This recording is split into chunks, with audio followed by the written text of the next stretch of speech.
We're about to witness something good, and also it gives the opponent an opportunity to show what they're made of against one of the world bests coming up next. Yeah, we. I don't want to spoil the surprise. Well, you guys can see when the camera's on. The camera's going to switch any second. You're going to see. You guys will see who it is. It's nice to have him as well, because I wasn't sure. You know, obviously, when people get a lot of points early on, and especially when they get an Evo under their belt. You don't really have to travel anymore because you're qualified now. The Evo qualification. That's what Bobsy was saying, yeah. But at the same time, we've seen that in other games where people may qualify for the final tournament, or like the finale of the tour, and then because they haven't been continued playing, they arrive to that final and they just get washed because they've not kept up with maybe they got rusty or they're missing that kind of the killer sense from the competition. Yep. So it's good to see Ikari rolling up to VSF. For sure. Really good to see him Really good to see Ikari. Speaking to him earlier as well, he had, I think, a couple of hours sleep. He's still a bit jet lagged, he said. He's ready to play. He said he's feeling all right, and it's going to be a long weekend, but it starts now for Ikari. Yeah. Going up against Kububo. Nice BCF. I think this is like a third or fourth game. I think I saw some of the bracket earlier. There's already been obviously a lot of games because this is the first set of pools. We have four different waves of pools. We have this is a wave. Each wave has 2 pools, so there's plenty of games to be played. But we already won some games earlier, and now got to face the monster that is Ikari. Yeah, it's always fun to see him play. Really great to have him here as well. Let's see what he does here, going up against a Jack. Yeah. So Xiaoyu and Jack has been quite prominent. It was weird because only the best. I was saying there's not been that many Jack players around. and now you get to enjoy all the Jack players. Well, yeah, I have to enjoy some. Right, you're a Jack enjoyer. All right. Yeah. Right, Kari forward 2 to start things off. Already a scary position to be in. Back to the wall, gets exposed to the wall, and just letting it rip on electrics. So good, 3 electrics. Green energy. Yeah, you know that. See what his combo's like here though. Oh.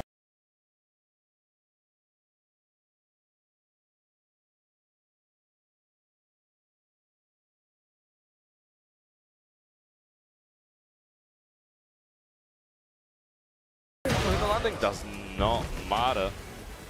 That crouch. You're a big fan of Kazuya as well, one of your 2 characters right now, right? Huge fan. I think the reason why I've been more prone to use Kazuya is because he has very similar moves to Bob. Right, he has the Hell Sweep, he has the forward 2, the 1-1-2 with.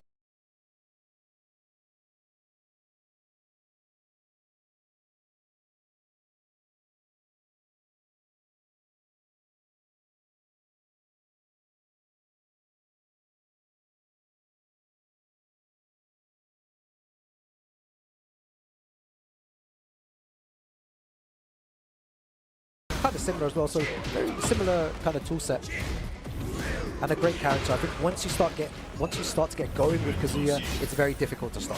Oh yeah. You were telling me a little while back that you obviously cannot say it out loud, but you think that Kazuya is very strong.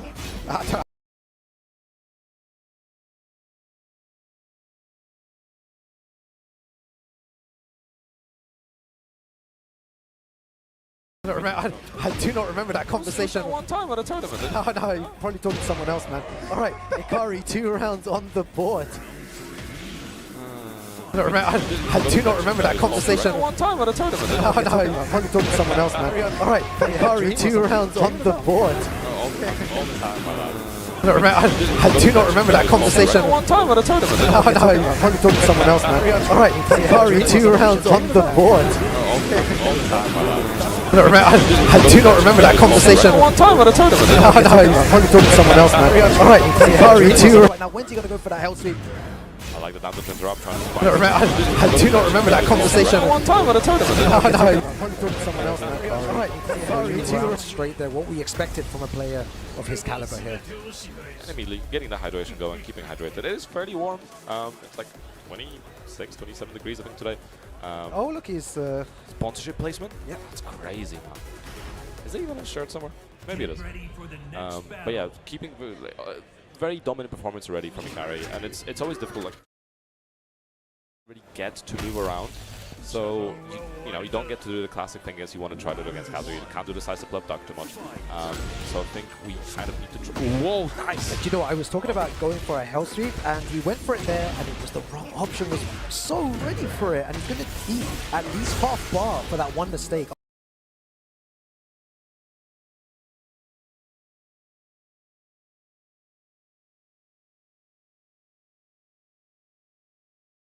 up here. This is a dangerous situation, Pun. Like, what do? Do you be aggressive? Do you try to finish the round, or do you stay defensive? I would like to see, I think they're trying to use a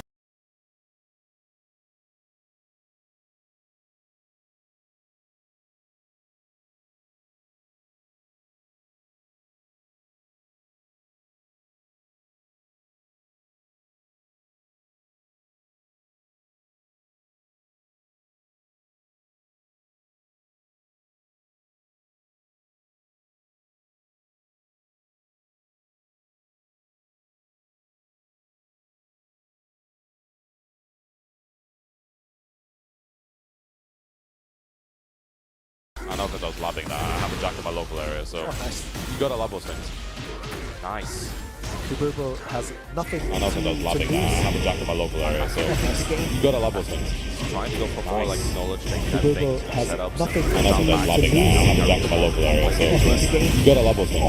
Trying to go for more like knowledge and Kububo has nothing. I know that I was labbing that. I have a jack in my local area, so you gotta love those things. Trying to go for more like knowledge. Kububo has nothing. I know that I was labbing that. I have a jack in my local area, so you gotta love those things. Trying to go for more like knowledge. Kububo has nothing. I know that I was labbing that. I have a jack in my local area, so you gotta love those things. Trying to go for more like knowledge. Kububo has nothing. Because he got the first one block, and as I say that, when those rounds start, it's a health speed. Kububo has nothing. For those mid options. To the twin pistons. I'm surprised we have not seen that much stop sign from Kububo, the forward two. It's a very strong tool to use. You kind of have to almost use it in places where you'd often try to step to beat some of the pressure. You often have to throw out a stop sign and try to beat that. But, classic round start, 1+2 from Jack. Oh, that was such a nice combo as well, activating Heat. Yeah, this is a great place to activate upon life, because you have good positioning. I said this before as well, should take advantage. Defending already. Oh, he tried to go for the dunk again before it, down 1+2. Yeah, went for the power crush, got counter hit for his troubles. Yeah, it's a high power crush as well, so something like down 1+2 is actually a really good option against him. Anti-damage is stacking up, gonna be difficult. Carry still has that key available, keeping the pressure going. He's used that electric, runs into a down forward two, so unlucky, misjudged the wall positioning there. Counter hit, gone for something. Oh, and I did again. the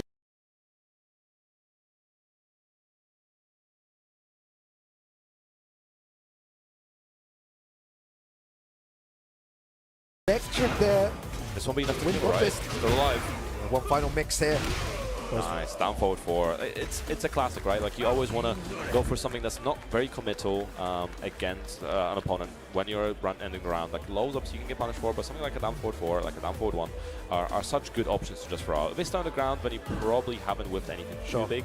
And, they get up, and but you still have a follow-up if you really want to commit to the follow-up, and if you do not come to the follow-up, you save anyway. So it's a great way to cover as much of the options as possible. Yeah, that was good to see, man. Really, it's a treat, and it's really nice to have Ikari here in attendance, showing what he can do with the Kazuya, one of the best in the world. We'll be seeing him later on today. I reckon he has a good chance of making it into top 8 with the way that he's been playing as well. Loads of great players here to try and stop him. But our next game coming up here, I believe this is Pool A2. This feels very early on for... Very early. And that's what, the thing is, Pun Life, that's what happens when you have loads of good players in one place. You get some of these crazy games in pool stages. We've not even hit top 96 yet, and we're having a all-UK affair here in King J versus Ayo Richie. Yeah, Ayo Richie, both of them legends in their own right. Jay's been around for so many years, so many Tekkens, like since Tekken 6 or something. You can obviously find all his content creation stuff from back in the day, but there's like content from back like District G days. District G, yeah, big shout out to King J. I think he's ready there. He's got a smile on his face. He's ready to play the game. And Ayo Richie, no introduction needed to this guy either. One of the best Leo players in the world, looking to do some damage. But the thing with this matchup is because Ayo Richie travels a lot more around the area, he plays a lot more Tekken, right? King J does a lot of other stuff on the side, but King J is still very deadly with the Leroy. You can't underestimate. And he has the old school mentality, a similar mentality to what I have, is that we have no fear with certain things. We'll throw out launch punchable lows like it's -9, bro. As in we really don't care about some of these situations. So it's very dangerous to play someone like that in tournament who can just throw out these moves and has no fear. The thing about Richie as well is obviously he made top 8 last year, had a solid performance as well, but also the fact that for basically a year he was winning his local, and this isn't a small feat considering how strong the Brum scene is.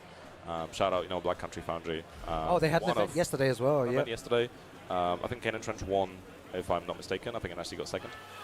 Kane and Trench ended up winning. Yes. Yeah, it's a Kane Classic winning a dojo before a master. Oh yeah, just a lot. Yeah, Kane and Trench just usually wins, and then the next day he comes with it. Just like. Yes, but yeah, Richie was winning locals for like over a year. Yeah. Only I think recently lost to Cloud T7. Again, I think Cloud is also in attendance somewhere. Again, super strong player. That entire scene is just been getting stronger and stronger. The Cup of Noodles is very well also entering the bracket and another pool. So I'm excited to see how it goes. It could really go either way, but it's a match. I would have expected to see this maybe top 96, but seeing it at the end of pools, it's kind of crazy. This could even be one of those matches where it's a qualification into probably is into top 96. Yeah, it is. Yeah. Both the players qualify for top 96. One in winners, one in losers side. All right, let's see what happens here. King J on the Leroy, and like I said before, starting off with those lows, Richie's defense really needs to be on point against King J here. And they're going to know each other's playstyles. They've played each other in the past. They know what each other's habits are like. Yeah, I mean, the players from the UK and EU scene, like they would have played each other on ranked so many times and offline so many times that it's going to be difficult to display anything new. It's more to like recognizing and beating out opponents' common patterns and flow charts. Oh, and he sides it there. That's going to be a big launch as well. You cannot be thrown. Maybe panicking a tiny bit from Richie. Very.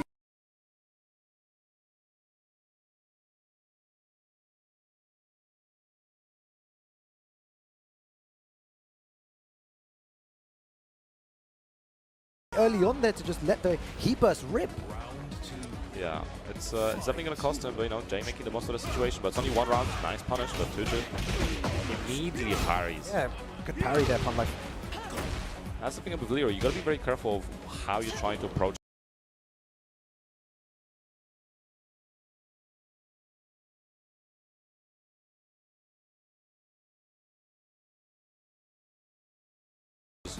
Approach him, because he has parries, he has sabakis, he has parries between his strings. So you're going to be very aware of what you're pressing and when you're pressing it, especially. Okay, very nice. And the thing with Richie is that he's very good at adapting.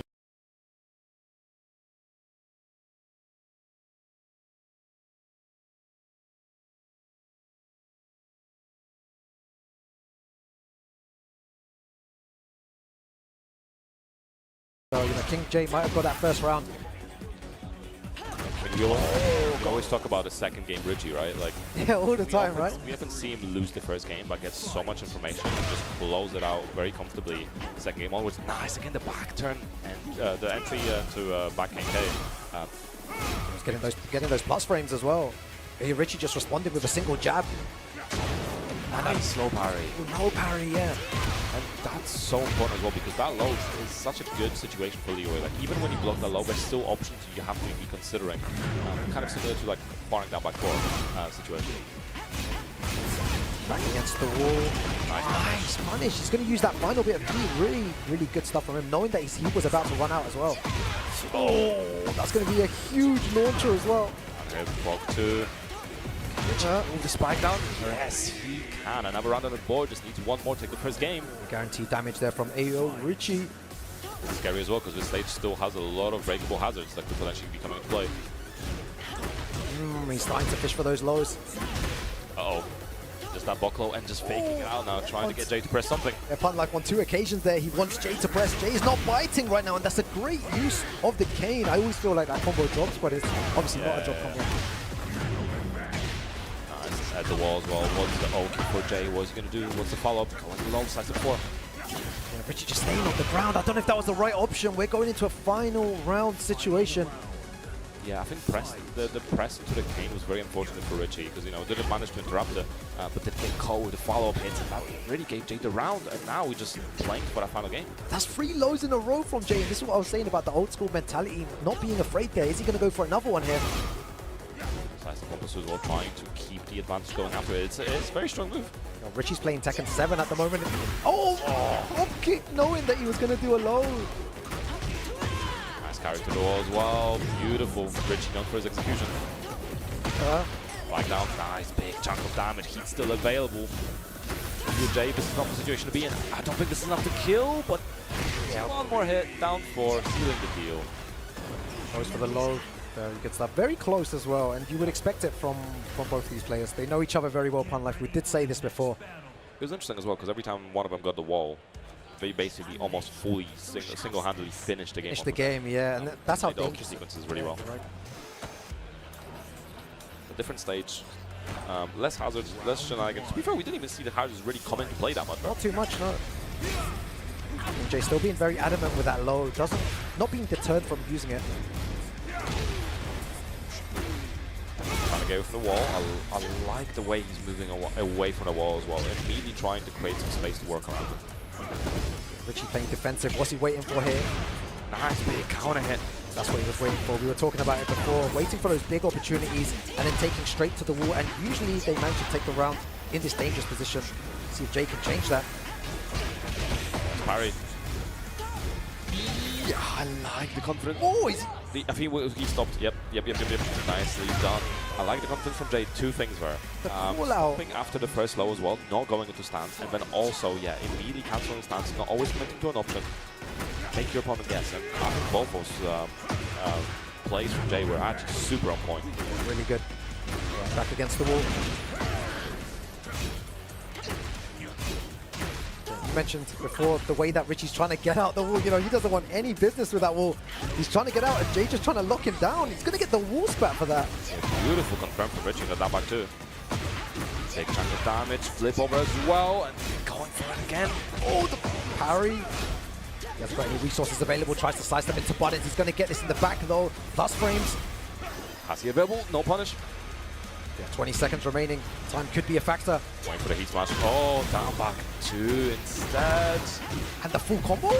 There we go. Nicely played from Richie. And he's been so patient and just finding the right situations, getting the whip punishment on point. We've seen it multiple times now. Oh, the duck there. I think tried for the up back 1 parry, but not quite finding it. God, this is playing at range 0 to be in heat. Ooh, no punish. Good break on the throw as well. This move is moving so fast. This is what happens with high-level Tekken. It just so back and forth and very, very quick situations. Some missed punishment, some good throw breaks, and start off straight away with the cane. This round start, yeah, and the that was a sick combo. First combo as well, yeah.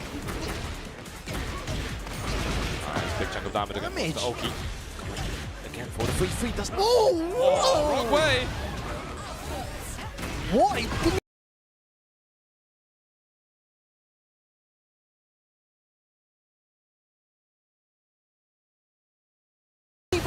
wasn't even in front of him there. Tekken works in mysterious ways, man. I don't know what to tell you. Jay, oh, nice outcast arrow, finding its mark. See, there's a lot of Jay fans in the crowd as well that are supporting their boy. They want him to win. So close from both players, and that really strange interaction there with that low tracking when he wasn't even in. I don't know. It happens. Sometimes moves happen. I don't know, man. Some momentum that, you know, keeps going, and you end up going past your opponent in the other direction. Obviously, the game has collision detection and such, so all these things come into play, and sometimes it looks weird, and we can't fully explain it. But it's usually the game just trying to make sense of someone moving forward, and there's a wall, there's an opponent. It has to go somewhere. So. Well, we're going into a final game situation. It was always going to be close between both of them. They know each other so well. They've trained together before. They're both in good practice as well. This is anyone's game, really. Nice, and again, the entry in the back game, hey, working out so well. They definitely not giving up and still playing around the momentum. Nice movement, down back to free confirm once again. Even though his back was in the back was against the wall, he manages to get out and uses the cane quite early though. Is it worth it to use it this time? If he closes out the round, it will be. If he loses, it won't. Uh-oh. Oh! Drive.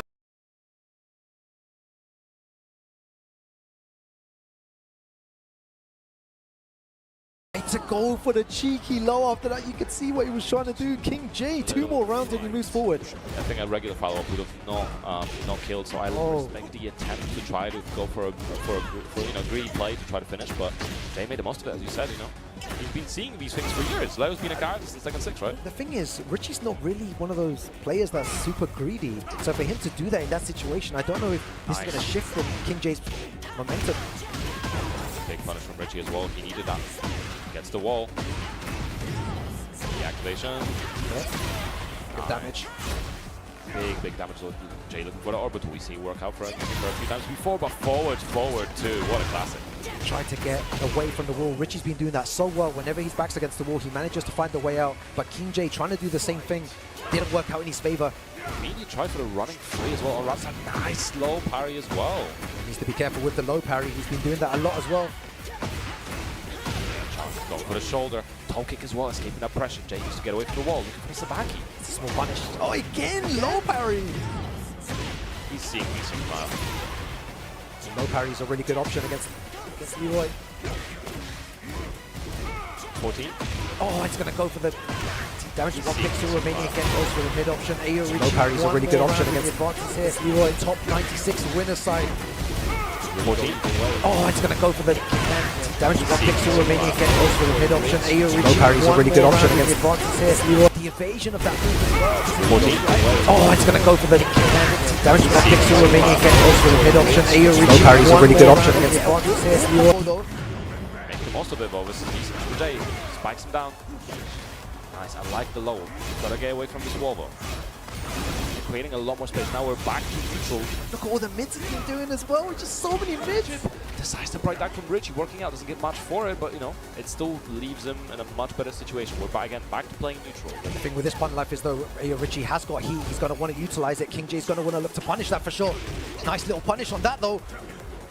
Nice movement from Richie again, but just doesn't get anything for it. The time, 10 seconds remaining. Needs to be careful. He does have rage. We could go down to a final round situation. It's possible. Hey, yo, Richie, what have you got here? Needs a bit more. A couple more hits. Oh, that will be enough. Stealing it right at the end. Just played, you know, when we thought that he might not have enough time, he found the time. The time was going down, Pun. Like, the time was on King J's side, and then all of a sudden, Richie just makes it work so well there. What a great game to end this set of pools as well. Both of them make it through into top 96. One in top 96 winner's side, the other in top 96 loser's side. But I was saying before, though, King J is very dangerous either way. Yes. Taking Ayo Richie, someone who's had so much, not experience, but so much success, and also been playing a lot of casuals recently and entering a load of tournaments, lots more than King J, but puts up a great fight either way. Great match to watch. Yeah, it was a fantastic match. And, we got more matches coming as well. Obviously, this was the Wave A of pools, and we have 3 more waves to go, so plenty of Tekken action coming up. But if you'd like to see more Tekken action, you can go to the socials at Tekken, at BNE Esports on Twitter, formerly known as X, BNE Esports on YouTube as well. And of course, TekkenWarTour.com, your spot for all the content, Tekken updates, TWT updates, all that good stuff. So make sure you're in between, you guys go in, check out the leaderboards, all that kind of jazz, and be back for more action, because there's so many pools to be played still. I think we've had some really good matches already. There'll be more matches coming. Get some popcorn, get some water, and we'll be back shortly with more Tekken action.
They are not just fighting for money. They are not just fighting for fame, but something that is far more valuable, and that is legacy.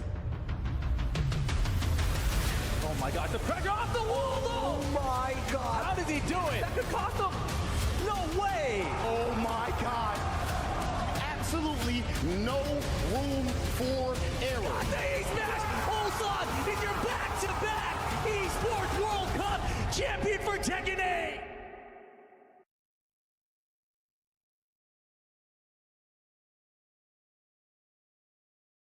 Take a look.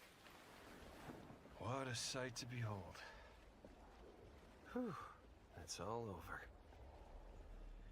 The last lands of the FCU, the Federation of Central Asia. First of all, thank you for joining us on this ship. Hello there, my dear newcomer. You are very lucky, you know. Yes, we are critically undermanned on this ship. Don't worry at all. The man in front is Jan Rexco, the Wings of Thief. You're riding shotgun with a legendary Ace of Aces. He's a mass delusion fabricated by the rumor mill of social media. Radar contact. We think it's the shadows. Our lone target is Wings. All dogs fire. Time to pull out. 22. Roger that. God damn it. Start swimming, soldier. Make it home alive. Let's keep at it, Rex. Ray, heads up! On your orders, Rex. To keep Hope alive, Wings of Thief must stay on the mission. Must fly on. I can make up your kill count to be whatever.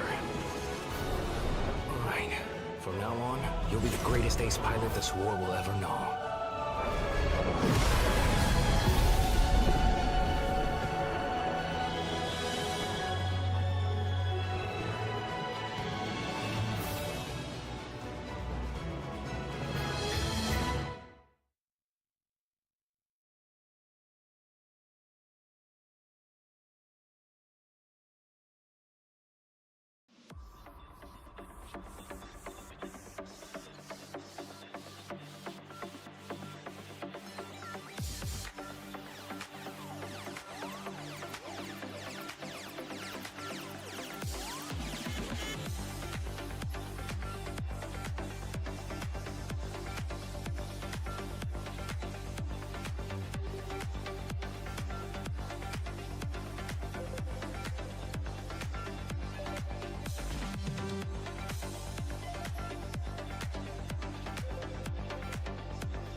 Hey, hi, and welcome back to VSFighting XIV, day 1, live from Birmingham, England. My name is Bunlife, and joining me, the amazing, the lovely Kaywas. Oh, I didn't know how many adjectives you were going to go for. I'll take that many. It's nice to see you. It's nice to see all the tech we have going on. The last game, that ending was quite an ending.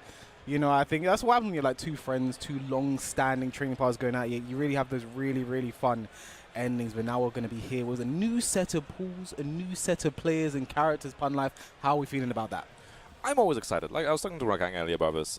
I love the fact that it's a 3-day tournament. Like, obviously, a bit more leave to have to take from work. But at the same time, I love seeing big pools, lots of pool matches streamed, players that we maybe don't see every time, like, you know, local players that maybe don't get out to international tournaments or maybe don't get to travel much. So it's always a lovely experience seeing more people, more unknown names that maybe now become more familiar, or, you know, just people that came out that just want to play the game or appreciate the community. So it's always a lovely experience. Yeah, and for the UK scene as well, it's also like super nice to have. You know, I was talking to some players actually from Liverpool. They came from Liverpool down here, and they were just saying like, oh, you know, first major event, and they didn't sign up to the tournament. You know, they're just here to spectate. I think that's a huge mistake. You know, if you have a major event, all these good players, you know, you see the KRX guys walking around, Nii, Crescent, Akari, Lohai, etc. Like, you know, you have to enter these tournaments. You know, they don't come very often. It's VSFighting once a year. You have to show up and try and, you know, try your best. The worst thing that's going to happen is you're going to lose 2 games in a video game, and then you're going to get to play casuals, walk around, chat to people who love the same thing that you do. Again, I urge everyone, if you're at home right now, if you have a major event coming up near you, in your city, a city close to you, make sure you do pull up as we get underway with our first match of this new set of pools. Punlife. Yeah, Jace, Crispy coming up on stream. You're getting the Mierizo. No character we're seeing super often. You seen a Mierizo today? I feel like we haven't. At least I have not in the games that I've watched earlier. So a character I personally quite like. I think she's really cool. A decent amount of tools and fairly fundamental in most of her usage. You know, literally the newest Tekken character, right? I think she's been received very well. I'm always excited to see Mierizo gameplay. I think CVM is someone who can represent her very well. Kira, someone who represents her very well. Let's see what JC does. You get the guaranteed throw there. Nice! Low parry from Crispy. Gonna take the floor as well. Exactly what you should be doing in this situation. Can we get the wall too? Ooh, not quite. I like the idea though. Just wanted to get the Jaguar sprint mix up. Yeah, I've seen some shenanigans, I think, from Lil Madden recently of like getting that in neutral just so he can land a heat smash immediately afterwards. Yeah, I actually saw that. He posted a reel about it. You can get a guaranteed heat smash, I think, off a down.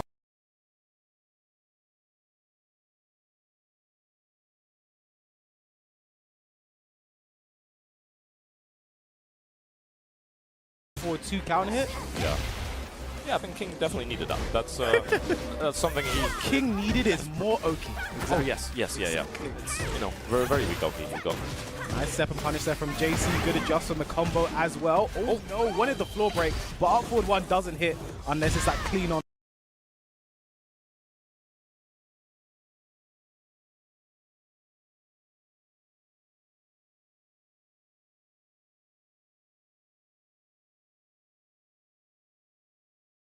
On the front, you don't get the full throw animation into the floor break, but nice 3-2, gonna get the wall spat as well. Here we're gonna get the floor break this time. I love that animation. And full turnaround combo. Do we know what we should be doing? Looks like JC does. I like the, you know, lack of the overcommitment on the end as well, because sometimes the enders can drop, especially in those back turn combos. So sometimes,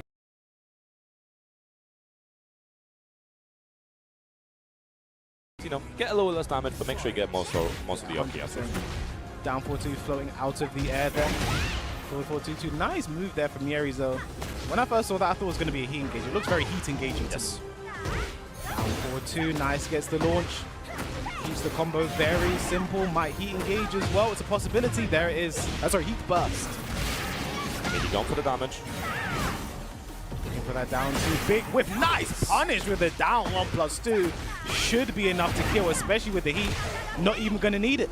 You definitely need to make the most of his punishment on Miari, because her punishment up close is pretty decent. The 3-2 is nice, but those big launch punishers from her are all very risky. So you got to be super on point to actually make the most of them. To know you had that whiff and commit to the down 1+2 again, big respect. Low power keeps it simple with the power bomb. Here we go.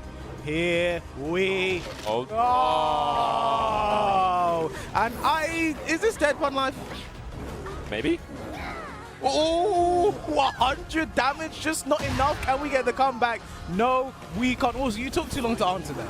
You took too long to answer that one, okay? That was... Felt like you would That kill. was the coward's way out, okay? Yeah. Hey, I never claimed to be brave. What do you think I play Claudio, man? I'm playing it the easy way. Some people say that character's okay. Yeah, he is okay. Okay. Nice, down 4-2 gets the launch. JC, I like the launches, I like the combos. The usage of down 4-2, again, it's a completely safe mid-launcher. Why not throw it out? That's the max damage combos all ended there. 76 damage, and again, oh, no punish? That would have been the perfect punish there with the forward 2. Not perfect punish, but still a good punish. Nice break. Frame forward 2, good break on the ground throw. Just need a little bit of a help lead right now. Nice. Follow-up, guaranteed. Stays down at the side step 2, but not ready for the combo. The block on the down back 3, but no launch. And another side step 2 to close it out. JC taking the first game and getting some a wry smile there. Yeah, a little bit unfortunate for Crispino. Missing out on the punishment. The down back 3 opportunity could have been very big. And also the now 1+2 obviously blocked earlier and also not punished. And those things can come back to haunt you unless you're ready to get that punishment on point. It's you might just find yourself with a very quick way out of the tournament. Yeah, I mean, again, like, I like what we're seeing on both sides. You know, I like the fact that JC is committing to down 1+2 as a launch punish. You know, it's very risky. It is the max damage that she can get. But Crispy, again, 4-2 would have been the right punish, just a bit late on it. You know, maybe you take the punishment training. It's there for a reason. Get your timing around when to punish. It can be difficult sometimes, especially with a move like down 1+2. How often are you blocking that move when you play versus Miari Zone? And plus, obviously, stage nerves. Yeah. Also plays into things. Nice 3-2 getting the walls as well, going immediately through it. But that's a lot of hits very early on. Yeah, and we see what the effect of it there. Couldn't get the rest of the combo. Nice break on the giant swing. Oh, beautiful keep out. And so as Heat, probably going to see a Heat smash coming soon, 3-1. And wow, the Merengue 1+2 gets the launch. Are we going to go for Heat here? No, we're going to go for Rage instead. Going to delete all the recoverable life. Still has the Heat to play with as well. Probably going to run up, look for a Heat option to close this out, or just get the +5 off of the Heat dash, and then look for that to close out. Let's see where it is. Ooh, big whip on the up-forward 3, and then the Tijuana Twister. Crispy gets the first round in the second game. Yeah, JC maybe a little bit too excited to, you know, try to use up that heat, try to do something. Didn't really get in range to make the most of it. A bit too overzealous to close it out. I think in this game it's a very common theme. Like, people do find the closing out the round is like the hardest part. You're so scared of potential comebacks with what he can do, with what Rage can do. Yeah, you know, you might go for a little toe tap and immediately get low parried and suddenly parry to have a wall where you will activate key and you're in the off position. But that's not matter. JC getting around back on the board, so still heading the right direction in terms of rounds. That Merengue 1-2. I think JC seems to be hit confirming that. Hasn't really thrown out on block that much. No duck on the 1-1-2. Go duck that third hit so you can get your launch punish. Uh-oh. Easily downstairs. You got to be breaking balls near a wall. You always got to be thinking balls near a wall. Nice. Keeping it simple.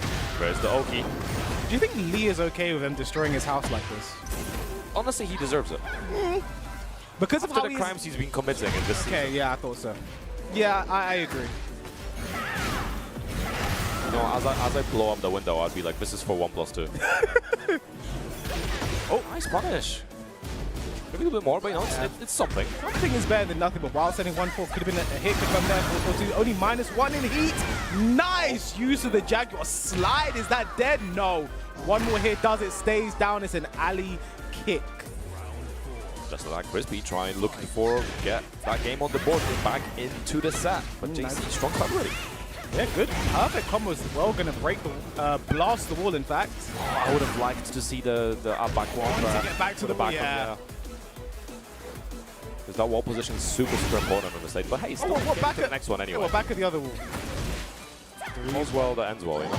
Damn, I think I'm guaranteed while sending 1-4 there. Doesn't get a wall spat though. Good jab from Crispy. He's gonna drop. Oh, okay, that's not what I expected. I didn't think it would happen like that. Yeah. Step 1-1-2.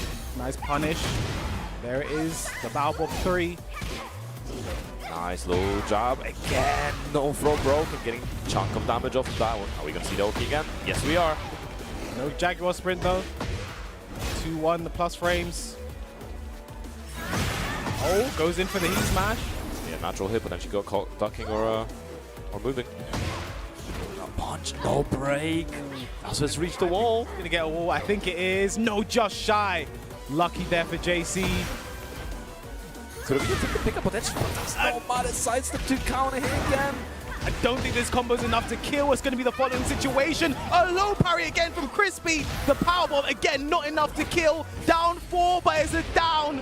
Forward 1. JC takes it 2-0 over Crispy. It's all smiles all around. It's fist bumps. It's a nice time. Yeah, a little tense at the end there. You know, a little bit of slow-mo. We do love seeing those though. Yeah, you know, Crispy going to be a bit upset about that one. I think that was a really good for our opening game in this pool. That was a really nice one to see. I really like that one between those two. Again, a lot of good character specialist knowledge shown. Again, my favorite is going to be JC with those down 1+2 whip punishes. Yeah, that's very risky. Confirms they mentioned as well. Yeah, it's very risky. You know, you need to really be confirming your whiffs on that one again, the punish. But like, yeah, you know, great stuff from both of those two. Hopefully we get to see more of JC in the tournament. Hopefully Crispy stays alive for a bit. But again, it's a tournament. People got to lose. Someone's got to win. Someone's got to lose. Someone has to go home. Or we all have to go home at the end of the day. But yes, you know, for now, unfortunately, yeah, you know, we can't live in Millennium Point. So well, I mean, Justin might not approve, but you know, we can try. We can make it happen. We can do a little bit of squatting, right? we can. I know some people that know some people. So maybe we make something happen. Our next players are stepping up to the plate. And again, this is a very interesting time right now, Pun Life. This is the last March event before Esports World Cup happens. Yes. You know, we have the LCQ next week, and the week after that, Esports World Cup is happening. And again, I think that's why some players elected to not come to this event. You know, I think Arslan was signed up. He couldn't make it because he's training right now in Japan, because again, Esports World Cup is kind of his focus right now. Yeah. With his win at EVO as well, he's already qualified for Tekken World Tour, so he doesn't really have to be here. But like, yeah, this is a very pivotal time, right? And I think some players, again, you see all the KRX guys are here. They're taking time. Okay, let's go to Europe. Let's get there early, adjust to the time zone. Make sure we get our practice here. They're all together. They can boot camp together. You know, it's really interesting to see how different players sort of approach that. And again, because it's also important to have tournament experience more than anything. Because I don't really think anything can like replicate actually being in tournament, playing the first of twos, the first of threes. You can practice as much as you like, but this is the real experience here. And again, for a lot of the KRX guys especially, they may be looking for a tournament win here, and having that going into Esports World Cup is a huge boon moving forward. 100%. And obviously, at the same time, you're also stacking up points for TWT, so it's, you know, it's a multi-purpose strategy, so it definitely works out for that. But we have two players stepping up to the screen now. We have Sparta and Tofu. Sparta player I'm very familiar with. Asuka player, been playing for a while. I need to do best to not be biased here, because I've beaten this man has never beat me in tournament, and it's been a running gag. I love him to bits. I've beat him on Asuka in 2 separate games. We've money matched, we've mirrored. It's always a blast, but we'll see how he comes out. He's very aggressive, Asuka. He likes to tango. But we'll see if he's ready for. Oh, okay, there we go. The way you said aggressive told me everything I need to know. And the way the round slide showed me everything I need to know. He took the Tekken 8 philosophy to heart. He heard aggression. He went, all right, man. I can see that. Yep. I can see that, Pun Live. It's the only thing I can see right now. Yeah, just keeping it going, keeping the pressure going. Obviously, Asuka did lose some tools. Down 1+2, no longer granting a follow-up, but you can see a lot of Asuka's going for that down by 3 afterwards. Nice, classic. Yep, 2-throw.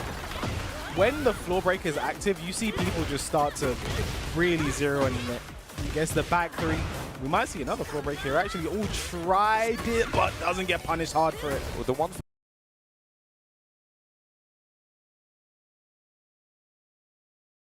Sparta's not known for is his combos, unfortunately. So, you know, it happens. But, hey, getting the most of that.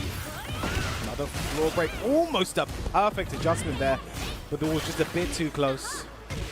Nice. Beautiful. That could have been really risky with that upward 1-2 coming out.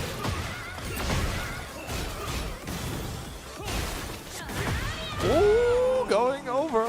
Nice choice from Sparta. Should be familiar with the matchup as well, because he does play against Azar, a Kazuya player from Wales, quite a lot, so should be very familiar. I do like how Tofu didn't go the path to electric there, just kept it as simple as he could. I like that. You know, doesn't have the hubris that Kazuya player is normally known for, and like I can get perfect electric every single time. Illusions of grandeur, huh? But nice launch there, up 4-3, up 4-3 again. One more hit. Chick away. Down back 3 keeps it simple. Tofu getting around on the board. And again, I think it's interesting you do mention Asuka, because I think this is something I've been talking about quite a bit, and I don't say it to sound mean, but it was quite interesting how every single Asuka player seemed to start succeeding at the exact same time, and then seemed to stop succeeding after a certain time, right? The exact same. I don't say it to be mean, it's just a pattern that I noticed. As Tofu now evens things out, so 5-round first game. The crowd's getting excited for this one. Starting with down 1+2, a Kazuya Classic. It's even down forward 2 online, right? Exactly. And I wouldn't have it any other way. Nice! We've punished with the Tooth Fairy. Down back for 3. Oh, no, okay. Oh, unblockable tries the wild standing 2. Lucky the wall didn't come into play there. Back 4 gets the walls that 2. That was a far one. I like the delayed wake up. No punish. Inner strength. Down the 1-2, that second hit coming up from the ground, but the can gets the counter hit launch with the heat. The floor might come into play. I don't think it will. This should be enough to kill Punlight. Yeah, classic. Up +2. Nothing crazy from Sparta. Keeping it simple again. His combos aren't maybe the focus on his game a lot of the times, but I think the way he plays neutral, you know, he's not. What should we call Punlight? I don't know if I want to call it playing neutral. The way he plays. He's not scared to throw the back 3. If you're not punishing it, he'll do the back 3. He'll do another one. As you try to whip punish it, he'll do another one, and you're gonna eat it because you know that's an Asuka classic, even back in Tekken 7 or all the days. So you know you gotta be very careful to not play into those opportunities that he creates for himself to play a little bit, a little bit unga. Just a little bit. Just a little bit. No bunga in there. Just you turn the dial up a little bit. Just the unga. Okay. All the way to 11, but like a good 7, you know. One thing that is quite interesting, I don't know if you guys have mentioned this yet, the fact that rules for the tournament, there is no coaching at all. I found that to be quite interesting, how that is going to impact a lot of the players here. Honestly, I miss it. I love coaching people randomly. Like, you know, someone comes up, you give them a little bit of coaching, try to show some support, but at the same time, you can't go wrong. It does keep things a lot more streamlined because, you know, between the games, you're just making a choice of either characters or stage randomize, and that's it. So it's going to be interesting, especially in the later stages of the tournament. Like, top 8s is normally you see it quite frequently. So it's going to be very interesting to see how that goes. Again, I know a lot of people, when it comes to coaching, it's really a Marmite thing. They love it or they hate it. Get out of the game. It's a fine part of the game. As another back 3 comes out for Sparta. Punlight, you whiff on back 3, man. You've never lied a day in your life, honestly. I know. I'm an honest Cloudy player. If those exist. If there is one, it's you. Yeah, honestly. I've always kept it real. And we love you for that. I think that's the first hell sweep of the game as well there from Tofu. I think there was an attempt earlier. Could have been a bigger punish, but hey, it's still getting something. I think Wild Thing 2 is it's a difficult move for people to learn at the time. As you get launched there with the running 1+2. I'm glad you said that because I also keep dropping punishment. Nice, again, in the strength. I keep calling in a piece because that's what I'm expecting Asuka players to feel inside as I hit, you know? No, that is inner strength. That is inner gorilla strength because that is Asuka Kazama. Sparta running it down right now. I mean, kind of what you want to do with Kazuya in this matchup, right? Kind of overwhelming, nice use of the reversal. There's the Naniwa Gusto forward to Tooth Fairy into the Naniwa Gusto extension. Might see a heat burst here, and we do. Okay, keeping the Gusto, not using up. Forward 1+2 immediately into Aizen swing. Doesn't get anything for it, but this wall pressure is going to be good for us, Sparta. Yes, guessed correctly. I want to punish that. Oh, you got a forward 2. Yeah, has to be a forward 2, right? Yep. Oh, but nice. Back 4 counter, and Sparta will take it. 2-0 over Tofu. I feel like everything you told me there came to pass. I've played this guy a lot, and I've played him across 2 games now, right? Because I used to play a lot of Asuka in Tekken 7, a lot less so in Tekken 8. No particular reason. I think I preferred the way, I liked the Oki she had in 7. I missed stuff like, you know, the rage drive, the big combo where you could key charge into stuff as well, and those kind of shenanigans. So I played with Asuka back then. I mirrored match Sparta in 7. I think it was like 10-5 to me or something, 10-4 to me. Right. We've actually money matched at VSF before. There was a big ruckus like a couple of years ago where we were money matching in the back in the room to the side. So you know, when you play someone quite a lot, you start internalizing the flowcharts they do and the habits they have, and then you start calling them out on it because why do you keep doing this, man? Why?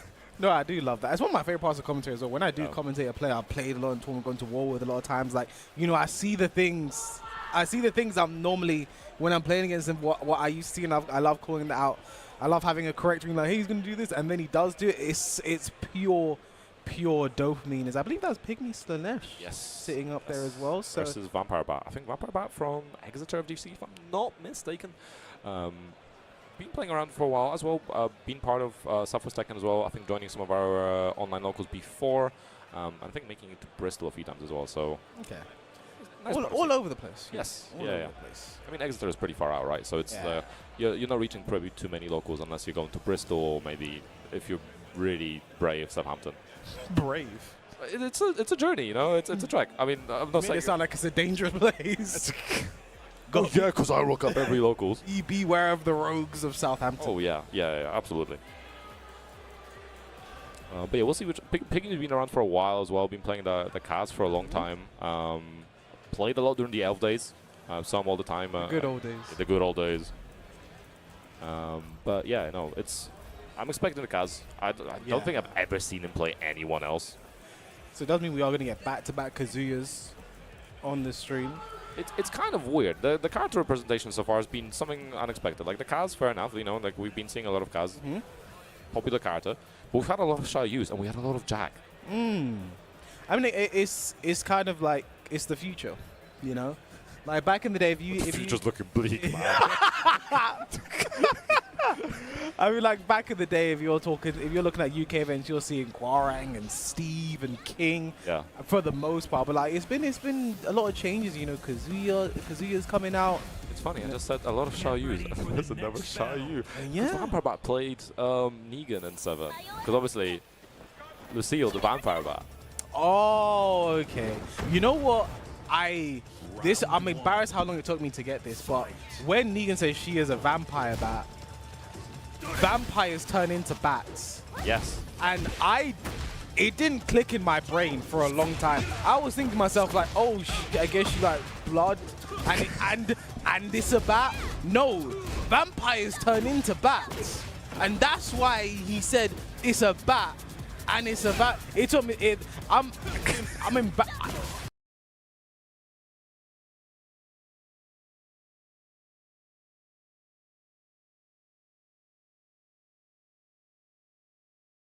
It took me the entirety of Tekken 7 and I never realized that.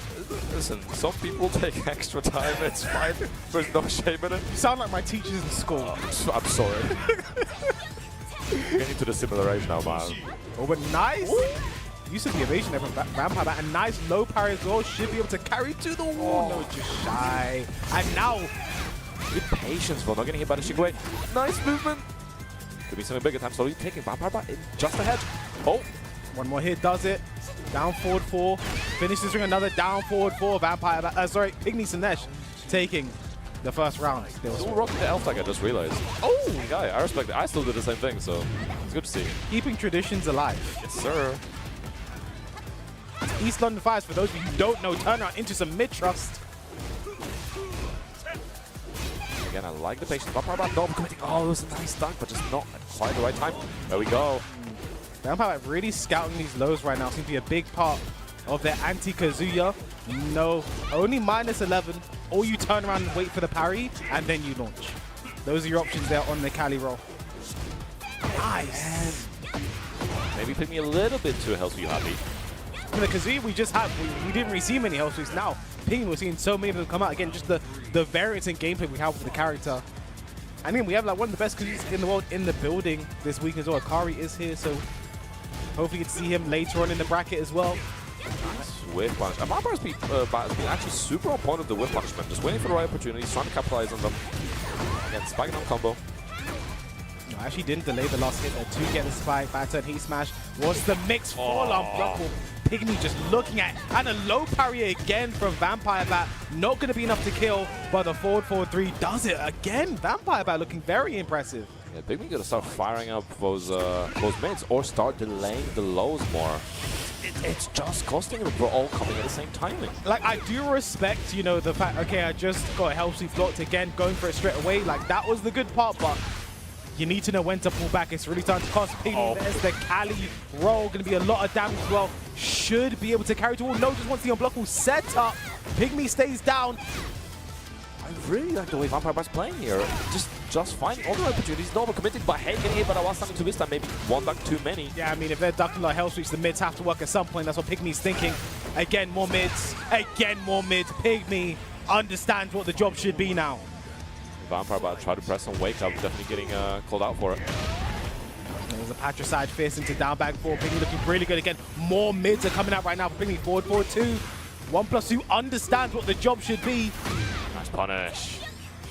Trying to seize back the day. Nice break on the counter hit throw. Carry roll again. Has to be 11 frames, or you wait for the parry and launch. Nice. Sidewall conversion. Doesn't get a tornado though. Down back 2, down 4. Oh, no punish. Could have been a while standing 4 there. Reburst. Gonna see a heat smash. Yes, we blocked it and punish. Perfect. Ooh, can launch. You can launch. Ooh. So close. It is -14 and Link can actually launch that. So unfortunate there for Vampire Bat. Again, these are, again, I always say it's good when these things happen to you because you're never going to let that happen to you again. It's a good learning experience. Yeah. Especially when that happens on stage. And, you know, like, I think it's good as well. I think that's part of, like, the value of commentary to some degrees. When the player watches back afterwards and you can point out some of the mistakes, like, cool, this could have been punishable. Maybe this is what I was losing to a lot. And it's a nice, it's almost like coaching, but for free. Yeah. That's if the information we give is accurate. So. Oh, yeah, I've been lying. All of this is entirely wrong. Make sure you guys hit the lab too. We don't know everything. We just know most things. Well, speak for yourself. I'm playing entirely by vibes. Claude, play Cloudy for me. Make no mistakes. Nice counter hit. Lord's there from Vampire Bat. Don't know if this is enough to kill. Might need a spike combo or something. Wow, and it is 74. I mean, I think we're long past the days of Ling Zhao you having low damage combos. Oh, yeah. I miss well. To be fair, I don't know if I want to go back to days where she has better Oki and less damage, or pick your poison, isn't it? Yeah. You're dying either way. It's just short-lived or long-lived poison, you know? Nice step there on the patricide fist, but did a side step for there. Nice pick up there. Good float. Ooh, I like the Oki attack from Vampire Bat. Maybe it's, you know, not always working out, but it's good to see the attempt. Maybe not always go for the ender, but just go for something that potentially gambles you for more opportunity. Again, the Cali roll situation is I didn't know that was a combo. What? I didn't know that was what I was gonna drop. I didn't know that was a combo. Okay, Pygmy Slanesh showing us things we've never seen before. Nice, classic. You're gonna see that very often versus this character, aren't you? Nice spacing. Doesn't get punished for it by notes. At least you're avoiding some of the impact. Again, back one, immediately trying to look for counter.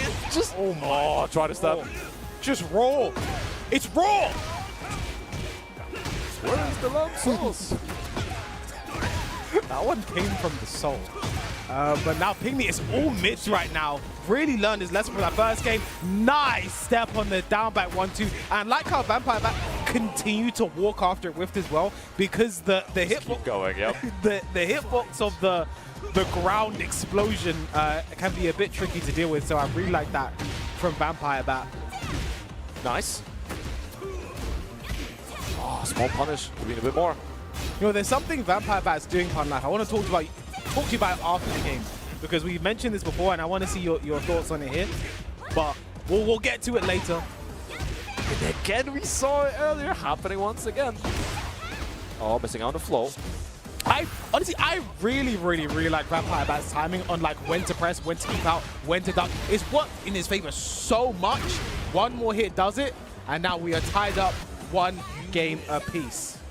Yeah, that felt like, again, kind of strokes of the first game, of the early first game, where Vampire Bat was so in control, and it's working out. If they can keep going, that will be a good way to finish this out. She will not lose focus. Is this technically a low match? That's her boyfriend's dad. Yeah. This is technically a I guess he does not give the blessing. You know? Can I take Jin's hand in marriage?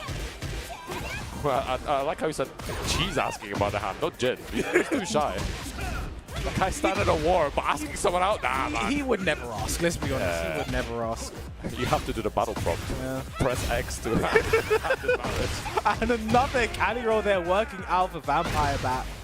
Again, if I am Vampire, is that something I'm really going to keep going to because Pygmy Smash has not punished it. I think the situation is really confusing him. Good spacing. Not quite getting anything for it, but it's still neutralizing Pygmy's offense. Oh, try to attempt to interrupt in between. Yeah, second in the down forward 1, down forward 2. I really hate that down forward 2 comprendo the way because it just scrapes your body across it. It feels very disrespectful. Oh, yeah.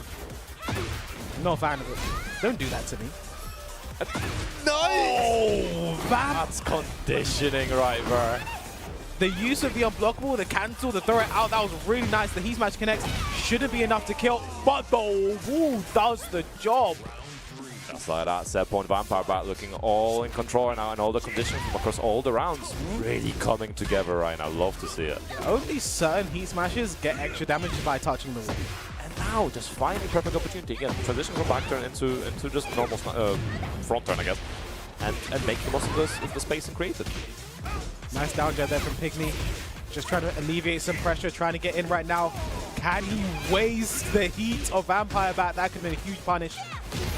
Regular throw not broken. Oh, he's just going in. Nicely done. Vampire Bat really in control. These last few rounds especially, just very confident, played really well, improved a lot. Because I remember Vampire Bat in Tekken 7, and you know, they were improving, very okay. But that Xiaoyu was just a masterclass. Yeah, no, I really like that game. I like the adaptation from both sides. I like the, you know, Vampire Bat's ducking the hell sweeps, Pygmy still doing it, and then really won the rest of that first game based on just doing the mid. Patricide fist forward 2. But the thing I want to call out from Vampire Bat is every single first combo, they always heat bursted. And I feel like we had this conversation before of, is that always a good use of your heat? Because for me personally, I think you should be holding it sometimes. It's a good combat mechanic. You get a lot of recoverable life back if you land a heat engage. Yes. Like that is something I think I'd want to look at. If I was ever going to coach Vampire Bat, I'd say you can't heat burst every first combo, especially little float combos too. Yeah, because obviously on float combos especially, you're already scaled combo down because it's a float combo, and the heat usage scales down further. I'm a firm proponent of, if you're gonna kill, heat. Yeah. Absolutely use your heat. Yeah. Make sure you guarantee the kill. Yeah. In other situations, if you can get to a wall and the interaction after you finish your wall sequence can kill, then use the burst to get to that wall. Again, early on, if you maybe pop burst and we're half health, it might be worth if your character is really exceptional at the wall, or you can guarantee that the sequence is going to work out, or you know we're going to press or something. Like if you have an idea, sure, but like you said, I wouldn't do all the time because you're always playing from behind at that point. You're going to put them on a lot of grey health, they're going to put very heat, they're going to combo you and get all that grey health back, and also do chip damage to you potentially even in a block stun like a block sequence. So yeah, no, I agree. I think you do need to manage it a bit more. You need to be considerate. It's no longer like the old Tibetano strat of pop heat, earn all the stacks of Daniel Augusto, and that's fine. Like, because he gets all the guns out, uses all of the mana, and then he's just waiting. He's playing Kingdom Hearts 2, and you gotta wait for the recovery of the mana bar, right? But it doesn't matter because he's gonna end the round. You drive gauge too early. Yes. Yeah. But no, the anti-form now. Because that's how I look at it. I think it's a case of Heat has so many utilities, and with how much it has been nerfed over time, in the fact that so many things spend so much heat now, and so many things like, again, for a lot of characters, like for instance Huarang, if he heat bursts, one hell sweep, his entire heat bar is gone now. Yeah. Right? Like, I think with how valuable a resource it is now, I think you can't keep using it in your heat burst in your first combo every single time. Yep. You have recoverable life. One heat engage can basically give you the life lead. I think that's something people really start looking at in their game. And I don't mean that to say Vampire Bat's terrible. It's more like I want to illustrate as well to the people at home. There are so many uses for heat other than just that one combo extension that you know. I think make sure when you're learning your character, you learn what combos you should be doing with and without heat. So if you want to take to the wall, you have your wall carry. Like, I think that's so important. the heat meta has definitely evolved. And I think there's other uses as well to consider where maybe if you have a character with terrible power crush, the heat can be your one way out of that situation. Yeah. Even stuff like, I like popping burst against characters like Alyssa, where I know she's, she's in destruction. Entering heat with burst is like a nice way for me to interrupt her once around. So I kind of want to save it for a lot of those sequences. I mean, steal the turn, try to interrupt the pressure. A bit of a circuit breaker of sorts. And again, because you can do it from crouch as well. Yes. Say you block a Claudia off forward 2, you're in crouch. Most characters can't power crush there.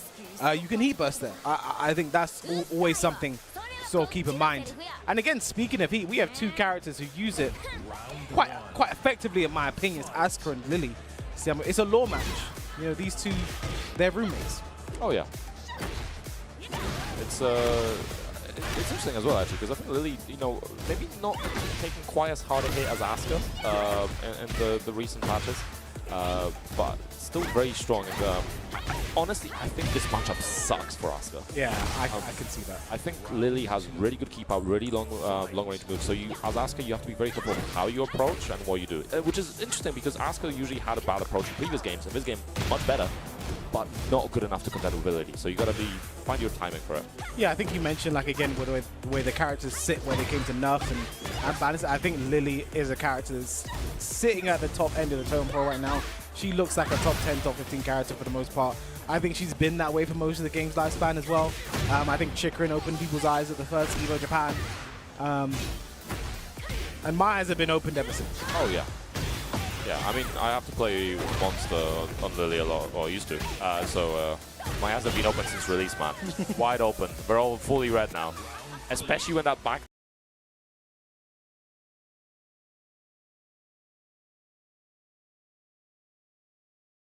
turn heat smash comes out. Yep. And on some characters, it can't punish it.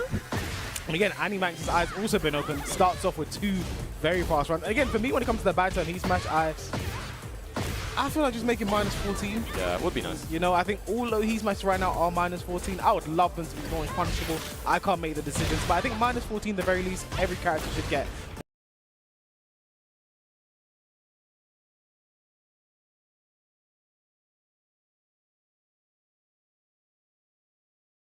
-14 frame, but right now it's -13 with terms and conditions.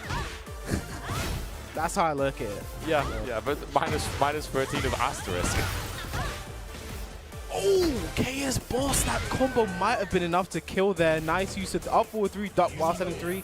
Sort of expecting some very fast retaliation with a jab or something like that. But drops see some drops earlier on in the round as well, and that's gonna cost you, especially in a character like Asuka, where you can get a lot of damage out of those combos. So you really want to make the most of those opportunities to shut down your opponent ASAP, because she hits hard. Oh, we're seeing some button change. Is it going to be a character switch, or were the buttons just incorrect? It happens to the best of us. I had an issue at the local recently where I forgot to bind my heat first, and I went to try to heat smash someone, and nothing came out. Turns out what I bound her was Rage Art. I'm glad I did not find out the hard way until I went back to the character select. I had that issue at EVO France last year, where my heat burst and my heat burst and my key charge at L3 and R3. Yeah. I swapped them around. Oh no. And I wanted to heat burst in a combo when I key charge, and I think, at the start of the game that was a legit strat for Warring to key charge. At this point, making Warring players are the reason we lost key charge, man. I made a 17-minute video in Tekken 7 about key charging and I got taken out. You know how upset I was? My fault. Oh, your fault. Binding right now. Oh, what that retract? I guess the charge up definitely helped. To be fair, it was also the wrong way. Usually you want to go slice the pry against Asuka's full crouch. Well, no duck on the second. The first it did, we probably wasn't expecting that. Down, back 3, nice low power from Animax. Should be able to take this to the wall. Has heat available as well. Not going to spend it just yet. I would have, I would have liked to see the burst in that wall combo, just so that when you end the wall combo, you are ending it with heat as an opportunity. Have the heat, you can activate the Feisty Rabbit, you can make things a bit more scary to close out for final mix-up perhaps. Drop the combo with me to back turn and then heat smash, like stuff like that. Yeah, so that was a great step there on the up forward 3, a nice 3-1, no drops the combo. Was that supposed to be a QCF3 maybe? Probably. Nice. Cartwheel to close it out. 1 round apiece in this second game. Yeah, Animan's still fairly firmly ahead, it feels like. Chaos was definitely looking for something. But you gotta be ready.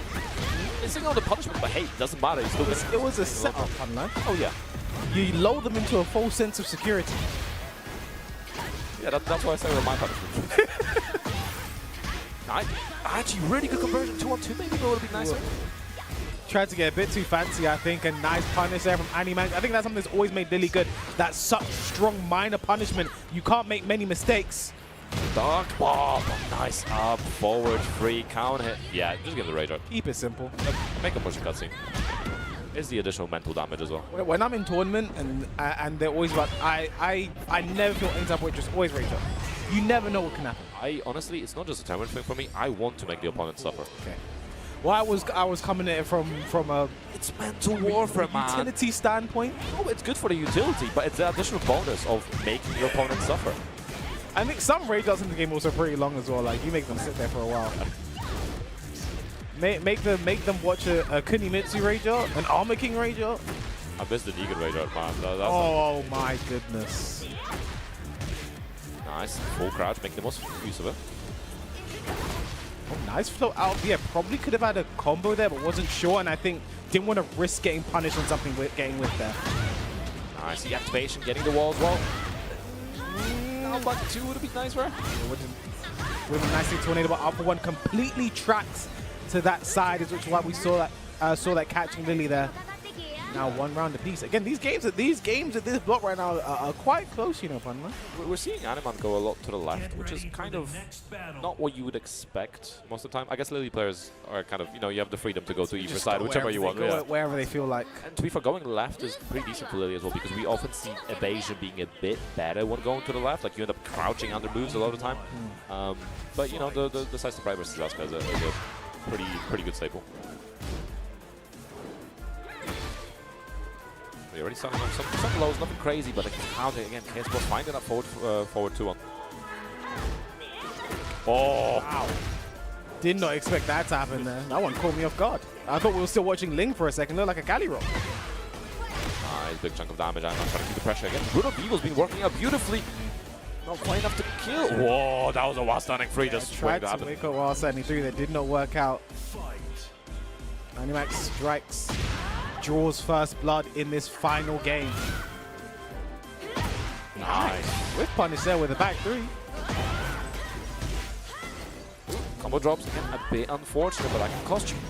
Beautiful low parry. Again, combo not ideal, but damage is damage, and still getting the wall positioning out of it. Yeah, we're pushing close to the wall now. Animax fully in the corner right now. And now, just like that, a little small, tiny movement reverses the fortune. KS Boss in the corner right now. That wasn't even counting it. That was very risky. Nice. Punishes that time. Oh, does not get this back. Go past Divine Step. Ooh. Duck again. Down 1-2. I was going to say, I would rage out here. No, the finding up. The punish is awful. Please, just finish the combo. Finish the combo. There we go. That's a robbery of a round, man. Oh, not like this. Not like that. That's the kind of one you remember 6 years later and you wake up in a cold sweat. If only I launched the raid. Again, because Chaos' health was so low, like, people don't always want to launch. They just want to close out this and they'll poke. This should do the damage. Yeah. It did not do the damage. You gotta stay optimal. Just like that. I know it's in the corner again. Down +2. Guaranteed because the wall is there. Forward 1. No break on the 2. Throwing KS Boss now on set point, and it might all come down to that botched rage or punish. Yeah, the reversal of fortune is almost complete. Animan gotta pull something out of here. Nice back point to back 4. It's drop 4 again. KS Boss has a plan and they are sticking to it. Up forward 1-2 gets the break. This combo needs to be very good, Pun Life. Oh, it's fine. It worked out. A little bit messy, but all's well that ends well. All is well that ends well. That is the story of that game. But oh my goodness, that was so close. That could have gone the other way. I think it's funny. It is funny as well because KS Boss really was struggling most of that game. Things weren't going his way. He was kind of shuffling and blinking and trying to find the answers. Couldn't find them. But in the end, I think Animanx just kind of handed it to him. Yeah, and you know what? We gotta invent some new terminology, because we always say the spaghetti over the floor when Tekken's happening, but we're in Britain. It has to be beans on toast all over the floor. The beans are everywhere. The beans on toast all over there. I might be able to work with that one. I'll think about it. Make it happen. I'll talk to some people. We'll workshop it. We'll see how they think about it. I think I saw stepping up. Okay, I think Pun Life will be very happy. Or you might be disgusted. But we'll find out about that one, because for now we're gonna be telling you guys to go to socials, because obviously we're gonna have to take a short little break. But for now, in between, you guys can go to @Tekken, @BNE Esports on Twitter, formerly known as X, and also BNE Esports on YouTube to watch some of the previous content, and of course TekkenWorldTour.com, your stop for all the amazing content around Tekken, around TWT, any updates, all things happening, rule updates, all kinds of things. So make sure you guys are checking that out. But for now, we will be going to a short little break, but we will be back later with rather fine bottom Tekken shortly.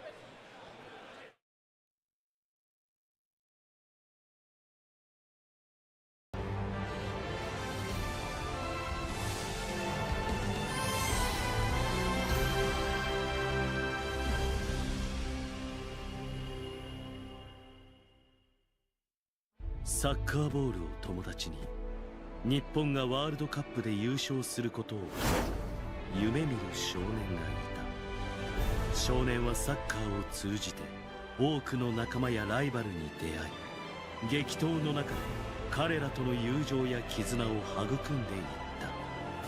た。少年の名は大空翼、キャプテン翼。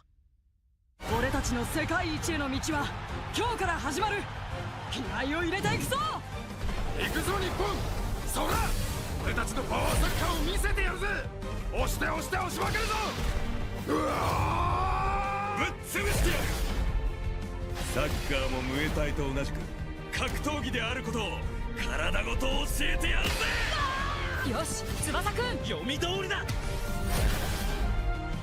何？この魔人バルカン、お前たちには止められないぜ。全力の君を止めてサウジアラビアユースマーク・オワイランの名を世界中に響かせてみせるぞ。最高の竜を俺に見せてくれ。もらった。何？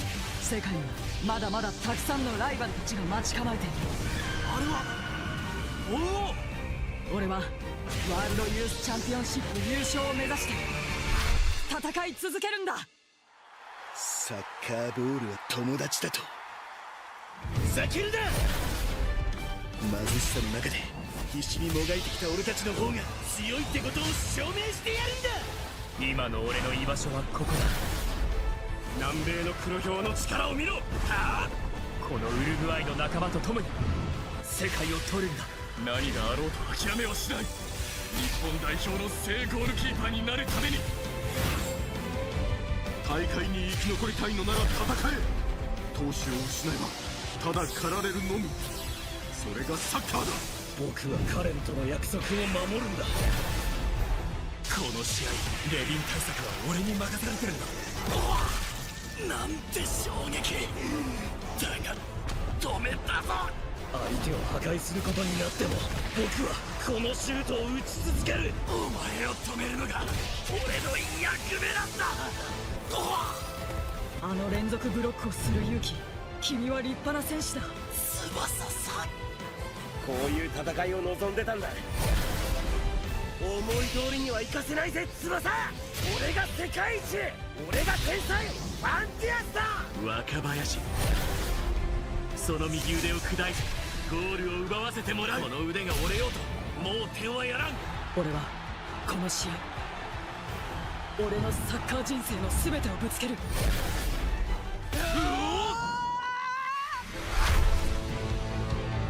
当然俺たちが勝つ。俺たちの夢はただ一つ。こっちも全力で行くさ。いっけー。ここで負けるわけにはいかないんだ。点を取ることなら誰にも負けないぜ。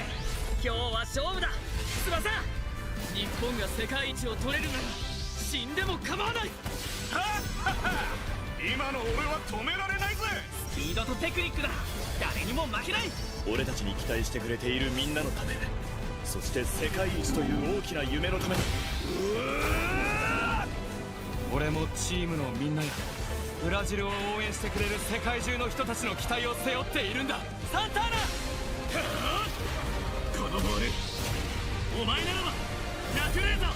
オッケー、見せてあげるよ俺の神業を。ナトゥレーザー、必ず君に勝つ。これから先君と戦い続けるためにも。リッキー、翼くん、翼、ナトゥレーザー、この勝負俺たちが絶対に勝つ。そこだ。ボールは永遠に俺の友達、サッカーは俺の夢だ。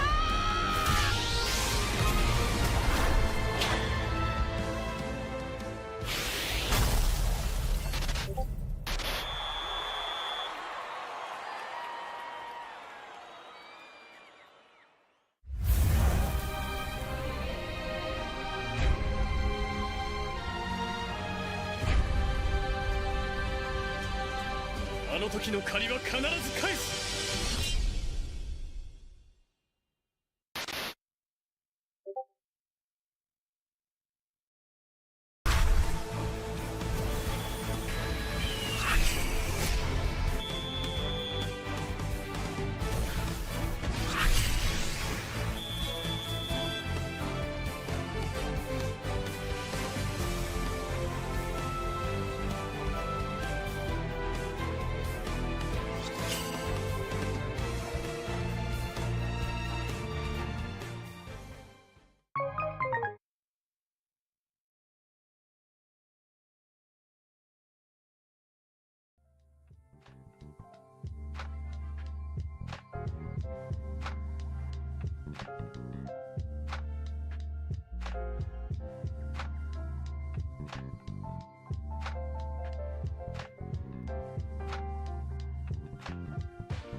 Welcome back to VSFighting XIV Tech Auto Tournament here in Birmingham. I am K-Wiz and I'm joined by the ever-present Bubsy. How are you doing today, Bubsy? I'm good. You know, you just said 14, right? That's crazy. It's been 14 versus fighting. You want to do a little pop quiz? Okay. All right. Who do you think has won the most VCS?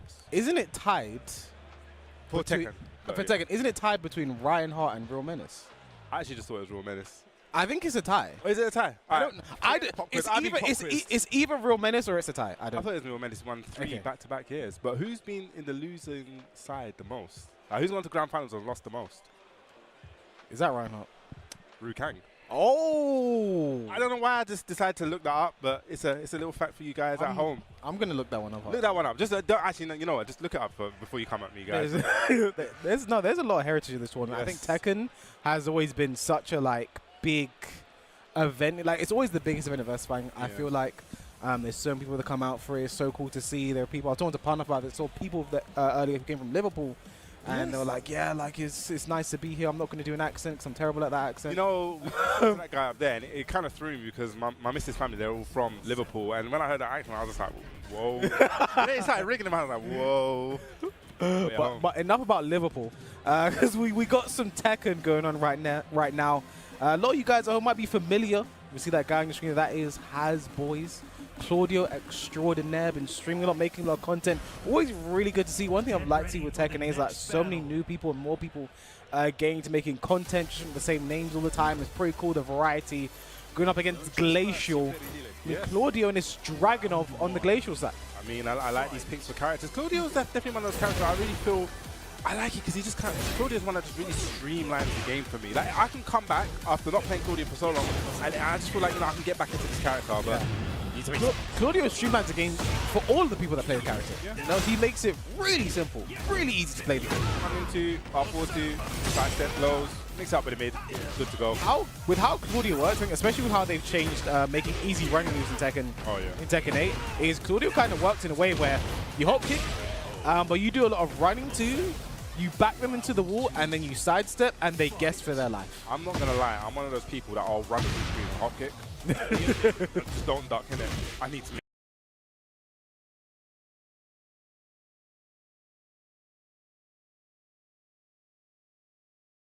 respect. Do you like how this run Glacial comes up with a bunch of down twos, a bunch of lows, like not scared of the hop kicks at all, and then the QCF1 punish? No, that must have been. I think he wanted to sneak cancel there into 3-1. You should have done the heat burst there and just... Yeah, heat burst, sneak 2, just keep it very simple. Perfect punish there from Hasboy, good 3-2. That's one thing I really like to see.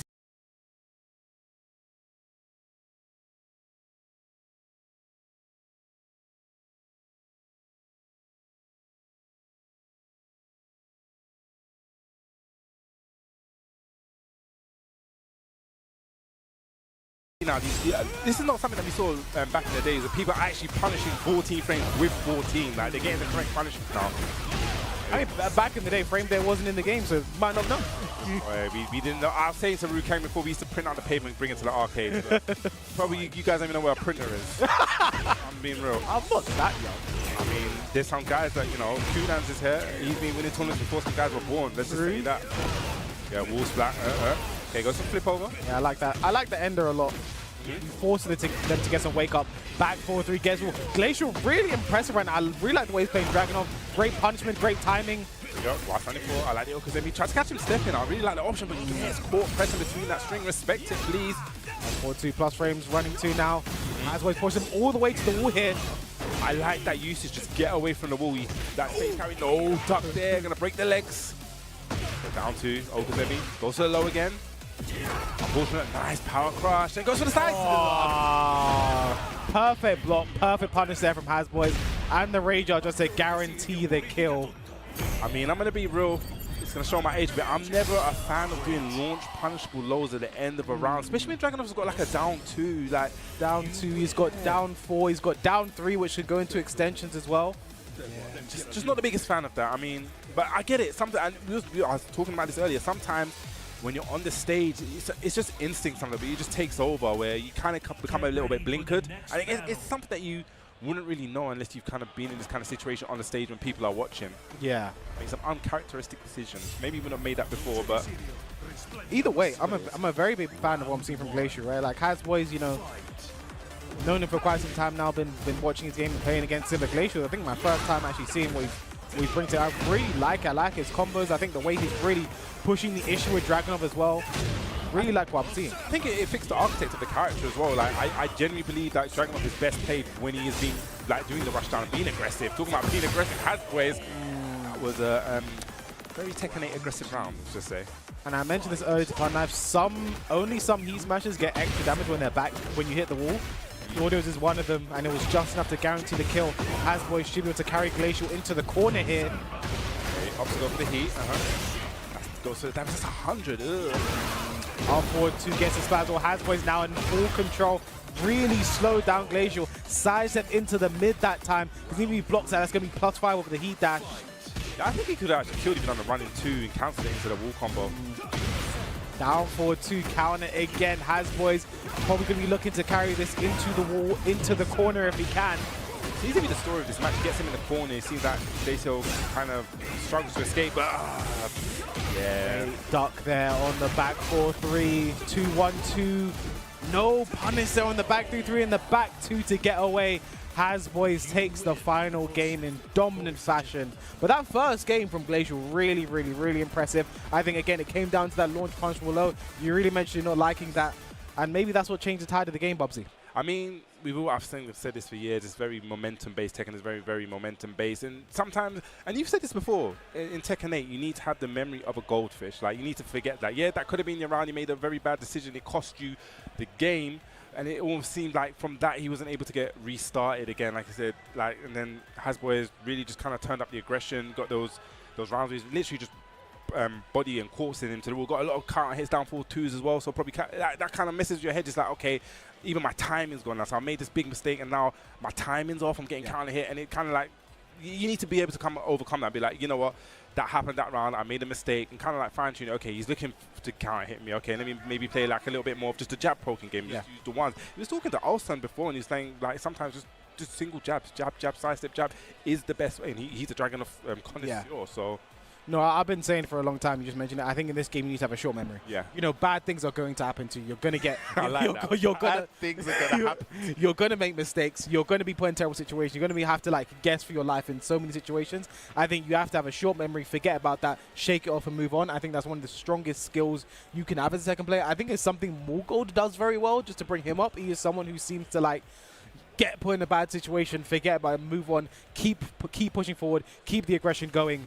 And speaking of aggression, speaking of good players, speaking of some of the best, one of them is sitting up right there. It is Low High.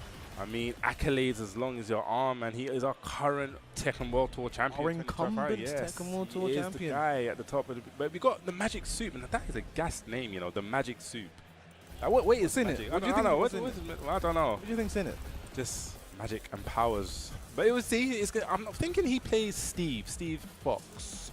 Are you saying that based on anything? No, I'm just saying that because I done research. Oh, okay. I was either you were right there or you were just throwing something out. You know, I said this to Rukang earlier on. You know what's actually really gas? Like, there's a lot of players because there's a lot of new players I haven't seen. Wavy rank. It saved my life.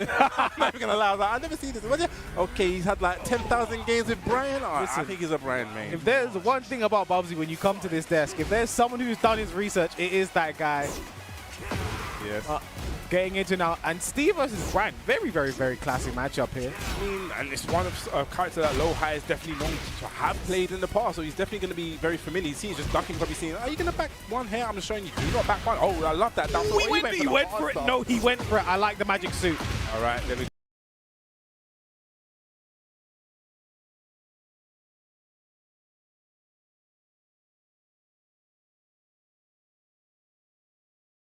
Didn't have the magic there. He had the final ingredient to get that. That is a just frame, right? Yeah, in case that down 4-2 counter hit into the full crash down 4-2, that is a complete just frame.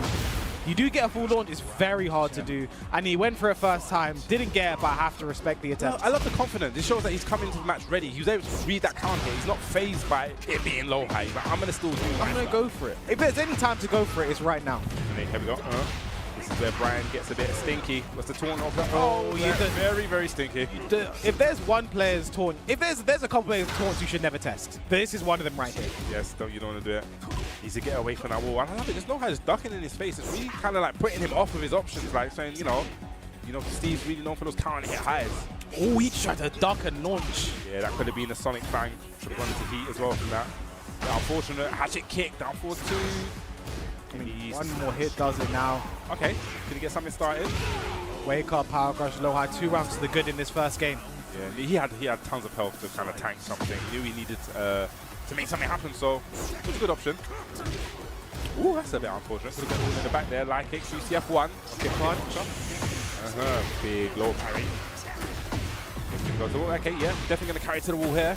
He burst there just to get the extension to make sure he can get the wall here. Do not test the taunt. Okay. Tech roll that time. Nice fast break there from Noah. You have to break that throw very fast. Full crash down for 2. Going to get back to the wall here. And then the taunt is still active.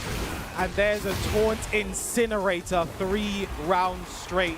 Yeah. It's a no round brown for Noah. That is definitely one, like, I guess from the first match, he definitely needs to look at the situations where he's losing. Like, it's definitely when he gets carried to the wall. You can't test low high's taunt game. He's not one of those Brians that, you know, I don't. Some Brians, I don't care. Take it. You ain't got it. But this guy has it. You don't want to test it. So he needs to probably verify his options. That's not the word verify, is it? Just vary his options. Validate? Just vary his options. Oh, okay. This is so bad. My English is gone. It's okay. Happens to the best of us. We'll see. To get to the next wall here, and he does. He's going to break it. No, just keeps combo very simple. Down 4. You need to get up. I know you don't want to test the taunt, but you have to get up at some point. It's like that Boris Johnson. Get up, don't get up. Don't go to it. Don't block. And that was the Boris Johnson. We said, you got to take that. No, you don't take that. Confusing the guy. What are we win. It's low high. We can't really give too much help, can we? I mean, yeah, just ducking in his face. It's like, you know, the lights to the fly. He's just going for these highs. I mean, it's a big part of Steve's gameplay, right? Back one, probably his most important move for 10+ years now. Yeah. This is not looking You have to get up. On board 1. QCF1. You know, in this kind of situation, that's QCF, that's a big counter hit launch. And Low High has just enough heat left to get a heat down to carry to the wall. That's good. Very fortunate. 5 rounds straight right now for Low High. Dominant performance, exactly what we expect from him walking in today. You know, nice punish. I didn't actually know that was 14. I thought that was 13. Okay, nice. One thing I actually want to see the Magic Suit do is maybe just do a low, just to kind of test. Oh, okay. No, don't worry. Get up a low high. Definitely feeling himself. Okay, misses the combo. Using that jab, yeah, probably play a little bit more small tech in there. Went from the mid. He's trying the mids, right? You see Low High still hard ducking right now. Ooh, okay. First big counter hit back one. Can he get something started? Doesn't have heat though.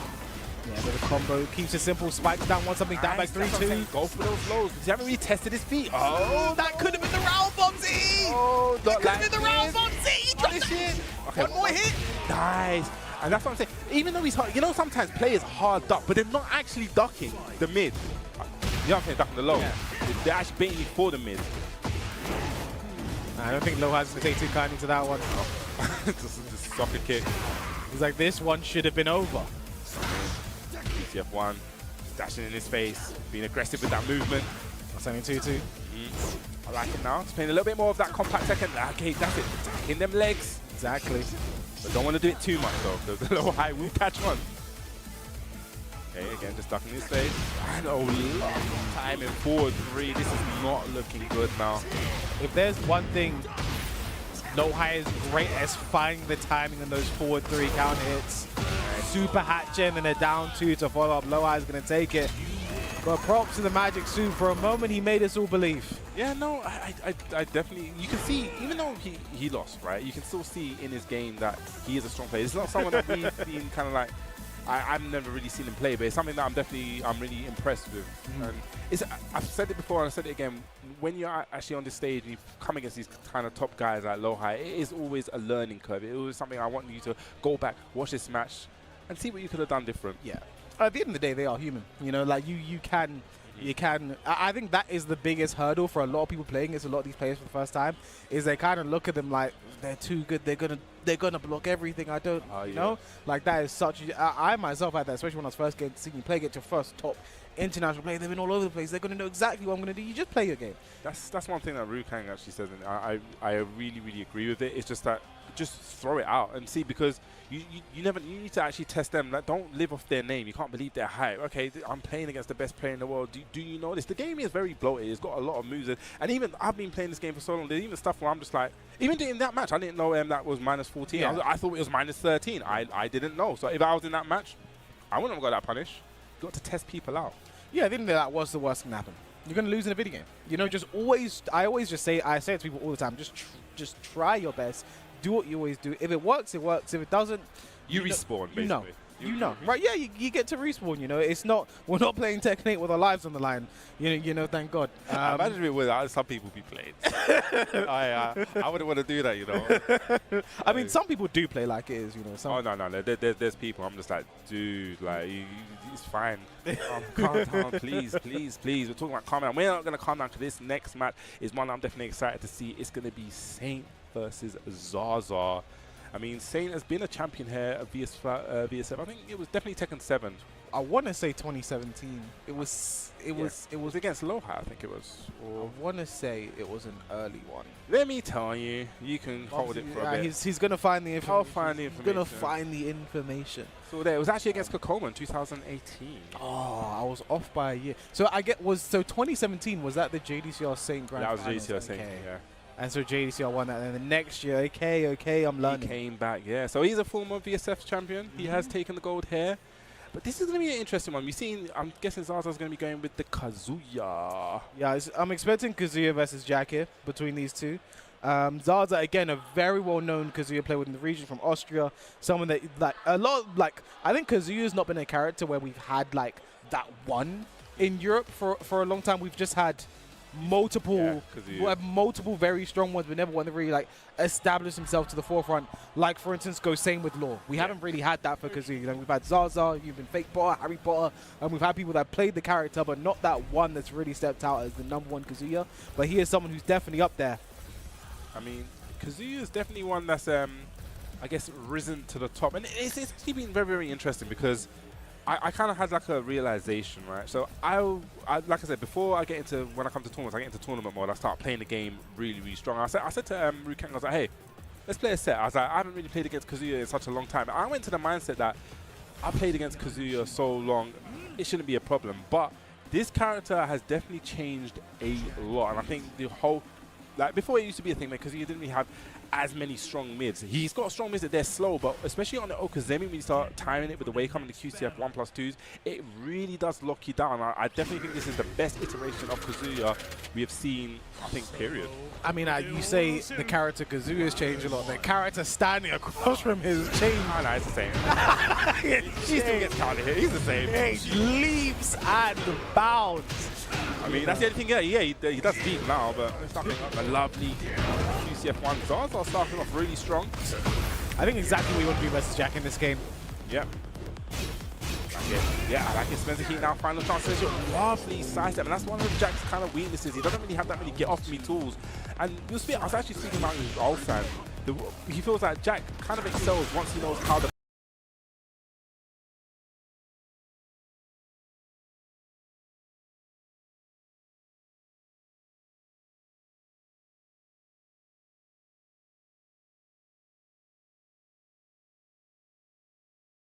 player's going to place, and he can start using the Gamma House, start using it as a parry. Us Jack players, we're not used to using parries. Yeah. No, I agree with that. I think he's a character definitely when you understand an opponent. I think, look to someone like Moil, the way he uses the Gamma House parry, the way he sort of knows when to place his forward 2s and 2-1s, and over the drop. That was definitely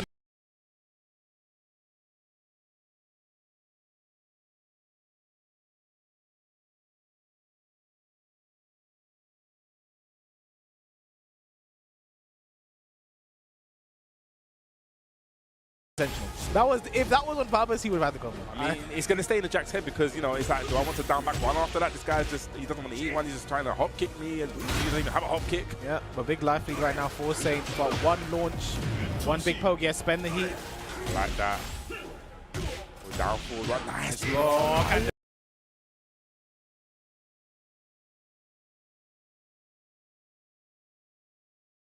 down at 1-2, this might be enough to kill Patricide Fist, and it is 2 rounds to the good for Zaza in the first game, and he stomps to assert his authority. I like it. He stopped the first, you know, he done that. He used his frames, and that's one of the great moves down back one. When he, especially because he's using heat, it becomes so scary. 30 made so much conversion off of it.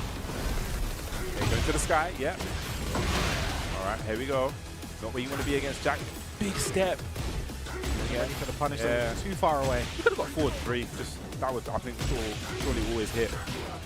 Oh, didn't believe I like it. 1-1-2.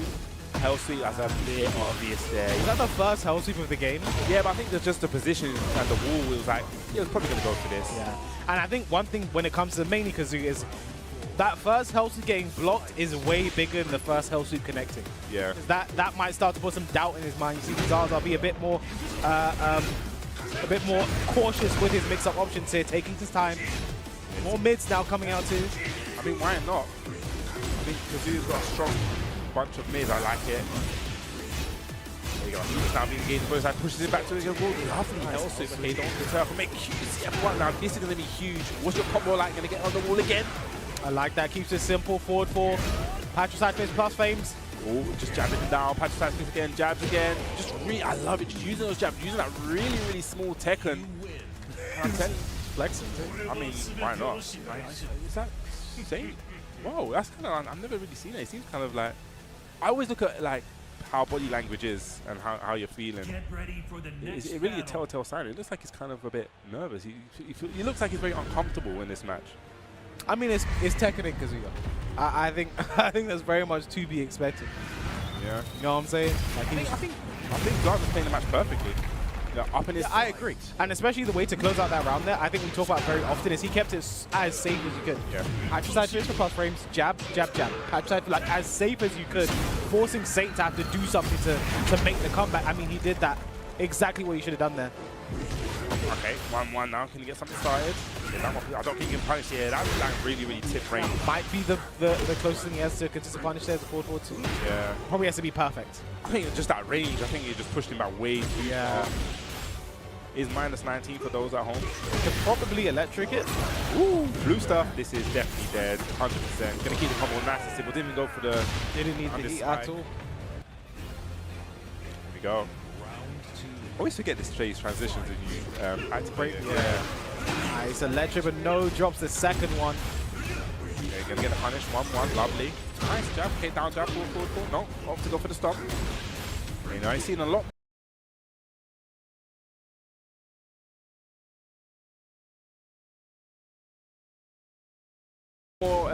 Forward 1, support, pressing buttons. What's your combo? Right, we're gonna spike it down. Drops there, looks for one of the strong arrows tailspin. Okay, nice, but doesn't actually, probably knew that he wouldn't get an option from that. Nice, electric, very, very crispy. There's the heat. Is the floor still active? I think it is. I mean, I think Zaza kept it, but okay, never mind. I was going to say he kept it because of the hell sweep. It's going to launch to the floor with heat hell sweep. It doesn't go for it. Jump into electric. Doesn't work out. Saint 2 rounds to the good in this second game. You're going to get a punish here, yeah. Lovely, down by 1-2. Such a strong punishment, Kazuya. Yeah, that's what I say. It's one of the things that his mids have really come a long way. Speaking of his mids, there's a new one. 4-4-2, heat dash, full launch. Is someone finally going to take the... No, not yet. Okay. Yeah, this actually been in play for... I've never seen it being... Especially if they got launches as well. Yeah. 1+2. Okay, wind up punch 21. There we go. That should take the floor. That would be funny if it did. But they just both go up again. Back 1+2. Gets to get the blue sparks. Not enough yet. Just... And the down forward one, we went 2 rounds there with the floor not being blasted. I mean, still, maybe when he puts his gun down, it's not nice. The guys are hard. That doesn't happen. Okay. But yeah, a very good rebuttal there from Saint. I think Zaza was looking very good, very comfortable in that first game. I think a perfect comeback there from Saint. A no-round Brown, 3 rounds straight, didn't let him get started. Exactly how you want to stem the bleeding after a subpar first game like that. I definitely feel like with Jack as the character, I feel like he excels on trying to like understand what your opponent's doing. And sometimes it may take that game, you should take that round, Lin used to say, but I think in Tekken 8, I think it's maybe a little bit longer. Just a round, maybe long, yeah. He's backdashing, doesn't want to backdash too much because that wall is explosive. Need to get him out of there. Obviously, insane poke away, doesn't really put it into play. Ooh. Basically a whiff punish there. A sidestep to make sure it realigns to get heat activation.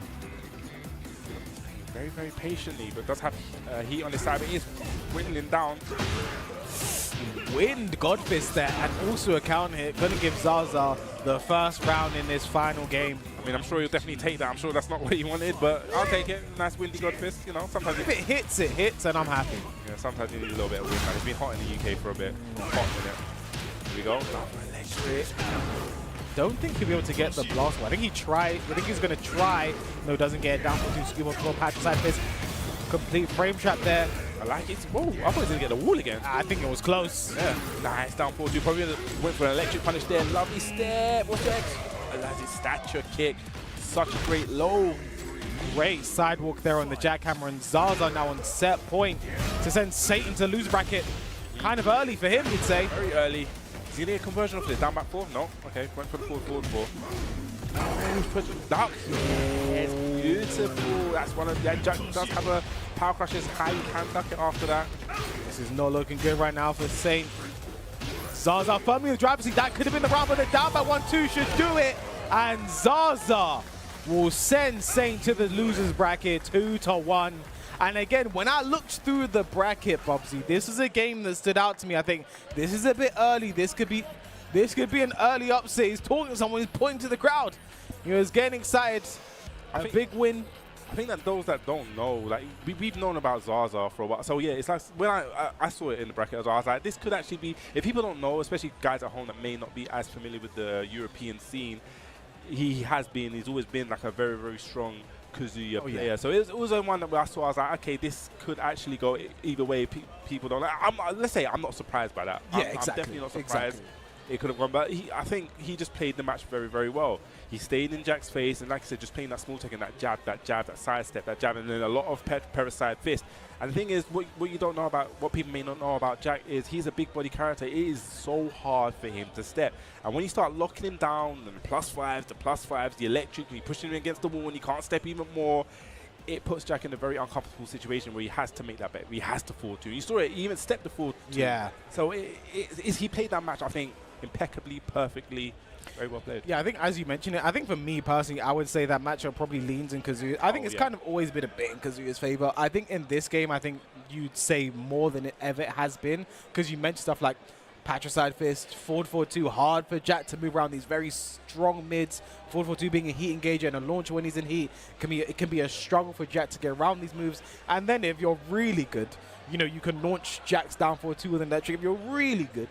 But like, yeah, I think it is a bit of a struggle matchup. Even just down back one, he's got an easy one that does so that is damage. such a good punish. You know, I feel like Keisuke is one of the first Kazuya players to really be using down by 1-2 as a punish consistently on 13, 14 moves, like all the time, whenever he could. And we see that spreading now. We saw Zaza just do that there with a great win. Stepping up next, we're going to see another Mishima-style character, perhaps with, or we could see a Falcon run, because Riot has been playing a lot of Falcon run, but our next game is going to be Riot versus Bio. Yeah, and I think with Riot, I definitely feel that he's not playing at the level that we know him to, and I think he knows that deep down.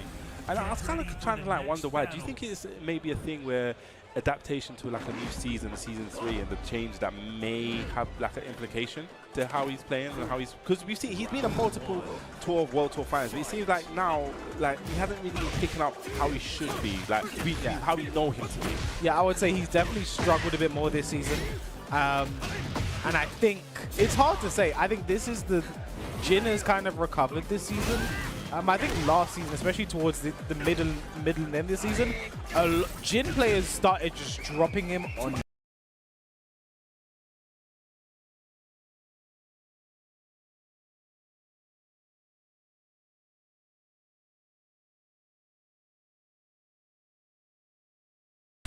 You know, we saw so many. Jin has been a character where he's been like, he's had so many loyal mains for a long time, and we see a lot of the big things. We saw CBM, Book, and Riot, like probably the main three. There's others in there as well, but like they've been playing Jin for such a long time.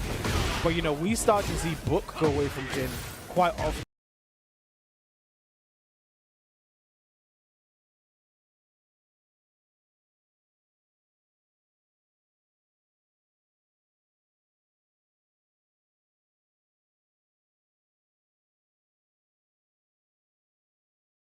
Maining King. Yeah. You know, he's been playing Far Cry as well, but like, you know, we saw CBM going to Mieri's Zone quite often. You know, we saw Riot going to Far Cry. We saw a lot of the Jin players start to really, because again, Jin players have kind of a reputation for being a bit down players. They've had a reputation for that. But when they were complaining, but also dropping the character, I think it started to give their complaints credence. You know, because like, okay, they're actually not playing him anymore. Has he really started to suffer a bit? But I think Season 3, he's returned. He's good. CBM playing more consistently. Book has actually been playing it from time to time again, you know, from the Maining King, and we're seeing Raph as well. I think maybe it's two things going on in the mind, you know, with Raph. I think, you know, struggling a bit more. There can be all sorts of things going on. But yeah, he definitely has been struggling a bit more this season, I think more than usual. I think he started off this game really hot start. You know, he hit the ground running. I believe he qualified for EWC at DreamHack Sweden, beating Knee, you know, to get into that top 8 and qualify there. I actually remember that. That's when we went one game down. He kind of like, he coached himself at mid-set. And I was the one. That was me. Oh, I'm sorry. I could. You didn't coach him. Maybe I didn't. I remember. All right. But like, no, he, like, again, I didn't really say anything like, you need to do this. It was more just like, it was more believing yourself, that thing, you know? Then, and also that year he got the top 8 at EVO as well. The top 6 at EVO actually as well. So when we done that celebration, we like done a kick up. A real life kick up. Almost fell off the stage. But like, yeah, and again, we speak about how good he has been, how good he is today right now. He's really on the front foot. Yo, really struggling. We're kind of seeing the Raph we expect to see when it comes to this level. Yeah. And like I said, we know that he's capable to reach that level. It may just be like, you know, he just needs to, like I said, there's been small, even though the patch was small, it's small change, but I feel like it had a lot of implications, very, very big implications for certain characters. I'm not really a Jin specialist, I don't know if the patches really made that much of a change, but if people start to drop in, and I don't know. I do think the nerfs to other characters as well made Jin a lot more viable, because it's like, I think there are certain characters, I think Feng is another character, I think Kazu is another character, where the more you nerf heat and the more you nerf like the overbearing things that exist in this game, those characters just slowly start to creep up and get better and better and better. I do think Jin is also one of those characters. Downfall 4 goes out again. Riot again playing a perfect game right now, 5 rounds straight. I mean, he's playing like the Riot we know. 2-1, just really just locking down. Nice. Here we go. Gonna get something started. What's your combo like?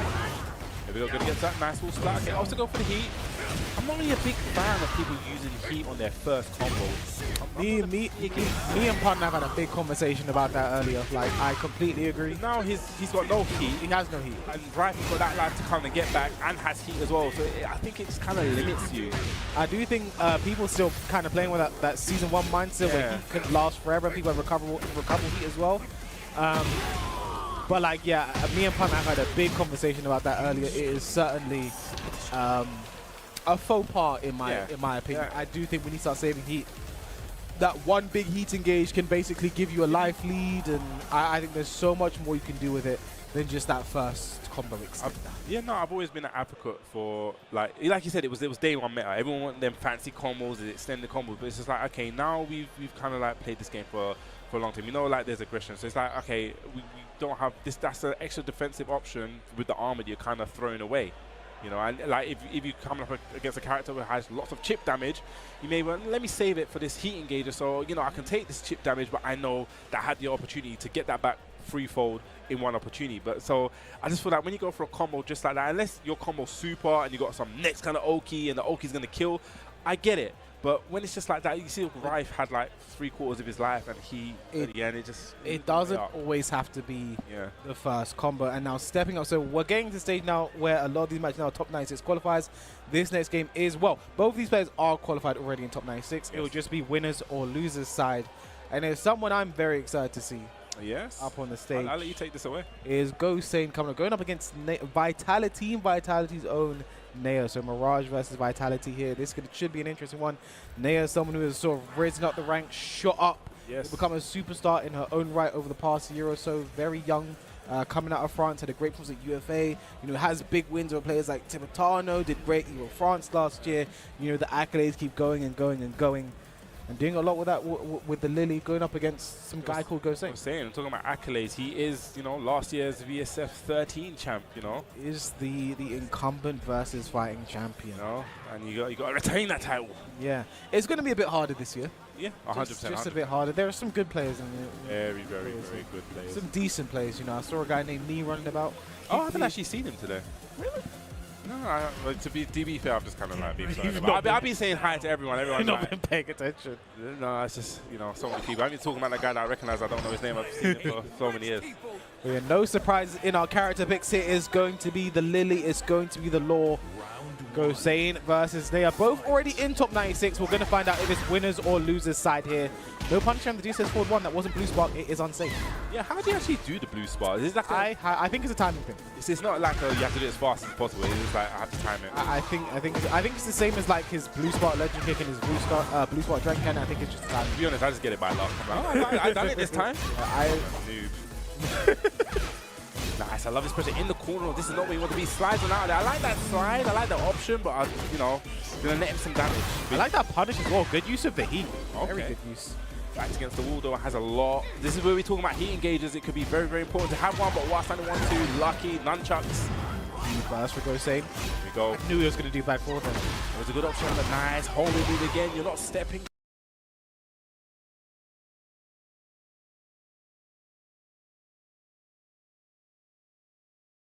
Same first round to Nea.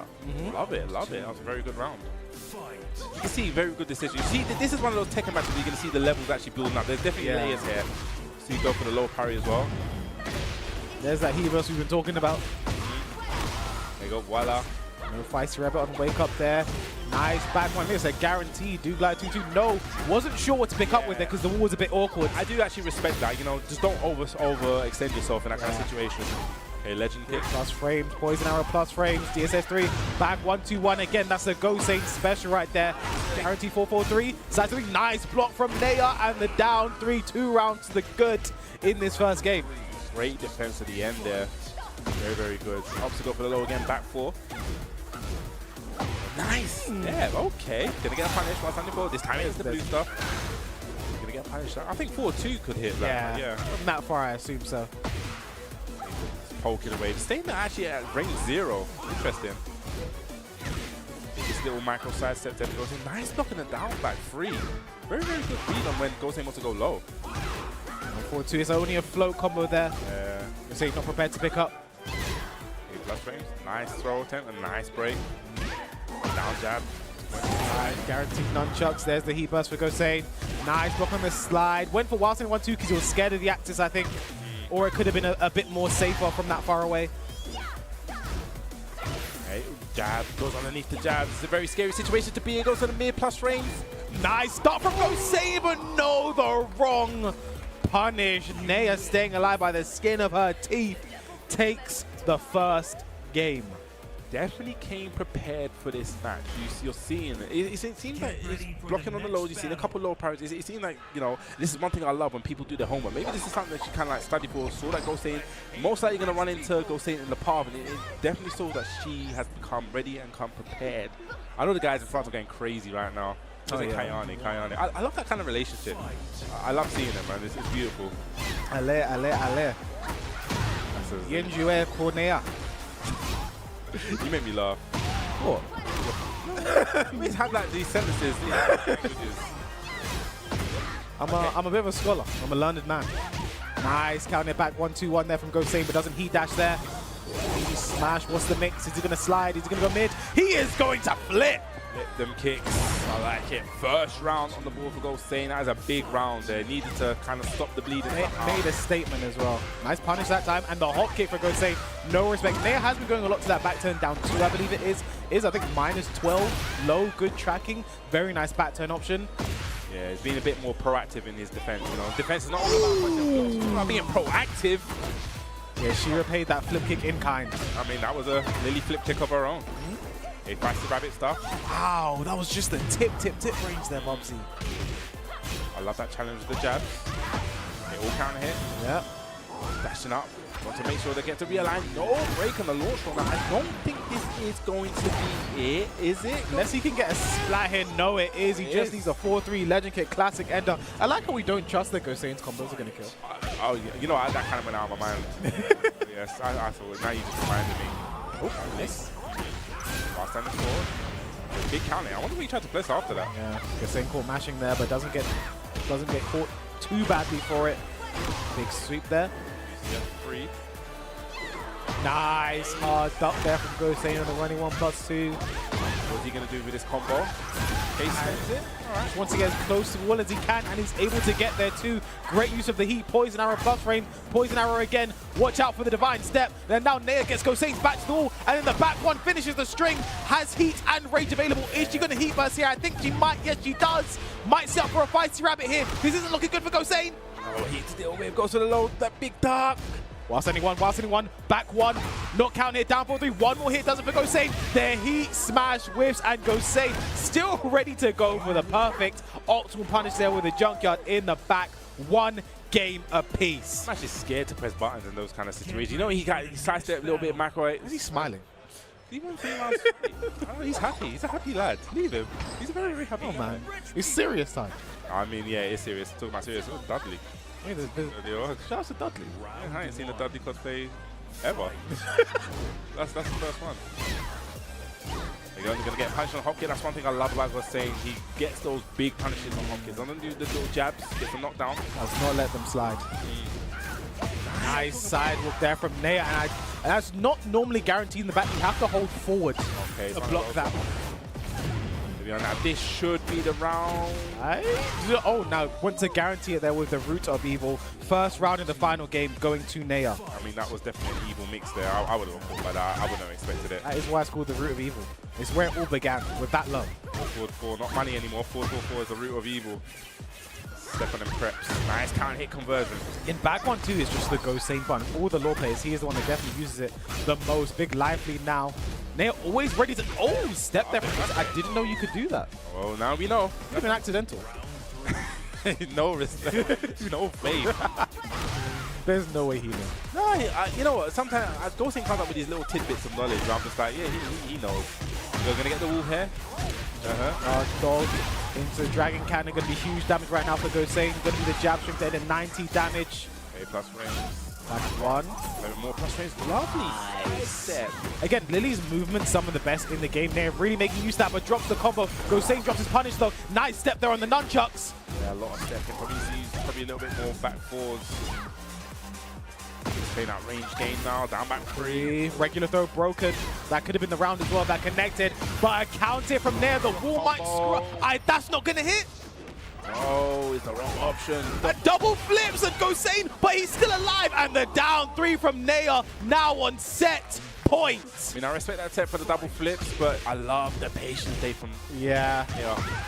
And now Nea on set point here. This will be again another name to add to a long list of accolades, but definitely not done yet. One thing I always say about Gosain, he does not look like he is winning until he has won. Yeah. Started off this round strong, toe kick, rolls back, that's counter hit, that this should be it. Stomp, nice block there from Nea, but the back one, and it is a final round, Bubsy. Man, this is the Gosain way to do it, right? This is exactly the Gosain way, but lovely side step down 4-2, hop kicking, get a bit scrappy. Nice block again from Gosain, and he gets the launch again, should take this to the wall, junkyard dog. There we go. Okay, I love it. Saves the heat this time. The hop kick back from Nea. These two are swinging back and forth for each other. A bit of a combo chop. Root of Evil block. Down 4-2. The hop kick goes getting a bit too overzealous. Nea makes it pay for it instantly. Gonna go to heat here. Where's that wall? Gonna sidestep a bit to get that wall. Might set up for the feisty rabbit. Nice block from Gosain, +5. Ooh, okay. Gosain, nice. That wasn't a punish, actually. 20 seconds left to go whilst anyone doesn't connect. Sidestep 3 plus frames. Nice down jab from Nea. The back turn mix. One more hit does it. Gosain with a great block. Heat dash. Regular throw broken. 10 seconds. Bubsy! Nea taking it at the end. Well, you can feel that the air just got to go stuck out of the room there. But that was great play. That was probably the best match we've seen. Oh, that's the best match. That's the best match we've had so far today.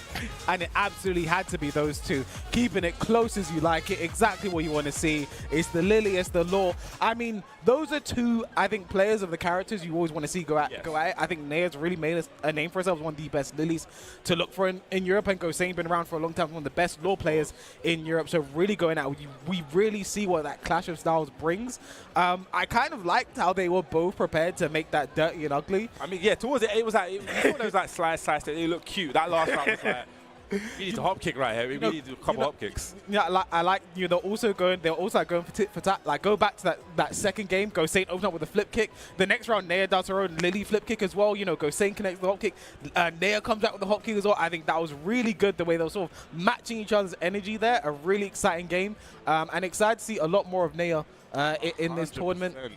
And our incumbent versus fighting champions now in the loser bracket. I mean, it's one of those matches, like I said, it could have gone either way, and it's amazing to see. How old is she? She's very, very young, isn't it? Like 16, 17? Around that, yeah. Yeah, man. It's the levels, man. The levels of these guys are coming up, especially the younger generation. It is actually crazy for me to see. Like, someone that's been around many years, I'm just like, whoa, this is actually kind of scary. Talking about scary, we have Dev, man. Dev KO. We're talking about, you know, new players, younger players coming in. Yeah, Dev KO, one of them. I don't know if he's younger, but he is a newer player. You know, someone who's sort of coming in Tekken 8. Going up against Hanma. We have someone very excited for Mr. Yujiro coming to this game very soon. That's someone I'm excited for. I think that announcement of Yujiro, that trailer, that has been like, I don't remember the last time I've had like that much dope. I mean, it was so funny because I'm not really an anime fan, but I was saying to people that just the reaction of people in the crowd, and like, I think I was watching Joker Street, I think I've seen your reaction, I was like, huh, like I don't know this character, let me, because when the trailer came on and all that stuff happened, I was like, I don't understand what's happening, because I've never watched this. I was like, everyone seemed kind of hyped, so I was like, okay, cool, let me go back and research. I actually started to watch Baki. I actually downloaded it's a journey. It is definitely a journey. It is definitely a journey. I bought it. It's absolutely a journey. Here we go, Dev KO versus Hadma here. And he's definitely one of the Dev KOs. I was talking about young people, young generation kind of like, you know, come out. He's definitely one that I'm being impressed with. I've dropped into his streams a couple of times, first stream. He seems like he's getting a good understanding of the game. Yep. See what he's going to bring to the table. He's getting jabbed out by Hamon. Lovely wish punish with the 1+2. Looking pretty strong there. Yeah, here, this is also another game that is a top 96 qualified match, basically.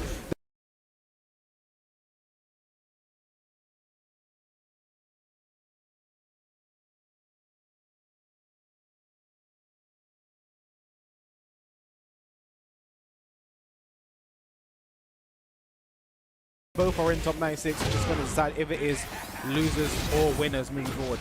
Super back 1+2. I love it, you know, Brian has moves, you can like, oh, he's got a super hatchet, he's got a super back 1+2.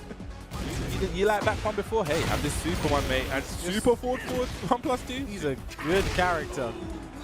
Some would say too good, Bubsy. I mean, he's a little bit of a problem, like. I didn't say that. I mean, someone said it. That wasn't me. Yeah, other people have said that. I heard them say it, actually. I was just repeating. I'm a parrot. Yeah. I don't have a mind of my own. None of us do. In this rat race we call life. Anyway, let's stop the philosophy and start talking about Tekken. So I get to claim this. Nice counter here. Okay, 1, 2, 4. Okay. Again, do we count like Brian 1, 2, 4 as a G clef basically? Yeah, I'm saying everything that kind of like goes into E now. It's a G clef, you know, 10 frame G clef. That's going to be guaranteed. This may be dead. Ooh, very nice. Optimization there, and the down 2-1 to close it out. One of the best round enders in the game. Yes, the classic. Like Chicken Mario used to say. I mean, it's been like that forever down 2. Yeah. Something you have to deal with. I love this play, just, you know, jumping nose up there. Magic kick. This is our second Brian versus Steve right on stream as well. We actually had a low high versus was the Magic Super. Yeah. I love this aggression, just attacking low down jabbing. I was speaking about this little down jab, I think it's so viable in Tekken. Before it used to be shunned on, it's like, you don't really have defense. I definitely think in this game you need the down jab. Oh yeah, we had this conversation earlier, like down jab is, previously in Tekken, if you were down jabbing a lot, it was a sign that you had bad defense. Something goes things to say to me all the time. It was a sign of bad defense. In this game, it is beyond essential. It's a sign that And the thing is, what people don't realize is that when you down jab it, on hit, it's like +8, right? Yeah. I mean, that is, it's crazy. It's like +6, +8. It's one of those numbers. I can't keep up with the numbers, but it's like it's basically your turn. You kind of just completely swung the momentum. So it's something that you need to, but don't get too obvious with it. It can be low parried, you know, it can be crushed. So be careful. It can be stepped quite easily. Yeah. It's quite you can get with punch quite bad. Their recovery is worse than jabs. Yeah. I found. Yeah, 100%. Yeah. So it's something to keep in mind. Don't abuse it. Just use it every so often. Know when to use it. Yes. Look, the punish could have got Sonic Frank there. Back 1+2, one more. He's going to do it here for Hanma. Down 2-1 again. As Chicken Mario used to say, the best round ender in the game. I would agree. I definitely would agree. Hatchet kick guaranteed. He just got a little bit too excited with the Okuzen. Lovely juicy back 1+2. Hatchet. Keeping him locked down, still has a little bit of heat left. Nice block. That was a hard commit there on the Hatchet. That one, some say that's in a Brian Electric. Cannonball straight. Brian Electric is so apt for that move. Yeah, I've heard that's what they be saying on the streets these days. Brian's going electric. Yeah, like you see that 1+2. 8+ frames, while standing 4. I like this. Be very, very patient now. Just, you know, that small tech, a lovely little side step. Okay, gonna break the glass. 2-2. Down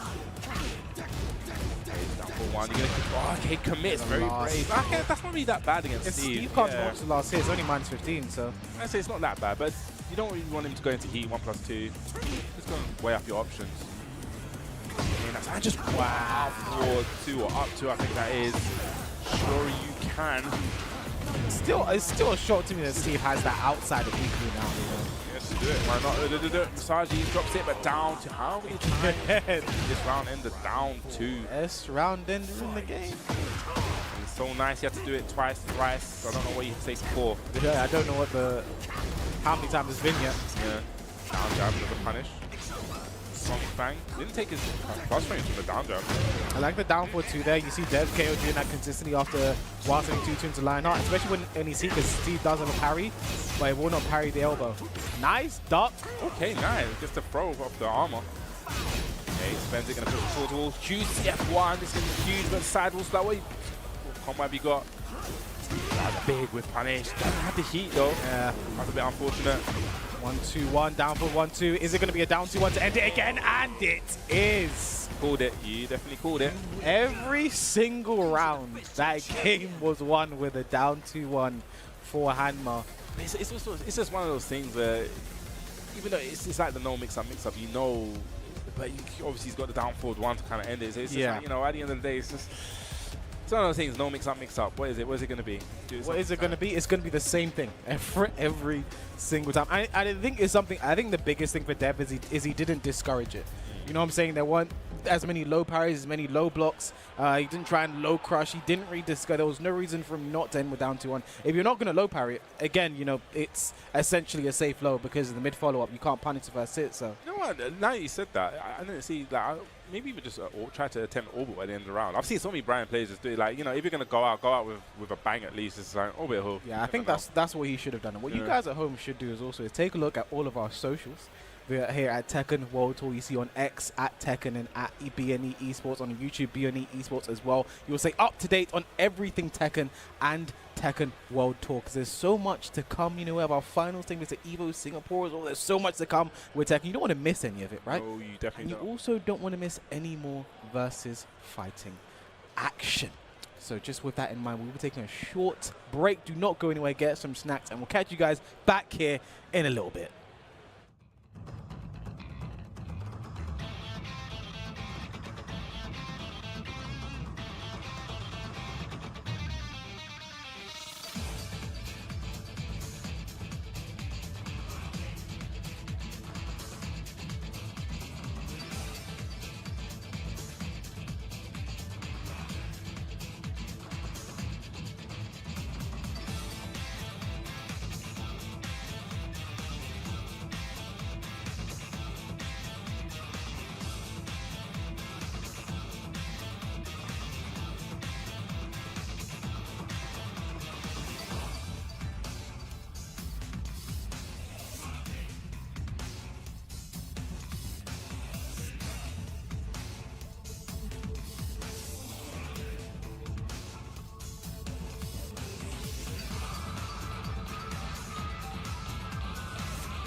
are not just fighting for money. They're not just fighting for fame, but something that is far more valuable, and that is legacy.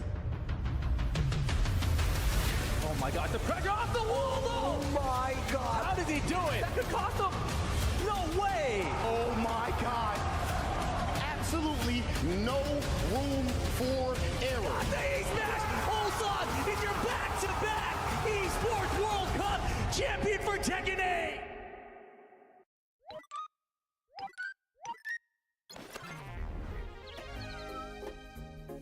See ya, Pac-Man. Be safe! Don't get lost! Oh, memories. Well, time for the next level. Snack break! Let's roll! Oh, amazing! Huh. Ooh, power pellet!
Right, ladies and gentlemen, welcome back to more Tekken 8 Master Event action here at VSFighting XIV. Joined now by the lovely Rude Gang. What are you saying, my brother? We done the first block. We're back again. Yeah, exactly. All good. Witnessing from over there, you know, it's a different feeling. You know, we have the best seats over here, but over there, it's really sick to see the atmosphere and to feel the energy from the crowd, especially some of those last few games that you were commentating with K-Wiss.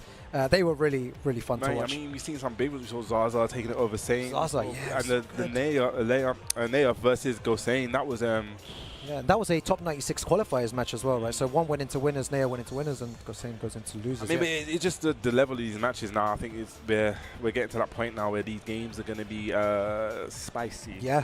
Very, very spicy. Yeah, I was saying earlier on as well, the level of play and the caliber of play is the reason why we're getting these great games in top 96 qualifier matches. You're getting so many of these close, high-level players, and it's great to see. It's actually interesting because I was speaking with Ulsan like before my block, and he actually believes that the level and everything has actually kind of like evened out a lot. Sure. So you know, that's a big, you know, that's a double EWC champion saying that he feels like, hey, you know, you can go to these kind of regions, because before, you know, it's just the truth. You kind of came to Europe, the level wasn't as good. You kind of went to other regions, the level wasn't as good. But now you got like individuals that are really taking the game seriously, had the resources to get a lot better, and now you got the EWC champion saying that, you know, like every tournament now you go to is hard. It is, and it's hard to call who's going to win the whole thing, let alone, like, you know, who's going to make it into top 8. It's difficult to call, and it's really hard when predicting these things, Bubsy, to know who's going to get there. We're talking about predicting. We can definitely predict this next match. We're going to have Lowhigh put on a very, very impressive performance against the Magic Troopers. Going up against Hasboys, you know, we saw his Claudio earlier on. Definitely a matchup that I'm sure Lowhigh's going to be familiar with. You know, they probably be one of the best Claudio players out there in Mulgold. But let's see what Hasboys can bring to the table. Like you said, these are the kind of moments for these UK guys when you come up against this on the stream to make a name for yourself. I used to love these moments. They're so, like, they're super special because you have everything to gain, nothing to lose here. You just need to play your best, and already Lowhigh starting off with some great movement. Yeah, showing that taunt. You cannot test this taunt game. Okay, Battle going to get the 4-4-2, and we're going downstairs as well. Ugh. I feel like that wasn't going to reach, and it ends up reaching. Let's see what your combo is like here. Lowhigh all the way to the wall and big damage. Yeah, we've already seen. Okay, I love it. You know, varying his wake up. You saw it before. The Magic Suit was always teching into it. Okay, that's going to be the round. Yes, lovely confirm on that Incinerator.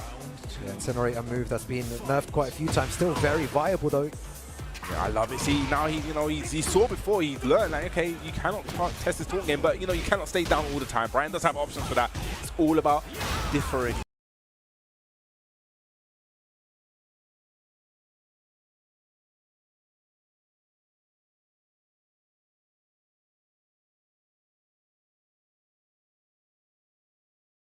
Your options. You can see the way that Lowhigh's playing. He looks super switched on as well. He's gonna, Overboard is gonna actually heat there. Okay. Has a he's not gonna do anything too heavy or hard. Run into, gonna push him towards that explosive ball. Down back 3. Up 4-2, just using those plus range. A lot of plus range, just chipping him down. I like this patient. Could have actually got the wall splat there. But went for the 2 option. Oh, and he done it there. You need to do it before when you had it. That is actually quite hit confirmable. I feel like the way that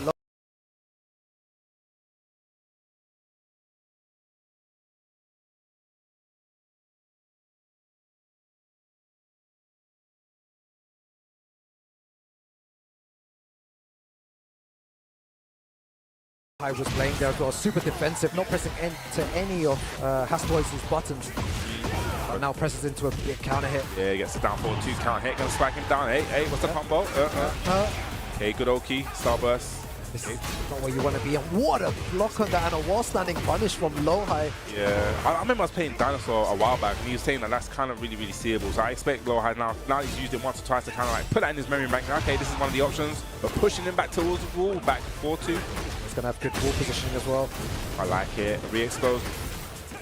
Okay. Look at the combo though as well. Look at that damage. I like it. Got the Starburst as well. Side step 4. Gonna charge it up. No.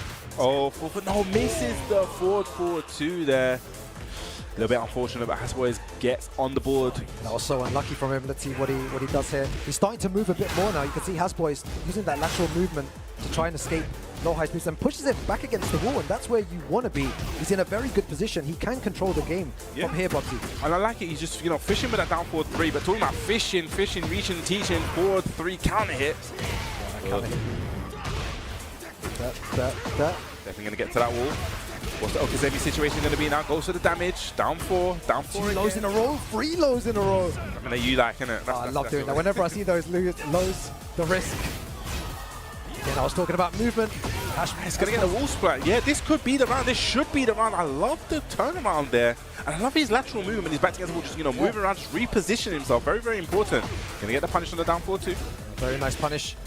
They're both playing really well right now. Really fast-paced. Lowhigh was on the front foot. Hasboys has found the way back. He's just opening him up. What a dark as well. Done that a bit too many times there. That run into definitely was telegraphed. Lowhigh saw that before he even came out. Hard ducking. I've been watching a lot of Lowhigh recently, especially at tournaments. He's so good as well. When he's on the offense and 1 pixel remaining.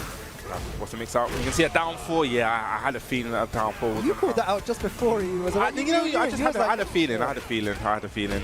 There was a lot of mids coming out, especially at the end of rounds, and then ending it with that low was very unexpected. Final round situation, really good game, though really close as well. 2 rounds to Lowhigh, and then Hasboys came back. He really turned around, and I love, like I said, the lateral movement. It kind of just ended up on he made the 1 run into a little bit. It was a little bit unfortunate, but I don't want that to deter him from doing it. You know, Claudio's got some good. Sometimes you need to mix up with forward 4. I know it can be step, but if you want to kind of play that game, I feel that you need to kind of install these things into mind. Like, okay, now you have to respect my 4-4-2. But he's doing the up forward 2s as well to kind of like say, yo, respect my mids, don't duck.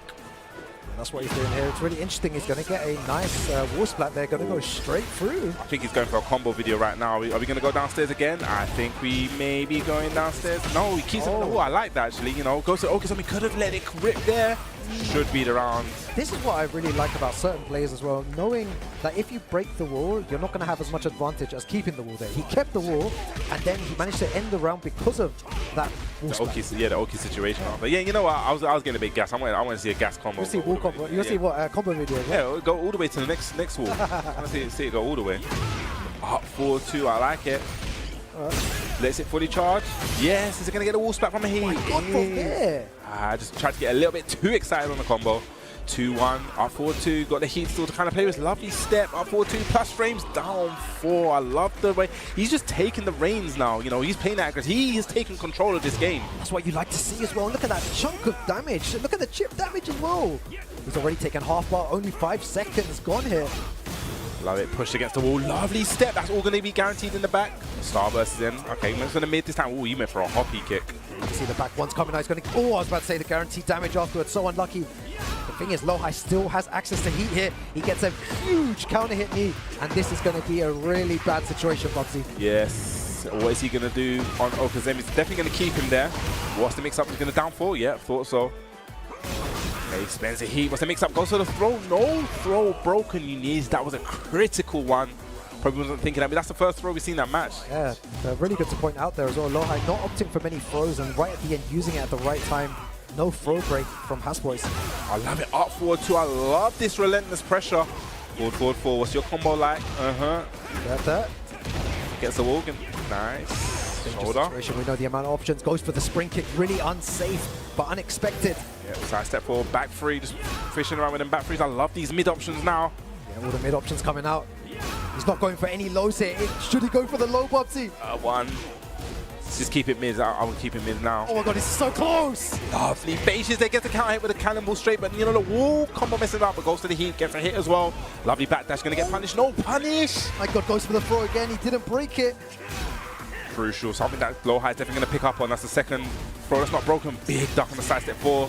So close. 10 seconds remaining as well. I don't really understand with the defense there. You know, so many good decisions from Lowhigh there. Manages to take that when. Looked, he had 1 pixel remaining, Bubsy. I mean, the light can sometimes blind you. That's what happened there as well. Again, this is the same situation. Lowhigh is so comfortable with his back against the wall. Yeah, opt to go for the power crush, but done a little jab so could block it underneath. Okay, he wants to go for the heat, wants to put more pressure on. Okay, that's right. Actually spicing up. Probably read that up forward too. That was a great option. The story of this match here, just putting people back against the wall, tries to go for a hop kick. Needs to get out of there, 4 forward, 1+2. Oh, big low. Still has a lot. Okay, I like it. Doesn't spend his heat. Didn't want to get too obvious with it. Just fishing with that down 4-3.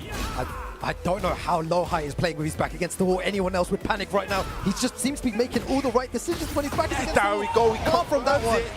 There we go. And the amount of times, I love that persistence weighs down resistance. The amount of times he fished through that down 4-3, putting it in Lowhigh's manner. Hey, you cannot duck here. I am fishing for this. If I hit you, I am going to confirm it and get that wall splat. Honestly, I've never seen anyone so comfortable with their back against the wall there. The way, and you're right, the way that he was being persistent with all of these moves there and just wearing him down and getting that one option for the wall splat, and now it's one apiece here. Yeah, he showed him his cards. Like, look. Like we said this before, Hashboy, you know, is he going to make a name for himself?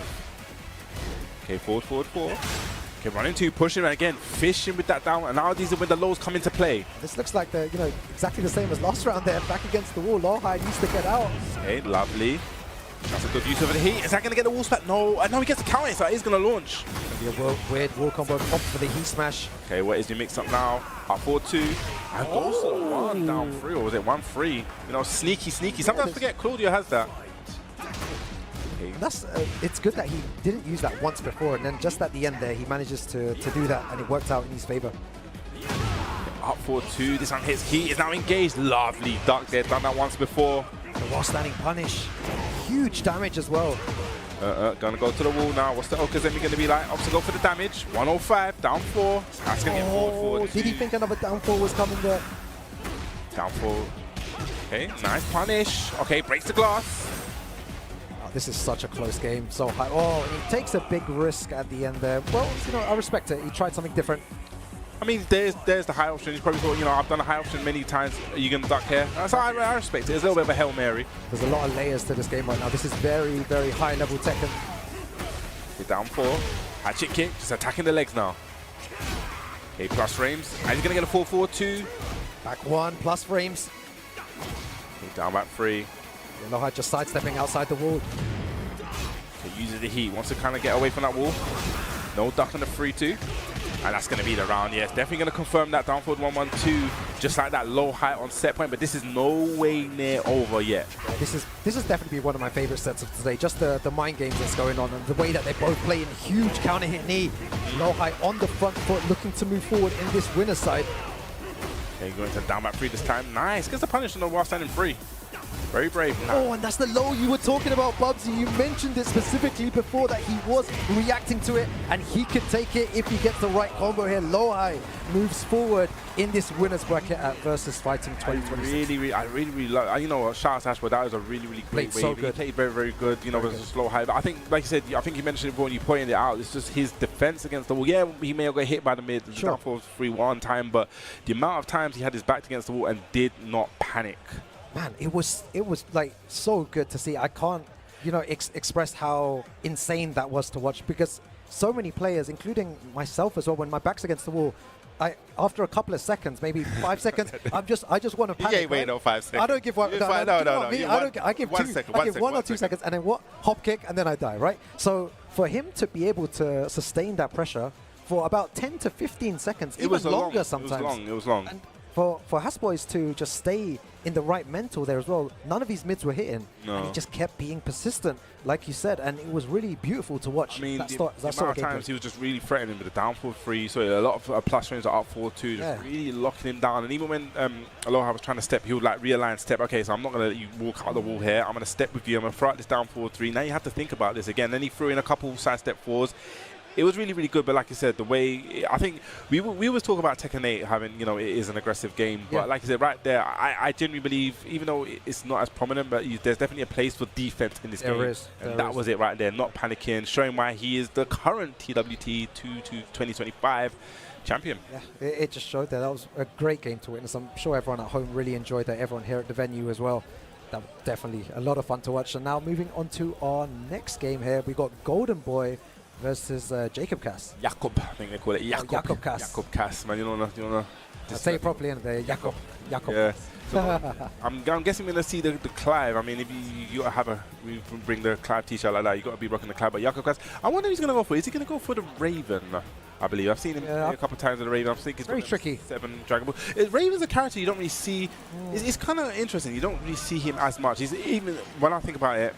the matchup that I feel that I'm probably one of the most unfamiliar with. I know like the obvious stuff like, you know, down back 2-1, duck there and there, but when it comes to actually stances, stuff. Even like, yeah, but when it comes to actually someone playing it, it's just like, okay, I know the basics, but like when you get to the pro level, I'm not really that familiar. Yeah. I feel like when I took Raven to the lab and I went through some of these stance transitions, I was just like, there's many times where I was just like, this does this, like this is 0 on block, this is +5. Like, he has so many great tools, Bubsy, and I feel like it's unless you're a Raven specialist, it's going to be very difficult to defend against this character. But Golden Boy, I was speaking to Wildo earlier on today as well. He says this guy is the best Clive in the UK. In the UK? In the UK. Okay, he says he is from Scotland. I mean, yeah. I mean, Clive's an interesting character because I feel I've always been the one saying that when your character gets nerfed, kind of stick with them. But I think Clive, especially with his heat, with the up forward 1+2 kind of strings, I think that really kind of hurt him because it is now, if he follows it through, it becomes unsafe. And I actually feel like that was what kind of like made him. He's still a great character, but I feel like people are really abusing the heat.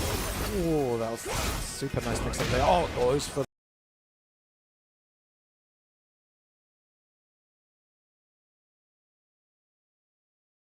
Back swing blow. Risk. That was off. That was definitely very, very risky. A Raven's back swing blow is, I believe, launch punishable. Yeah. -15. But it doesn't matter. Huge risk. It paid off. Huge risk, huge rewards. He didn't win with it, but you know, he swung the momentum in his favor, helped him. Didn't get him punish, yeah. Here's the blue stuff as well. Nice. Extra damage. We're talking about extra damage while standing 2. Big counter hit. Using that while standing 2 on a few occasions now. What's the risk? You know, no risk. Throw it out. I believe it's like -9 or something, so safe. I mean, Tishman used to really do that a lot. Rinse out while standing 2. Duck into while standing 2. Yeah. And again, talking about it, big counter hit, catching the timing. What's your combo like on the sideball splat? No, but get some good Okazemi. I feel like these are the best, probably some of the best moves in the game. So the ones like that, the counter hit mid launches that are minus, you can just spam these over and over again. You lose your turn, but who cares? If it lands, the opponent's going to lose 80 to 90 damage with the wall. That's a bit of that Soul Zone mix up. Got in all this time. Okay, 1+2. Went to get the heat engaged, get something started. Okay, blocking a down 1 from Clive.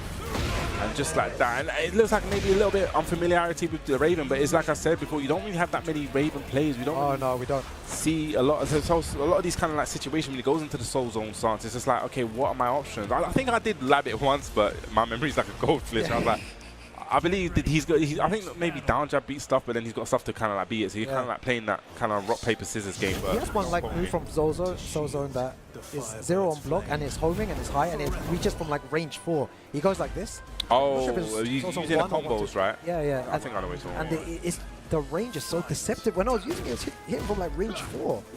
So he has so many tricky things from his stance mix. He's gonna get a big launch here. Gonna go to the wall. Okay, a little bit of a funny wall splat. Whoa. That is guaranteed. That was counter hit. Okay, nice block on the spinner. Really could have blocked it. Would have got a little bit more damage there. At low is launch punishable. Was probably looking for a little low. Very nice. Using his down 4-1 strings. Going into Phoenix shift. Lovely. Gonna get a wall splat as well. Get the full combo here as well. Okay, Ops go for the first hit to keep the Okazemi. Goes low this time. Oh, double KO there. I actually thought I was going to go underneath the sword. Yeah. I didn't want to say anything because I actually thought I was going to go underneath the sword, but it traded there. I mean, I wouldn't be surprised. Okay, big whip. Probably would have expected that to hit, so I didn't get a 4-4-3 or something. Okay, duck there. That's one of those things that Raven 101s. I kind of know you have to duck after that, those 2 kicks. Both of them playing a bit more patient now. Yeah, down 1. Lovely little side step. He gets a wall splat. I like that option. Go for the wall splat, and I love it. He dropped the combo knowing that the side wall splat, but gets a big counter hit anyway. Plants a spear in the ground. These 2 guys are actually swinging really hard here. He went for the black swing blow there. 2 for 2. Both of them watch out. He sidestepped that. Oh, I was going to say he's going to get a huge punish instead. The down jab, and then afterwards did the wall standing punish. I think he got down 2. I think he tried to go down 4-2, but made a little bit of a misinput. Gets a back 1 counter hit though. Gets a counter. Really good stuff from Golden Boy. He's standing his ground here against probably one of the best Raven players in Europe at the moment. I love that Phoenix shift 1+2 to get heat engaged. Oh, the sidestep. Okay, he's trying to test his knowledge, Bubsy. He's testing his knowledge. 1 pixel remaining. Okay, backswing blow again. That's 3 for 3. Slides on in there. What are you going to do? He's going to do another back. Oh my god, he was ducking from before he even hard read. Yeah, did the mix there. Very good stuff by Golden Boy. I mean, yeah, you said he was definitely being tipped to be one of the best Clive players. That's from Wildo. Wildo been giving me that good information. That side information. It's really interesting to see. You know, he's shaking his head. He seems like he's not happy with his performance, even though he did win that. But you know, probably expected. You know, I shouldn't have won that. Lost that first game. It's kind of looking like. But we'll see. Jakob Cass definitely. I believe online he's got the 7 Dragon Balls with the Raven. Let's see what he does here. One apiece. Using that down one. I want to even see a lot more down ones. Could have got a punish on the while standing one this time. Okay, counter hit. I'll crush.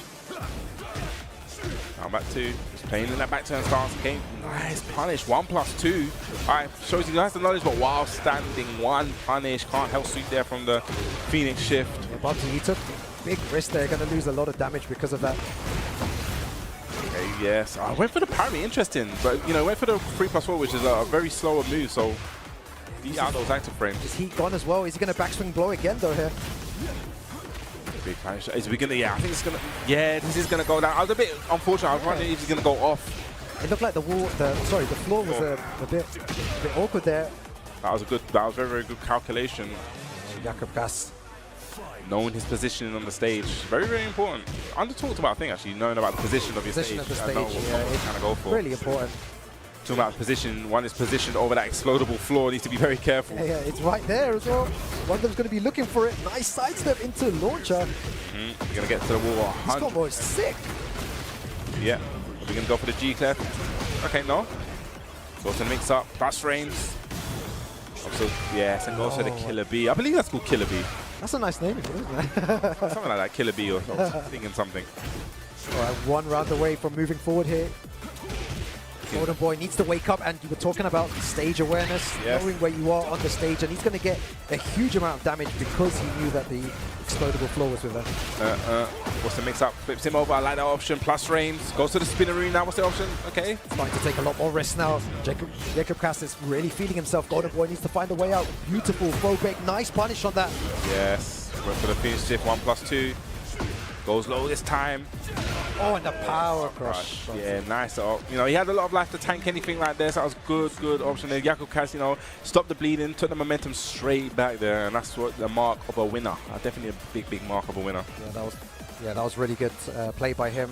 Golden Boy, you know, big props to him. Really put on a good show. He did a lot of things right with Clive, but just the stage awareness at the end from Jakob Cass was really good. I think he pointed out as well. Down to that. Just, yeah, he knew like where the explodable floor was. I mean, the first time it happened, I was shocked. I knew what the throw was. I was thinking one's going to be on the floor, and I thought the other one's going to get thrown off it, so I didn't know how the interaction would go. But it's literally like it just clipped the corner tip. So it was, like I said, stage awareness. A great presence there to actually know, you know.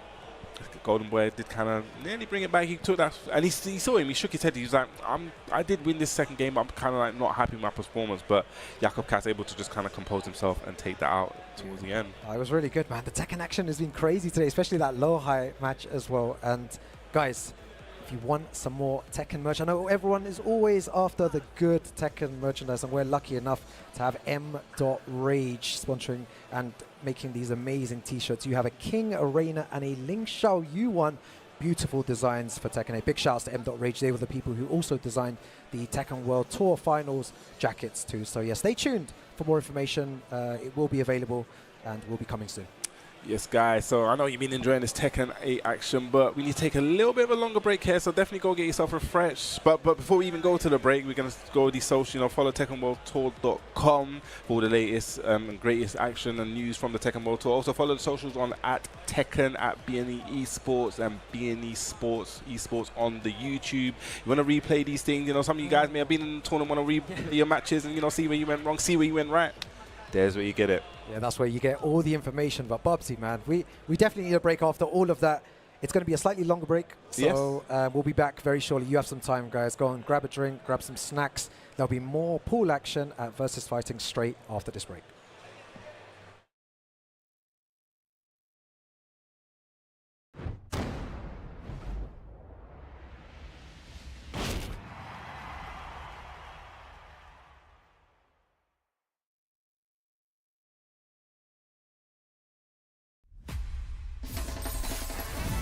Hunger's the root cause of conflict. Join me, and we'll feed the world. Okay. Get ready for the the next battle. Section 8. New challenger. The hero has arrived. Bob!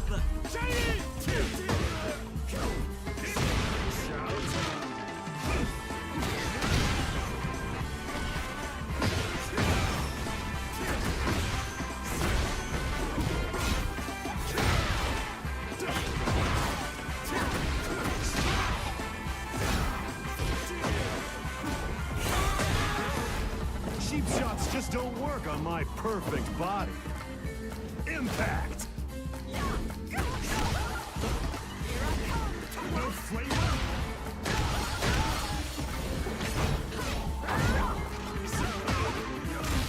Let me go! I hope you're ready! USA! Sense now! Float like a butterfly, sting like a bee. You know why I love eating onigiri? Kudarana. Because onigiri also means to slay devils.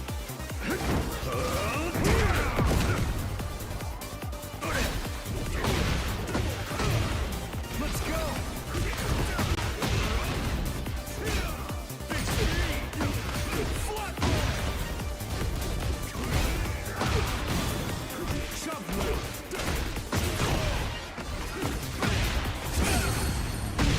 Eat your calories out.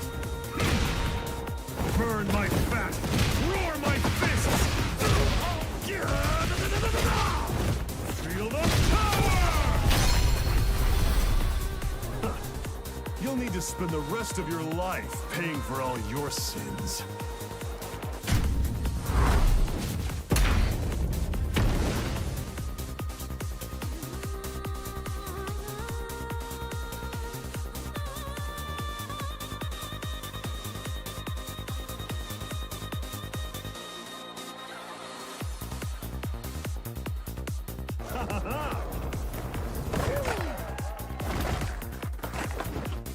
The hero has arrived.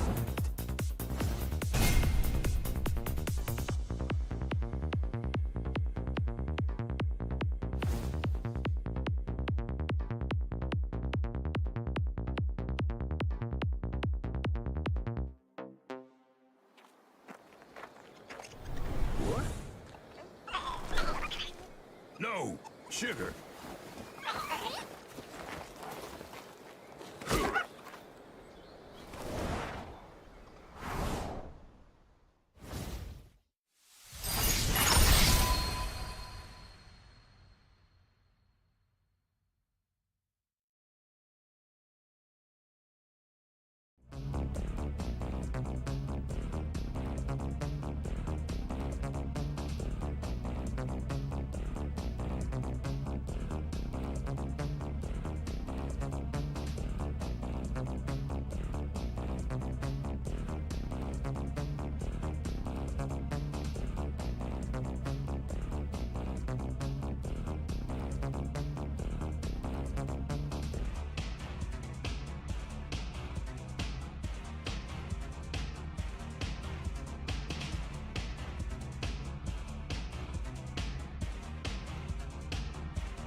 Welcome back, everyone, to VSFighting 2026 here live from Birmingham in the UK. We are showcasing all of the greatest talent from around the UK and also the EU, and we also have players from around the world here in attendance trying to win VSFighting. My name is Rukang, back on the mic, and Mr. Pun Life joining As always. Yeah, it's exciting. Yeah, like we're starting with Pool C now. Obviously, we've already had 2 waves of pools, A1 and A2, and B1 and B2. So we have 2 more waves to go, about the halfway point now. Yep. Plenty of action still to come. And, you know, every single one of, like we keep talking about it, every single one of these pools has a nice variety of talent from across the UK, all the different scenes. You know, we got Southampton, we got Milton Keynes, the Bristol scene as well. Bristol, the them. Brighton scene, obviously scene Birmingham as well. Scotland came Manchester up scene as well. Yeah. Manchester, yeah. So it's a nice variety of different scenes from across the UK, and also we got some Irish representation, I believe, as well. Henchman Hoey's here, and of course international representation from Europe and also from Korea. Yeah, it's great to see as well. And what's also another beautiful thing, Pun Life, is that we have all those scenes that you mentioned, but then we also have some of those scenes that we don't really get to see a lot of, and load of players that I've not really seen before as well in attendance. So it's great to have like a talk with them, seeing how they're feeling as well. And it's just been overall a really great day. You know, everyone's been so kind here. It's been absolutely amazing seeing everyone. Wonderful faces. You got a smiling face over there as well. Yeah. So loads of good friends. And it's great. I can see as well on Boxty, the player on the left, or I guess on the right on the broadcast, actually wearing the Elf Final Fight shirt. It was the final Elf event that we run. God, it's like 3 years ago now. Yeah. That was my baby of an event. That was a really good event. Boxty used to be one of the admins as well for East London Fighters back in the day, helping us out a lot of TOing and all the kind of admin stuff. And he's facing Sentenza of Mezzo. Mezzo, like a group of people, online community. I think the server is run by Sparta, who we saw on stream earlier playing Asuka. Yep. A nice variety of European players in there as well. A lot of the UK players, but there's also some names from across Europe in there as well. So a nice community of people. You know, they run their own leaderboards and brackets and things, and all try to get better and travel and meet up at all of these tournaments. So it's a nice community within a community. Yeah, it's always nice to see, man. All these communities as well. You're someone who really believes in showcasing new talent as well, Pun Life. So it's good that we are showcasing some of these players today, and I hope everyone at home's be enjoying the show as well all day today.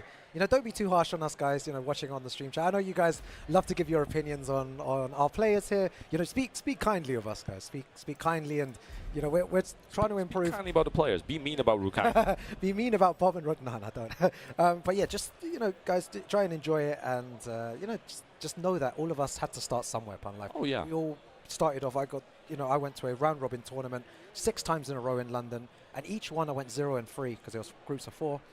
Every single week, the same thing happening. Played on streams, got blown up, and then all of a sudden, one day I escaped groups, and then I learned, oh damn, okay, this stuff is real. Top 16, and then just got destroyed, and then back to the drawing board again. And I think that's what's really fun about Tekken, is that we get to enjoy all of those, different aspects, the journey of getting to the top.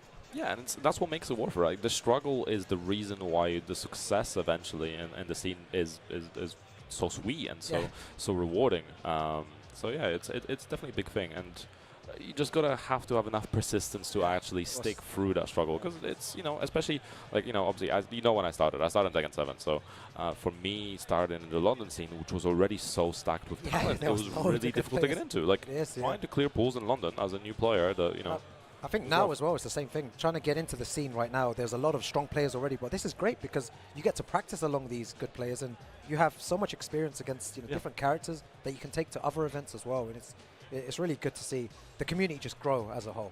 Yeah, and that's always the thing. Like people come, people go. Whether it's live comes in, gets in the way. Maybe a card that they play doesn't come out for a while. So it's a constant exchange of people, and new and old, and it's very natural. Now we've got 3 great characters coming up, right? We've got Bob, we've got Roger Jr., and we've got Yujiro Hanma. I know everyone's really excited for all 3 of those characters. You can't tell me you're not excited about those. They're hype. Bob is hype, Roger's hype, and Yujiro Hanma is insanely hype. I don't watch Aki, but I know there's loads of people out there that are going to rinse these characters. I will keep my thoughts on Roger to myself, but I am excited for Bob. You guys are gonna learn about Roger Jr. You're going to get a nice It's ass whooping, man, when the character gets. I'm gonna have to be doing some prime lab time to do that character, because again, like with a lot of other characters, like I have some Tekken 7 knowledge from seeing them on even playing some of the older games afterwards. So there's some familiarity with it. Yeah. With Roger, Roger is Tekken Tag 2 is the last like time. Yeah. I've played against him in Tag 2, but and like before in DR and such, but I haven't played against him enough competitively to actually see what, get used to the moves. So it's almost like a new character to me completely. Exactly, especially you're right, people that haven't played the previous iterations, like Tekken 6, they don't know that Roger has a Hell Sweep, he has a unparryable tail, he has all of King's throws, he has a wave dash, there's a safe down forward 1-2. The list is the list is endless. And do you know what? I'll be watching your videos when you're labbing. Please stream Roger Jr., please, so I can just watch. I want to see everyone's reaction to the character. It's just going to be me, getting increasingly annoyed. But oh look, another two fan favorites here. King and Alyssa. Yeah, King, a very popular character as well. Alyssa, we've had, I think there used to be a few more Alyssas than in UK than now, but still a character that we see some representation in players like Shirtle, etc. But as far as no Boxy's been playing Alyssa back in 7, so there's no surprises. And Sentenza has been a King player for ages as well, so confident character pick. So it's already more than half bar already from Sentenza. Nice. Good break on a 1+2. Oh, he activated Boxy already. This is the thing you gotta be careful with Alyssa, because once you go into distraction. Ooh, okay. Jagu step away. That was a really good way to escape, and here with the Muscle Buster, goes for the Heat Smash straight after, and that's gonna be loads of damage, man. That move is so strong. I think most damaging Heat Smash in the game, if I'm not mistaken. Yeah.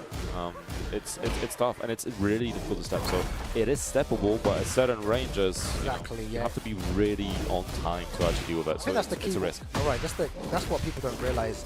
It is steppable. No one's saying that you can't sidestep it, but it's just very difficult to step, especially when someone's changed. Depends on range as well. I think at range 0, it's fairly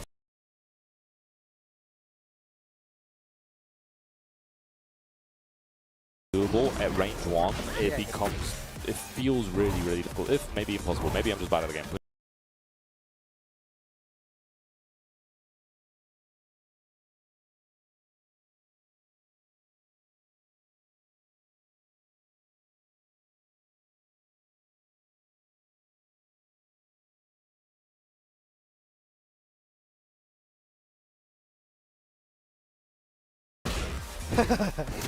Nice. I like not committing to forward 2-1, instead going immediately for the throw, getting a counter hit. What's a chunk of damage already? You're right. What's good about Sentenza is that he's using those giant swings, using a lot of them, and it seems to be working, so I don't really want him to change the strategy here. Boxy going to get huge damage. Nice. I like backing off. Boxy does have an advantage right now, but that whiff might cost him. This round feels like it's lasted forever. A couple of seconds remaining and finishes the same way as the last round. Just it was kind of going in bursts. Maybe both of them kind of scared to close out some of the rounds. Maybe scared to overcommit on the pressure. Nice break. I love that, man. I feel like I just want to clap, man. It's just if something's working, use it again. Don't stop. Oh, now he's mixing things up. Counter hit as well. Chunk of damage. That's a lot of damage in the front. Oh, yep. Good sidestep. Be character roll, maybe back and forth. Oh, actually, want me to be. Oh, so close. It's about a 2-4, and I see them. That's a ribbon. Spike damage combo there. Doesn't quite get a wall, but it's a lot of pressure. Nice interrupt. Okay, good break. That would have been so costly with the rage. I wonder if he's going to try to activate heat or something. Goes for a down jump again and goes for another throw. Just mixing his throws up. This is really dangerous stuff. Uh-oh. Oh, no. Notice that he was staying on the ground, King. Oh, break. Giant swing again. Yeah, but I think this is something that was kind of bringing Boxy down a little bit. We saw some fairly large whiffs that kind of cost him the rounds where he felt like he was getting close to getting the round and was kind of getting back the health deficit, making back the health deficit. It just wasn't enough because he wasn't quite dashing up to make sure that those moves are landing. He was just kind of whipping out, maybe a little too hasty. Yeah, exactly.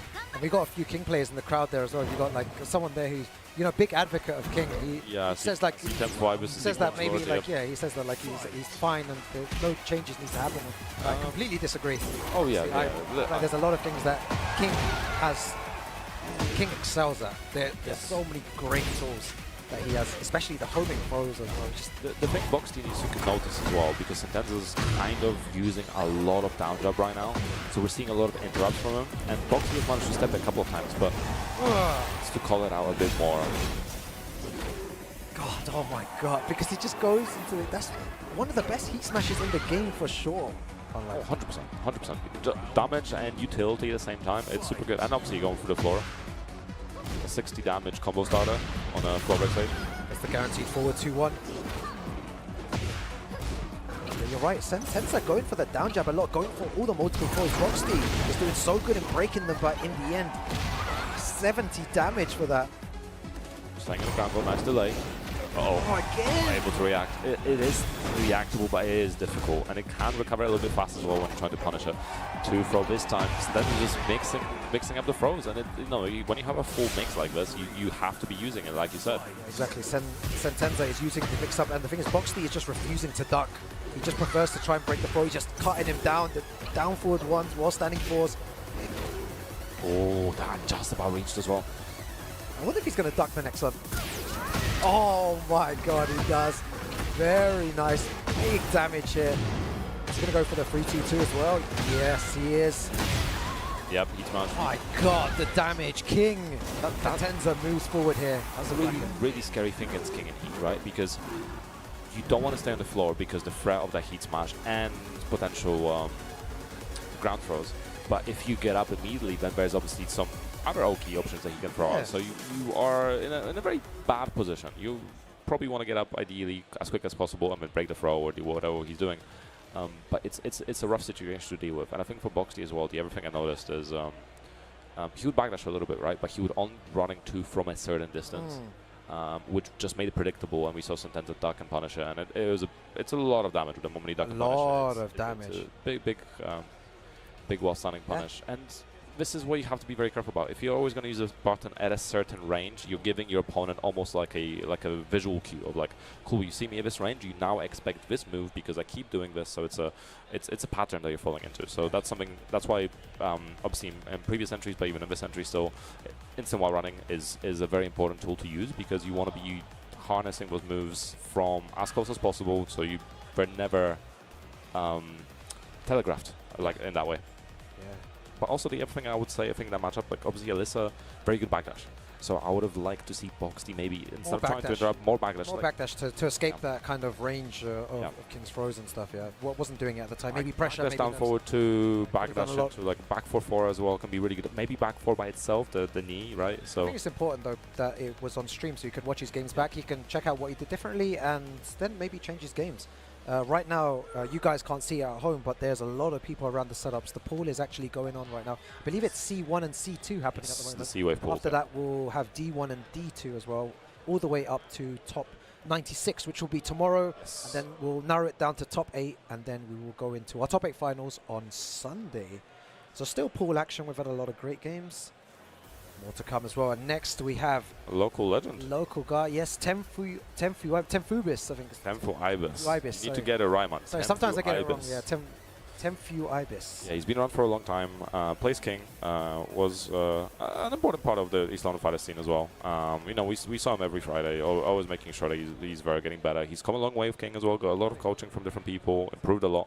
His whiff punishment, especially, I have to say, his whiff punishment has improved so much, and you can actively see he really sometimes he sets you up for those situations. Yeah. He takes like 2 single backdashes and then punishes you really hard. And I think that's because he's trained with like Super Akuma, and they've given him a lot of great advice. So I've always said to him, I really appreciate that you're carrying on the grind, because it's a long grind, but it's worth it in the end. We need to keep going, all of us. Yeah, on the other side, we have Donna Panda. He's a regular of Portsmouth and Southampton, and maybe Guildford, I'm not 100% sure, but he's a regular of that kind of area, so one of ours.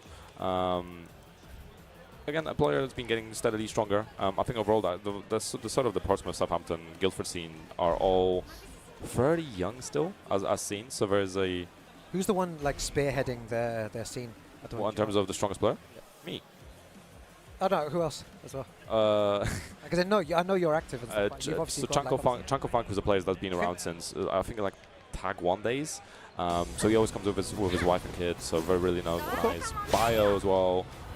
We often see, we've had Dakanai and his brothers come down a few times, and Chewit and Shurtle and Juice have come from Brighton as well to play in Portsmouth or in Southampton. So we get a nice variety, but yeah, unfortunately I'm the big dog at the moment. Definitely good. Oh, nice. All right, Temple Ibis versus Donuts Panda.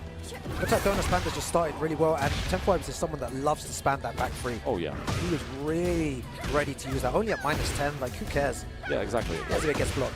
Unless you're ducking, which I don't know how much you want to be ducking into King, because we do see like every time you start ducking into throws or anything like that, you're going to eat a hop kick or you're going to eat some other launcher.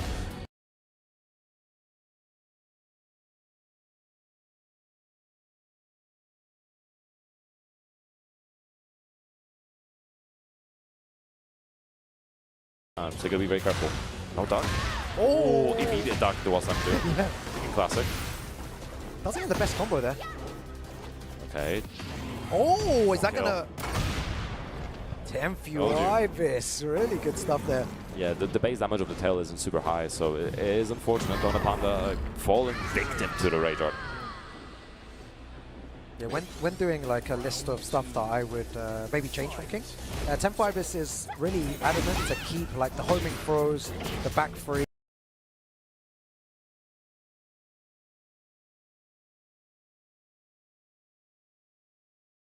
And all these moves, he thinks that it's, you know, like, again, the back three is just so abusable, but... Yeah, I mean, it's moves that are crucial to his gameplay. He plays very aggressive, so he likes stealing turns with it.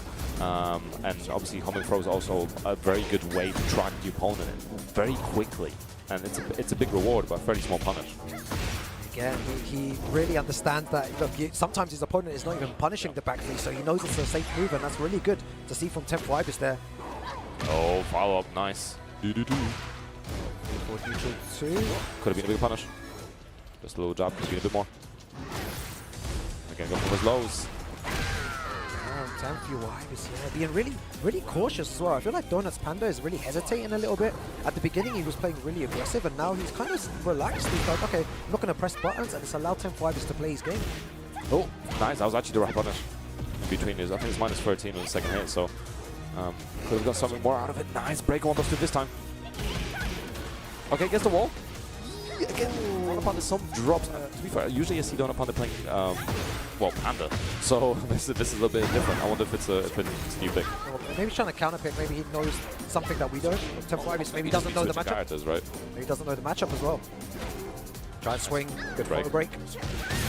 Okay. I don't know if this is enough to kill, especially with the wall. Nice, back one. Okay, so, you know, we got around on the board. Again, a little bit shaky, as you said, a little bit hesitant. I think Dona Panda should ideally try to run some offense in Temple Ibis, because I think Temple Ibis right now is just kind of opened up, and he can just do whatever he wants. Like, he's just doing whatever he feels like, and it's mostly working out. That's what he's doing. Temple Ibis has done like 5 lows in a row here. I wonder if he's going to go for another one. He went for 6 lows there. That one just whipped. Oh, from Shadow Duck. The back free spam from Temp. Nice, staying on the ground, good break. He's always breaking those one throws. He might try to look to do another one. +2. Yeah. Big damage. I'd like to see a bit more size 2 from Dona Panda as well, because I think that's something that Temple Ibis pressed into earlier, so maybe that's a knowledge check they can already do. No punish, it's -14. Yeah, but that's information for Temple Ibis. He knows that he can get away with that. He might be more in back free again. Went under, but... Uh-oh. Hop kick, alley kick for the win. Temple Ibis on the board there. Yeah, Temple Ibis taking a sip of water. I mean, mostly looking confident. Again, it still feels like he's kind of running his game plan. Dona Panda's not really preventing him from doing anything. So we saw like starts of punishment, but it's kind of lacking the confidence to continue the string and get the damage you actually deserve, I guess, from it. Yep. We'll see how it goes. Admittedly, a scarier stage to be on, especially once you reach that final part of it. I think this is really advantageous for Temp. Yeah, I would not want to play Temple Ibis on the stage. It was worse in Tekken 7 though, Forgotten Realm. Oh yeah. And all those King players, they all went straight to... I know. Those carried King players, they just straight away Forgotten Realm. Good break. Uh-oh. Let's try again. There's another one. No break still. Uh-oh. Oh my god, the damage! Nice, right at the end. Good counter as well. We saw a lot of those power crashes, so that's actually excellent to deal with the... Well, it just does it again. And the low again because he stayed on the ground. If he's going to do back 3 power crush, right? Down back 3 will go under it, counter hit, launch it. And that's the situation that works out for down opponent. Nice, just small checks, just both of them doing a lot of down jabs. I've seen high level players do a lot of down jabs, and it really works. I've seen the speed that they play at, especially players like Nobi. I've seen them just use it to alleviate pressure, and it's a really good tool. It's an excellent tool, but you gotta be so careful because it's so easily usable, but at the same time also very easily counterable the moment you show a pattern of using it. Yeah, exactly, and that's the key, to not show it in a pattern. Yeah, there's a lot of situations in this game that you can really call it out. Even character specific, like a lot of people down up against Lee's Hitman after 1+2. You can just Hitman step into Hitman 2, right? So like there's character specific things you can do, but also just like even throwing out hop kick. Both these characters have a way to hop kick. Nice punish, getting it this time. Oh, just letting rip again anyway. But I like this from Donut Panda, going for advantageous moves and trying to use the plus frames afterwards. Nice, guaranteed. Do it again. And mixing it up as well. Yeah, really mixing things up. It's good to see, and Donut Panda really... You gotta run your offense, no matter how simple it is, as long as your opponent is not punishing you for doing so. If it's working, keep doing it. And his throw breaking has been really good. As I say that, he gets hit by the other throw. But, ooh! Nice. 1-4 working out. No combo, but it's something. Getting the flow. Oh, no combo there as well. So unlucky, but... Count it. No launch. Still gonna be a chance of that as well. Yo, the angle slam. Yo, Shining Wizard. All the throws coming out. Nice. Circle breaker, tempo driver C right now. Gotta be so careful. Nice. In between the hits. Oh, the combo though, Pun Life. Is he gonna get it? He's been dropping a lot of combos today. I'm not sure if he should go straight for the Rage Art here. Eliminate that great health. I think that's the right option. I think it's decent, yeah. You can also activate Heat here if you want to, because you're gonna have a neutral reset after Rage Art. So I think that is the best idea, Pun Life. I think this is pretty good, yeah. Oh, he doesn't, and Tempo Wiper just throws out a forward 2-1. I don't know if there was any thought process behind that. He just panicked, maybe seeing Donut Pandas go forward, but he had the resources, Pun Life. He could have activated Heat. He would have been so far away that forward 2-1 would have not reached on as a punish anyway, so... Knee to the head, man. Again, Nice. Every time he notices the throw is broken, he's always trying to line up something else, whether a counter hit, whether it's another throw, whether it's power crush. Tempo was just trying to back under pressure. I really like Donut Panda's throw breaking here, but isn't going to be enough. Goes for the mid option. Nice low under, but good counter hit launcher from Tempo Ibis. 2-0. I mean, Donut Panda, I think, was getting back into it. It wasn't bad, just especially I think there was a lot more confidence in his play, especially in the later rounds. You know, the interrupt on the... He's looking at the wrong camera. Yep. Wrong camera. Temp threw at the other camera, man. You messed up, man. You did it on the wrong camera, Temp. Happens to the best of us. But yeah, there was a lot more confidence from Donut Panda, especially later on. You know, the down forward 2 between the 2 hits of the Heat Smash I thought was excellent. Really, really good timing. And also just, you know, using the up 1+2 to start the pressure. Mixing up between the low, mixing up with the while standing. Yeah, it started to work out. Just towards the end, run out of steam. Tempo Ibis found a way back. It was that Rage Art situation which kind of gave him the momentum again. Yeah. Just the messed up with the random forward 2-1 out of nowhere because he just ran in. He could have activated Heat. There was a lot he could have done there, but it's really unfortunate. But Tempo Ibis makes it through. What I would have probably, the way I would approach that situation, the neutral reset is good, but also while my long range buttons are Miari, right? So I'll maybe something like a down 2, the big snake arm, I think could be really good. If Tempo Ibis wakes up, you did down 2 from that distance, he just gets hit and you get a counter hit, right? Forward 4 2 like approaching buttons. So something they cannot really press into that's going to cover up the distance while we're waking up. But I still think, you know, popping the Heat in that situation post Rage Art is actually decent. Like, you get a massive neutral reset. Sure, obviously you lose the frames because you have to cancel the burst. But that's fine. It's still decent because you have a little bit of an advantage. You wiped away with great health, and now you can apply more pressure with your newly acquired Heat. So that's something to always consider. Definitely, yeah. No, it's definitely good games we witnessed there. But moving on to our next game today, we have Martian Eater versus Quantum Web Aman. Quantum Web Aman. Aman is a player that I think many people maybe are sleeping on a little bit, right? Because we don't see him on big stages super often. But I've seen clips of this guy a fair few times on Twitter and in tournaments around this side of the country, and he's got a pretty nasty execution. So I want to see how it goes. I want to see how far I can get because I think he's a player that you have to watch out for. Yeah, really looking forward to see what he can do here against Martian Eater. Yeah, Marshall. I think I feel like I played Eliza in 7. I feel like I ran into Marshall online. I'm not sure though. I can't confirm. But the name sounds very familiar. Yes. Yeah, he's been around for a while. And especially with the double X before the name. Yes. I'm like I've seen this name somewhere before. I don't remember. Oh wait, I think I remember, but I'm not sure, so I can't comment. Right.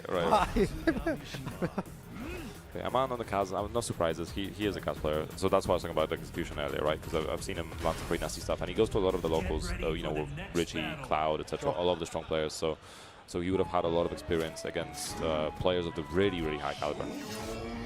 But see if that's enough, because you know Yoshi's been doing some damage to people. Yeah. Even NRC earlier falling to schizophrenic. Yeah, Yoshimitsu is really tricky to deal against. Nice punish ready.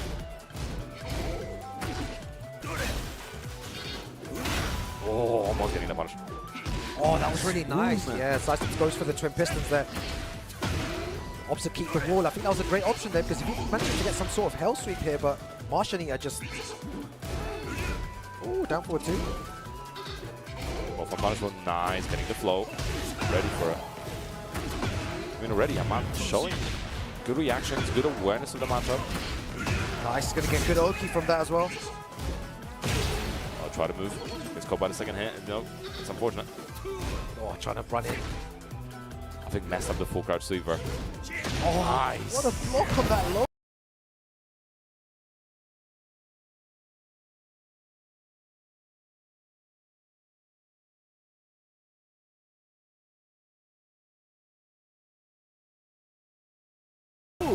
It is technically, I think it's just about seeable, but it's really difficult because you obviously have the sword sweep and there's other options that you can do from full crouch. So good awareness. Punish. That, yeah, nice 1-1-2 punish. Yeah, no punish from Martianita. Yeah, you know what, if someone doesn't punish it, it becomes technically like -9. Oh yeah. Safe, yeah. It becomes... Oh, but that's how he punished it. No, we're getting flow. No duck. Both, it's great to see both UK players as well. Down for 2, he's good. Oh, he attempted down for 2 electric. Oh, what? He was ducking. Rest. He tried to, no, it was a counter hit. He tried to punish. He tried to punish, it was a bit too early on The problem with it is I don't think you can actually punish it. I think it recovers so fast that you actually can't get a move in if it works. So you just duck it, get your damage, and that's fine. Unless you have a full crouch move, then that's something you can try to do as well. Like full crouch move that hits slow is an excellent option. Oh, I love the patience, man. Do you know what? Phantom Weapon 1 was going in so much. Offense. At the final second, stayed back. It was really good play. I'm telling you, this guy's really good. Like, that's why I'm really excited to see how far he can make it, because I think he's a very promising talent. No break 1+2. It's going to be good information for Martianita. I want to see a couple, like a little bit more tricks like that from Martianita. We know that Yoshimitsu has a lot of good setups. I want to see more of that. Oh, didn't end the punish. Pixel and a dream. The dream died immediately, but you know, 2 apiece. Either player could take in the first game. They're looking close. Nice. Counter, getting the twin pistons. Feels like Phantom Weberman has been playing a lot better, but Martianita's just found a way to stay in. Oh, that was sick! Look at the damage as well. 75 damage back against the wall. Oh, stacking up. I like the timing delay, but still getting caught by the counter. It's time to see what you got here. Oh, nice up. Oh, wake up! That was sick! Martianita still has resources here, gets hit by the Hell Sweep. One more hit. Oh, good punish. Damn, the wake up 3. Yeah, it was so good because he had enough time to wake up and still reacted to it. Saw the sweep and then upward 3, then great. Now I need to look up when the jump stage starts on upward 3. That's really good. I didn't realize guys could get away with it because regular hop kick often if you tech roll, you don't have enough time to hop kick on reaction. Or maybe he just delayed the sweep a bit too much. Or maybe that is also an option. A slight delay. That can happen. Yeah, really impressed by Phantom Weberman's play. Yeah, missing out some punishment against Yoshi specifically, but I think that's mostly because, you know, he's trying to go for twin pistons and Yoshi's suddenly behind him more like in the air, so just situations that maybe are a little bit unorthodox to punish from. Kazuya's so hyped to watch. Picks up time here. Nice. Oh, the standing damage, good awareness. Is this enough to kill him? I genuinely. Oh, that was such a sick combo. And look, the guys on the front approve as well. They're clapping, man. They're clapping for their border. You can see that. Nice. Electric. Very nice. It's like to feel. I also said before. A lot more confident like that. I said before that when a Kazuya player starts to feel themselves, it is one of the most scariest things in Tekken. Uh-oh. The rule kick.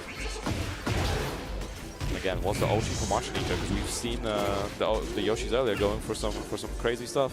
Is this the momentum that Martian Eater needs? And this is what I said about going a bit more crazy. Start to do a few more unexpected things. Maybe Aman is not used to fighting Yoshimitsu. Yeah, play over patience, right? Like, make sure that they start getting impatient, so they start playing into you, and then you can win off that. Oh, nice, the deep dash. Deep dash, God Fist. Martian Eater has given him away back in here. This should be dead, right? With the right combo. This rage. Okay, I think raid maybe would have been enough to kill, but hey, still enough to kill with a normal combo, and good awareness from Aman to actually pop all the resources that he needed. I feel like that's going to be very good mental damage as well. A lot of small ducks from both of them, no one really capitalizing on anything. Oh, goes for the low. Oh, goes past. Oh, unpunished, though. He's been punishing that every single time Martian is trying to do that, and I think that's one of the first times we've seen that crouch dash 1+2. Not been using it, but this is going to be good damage.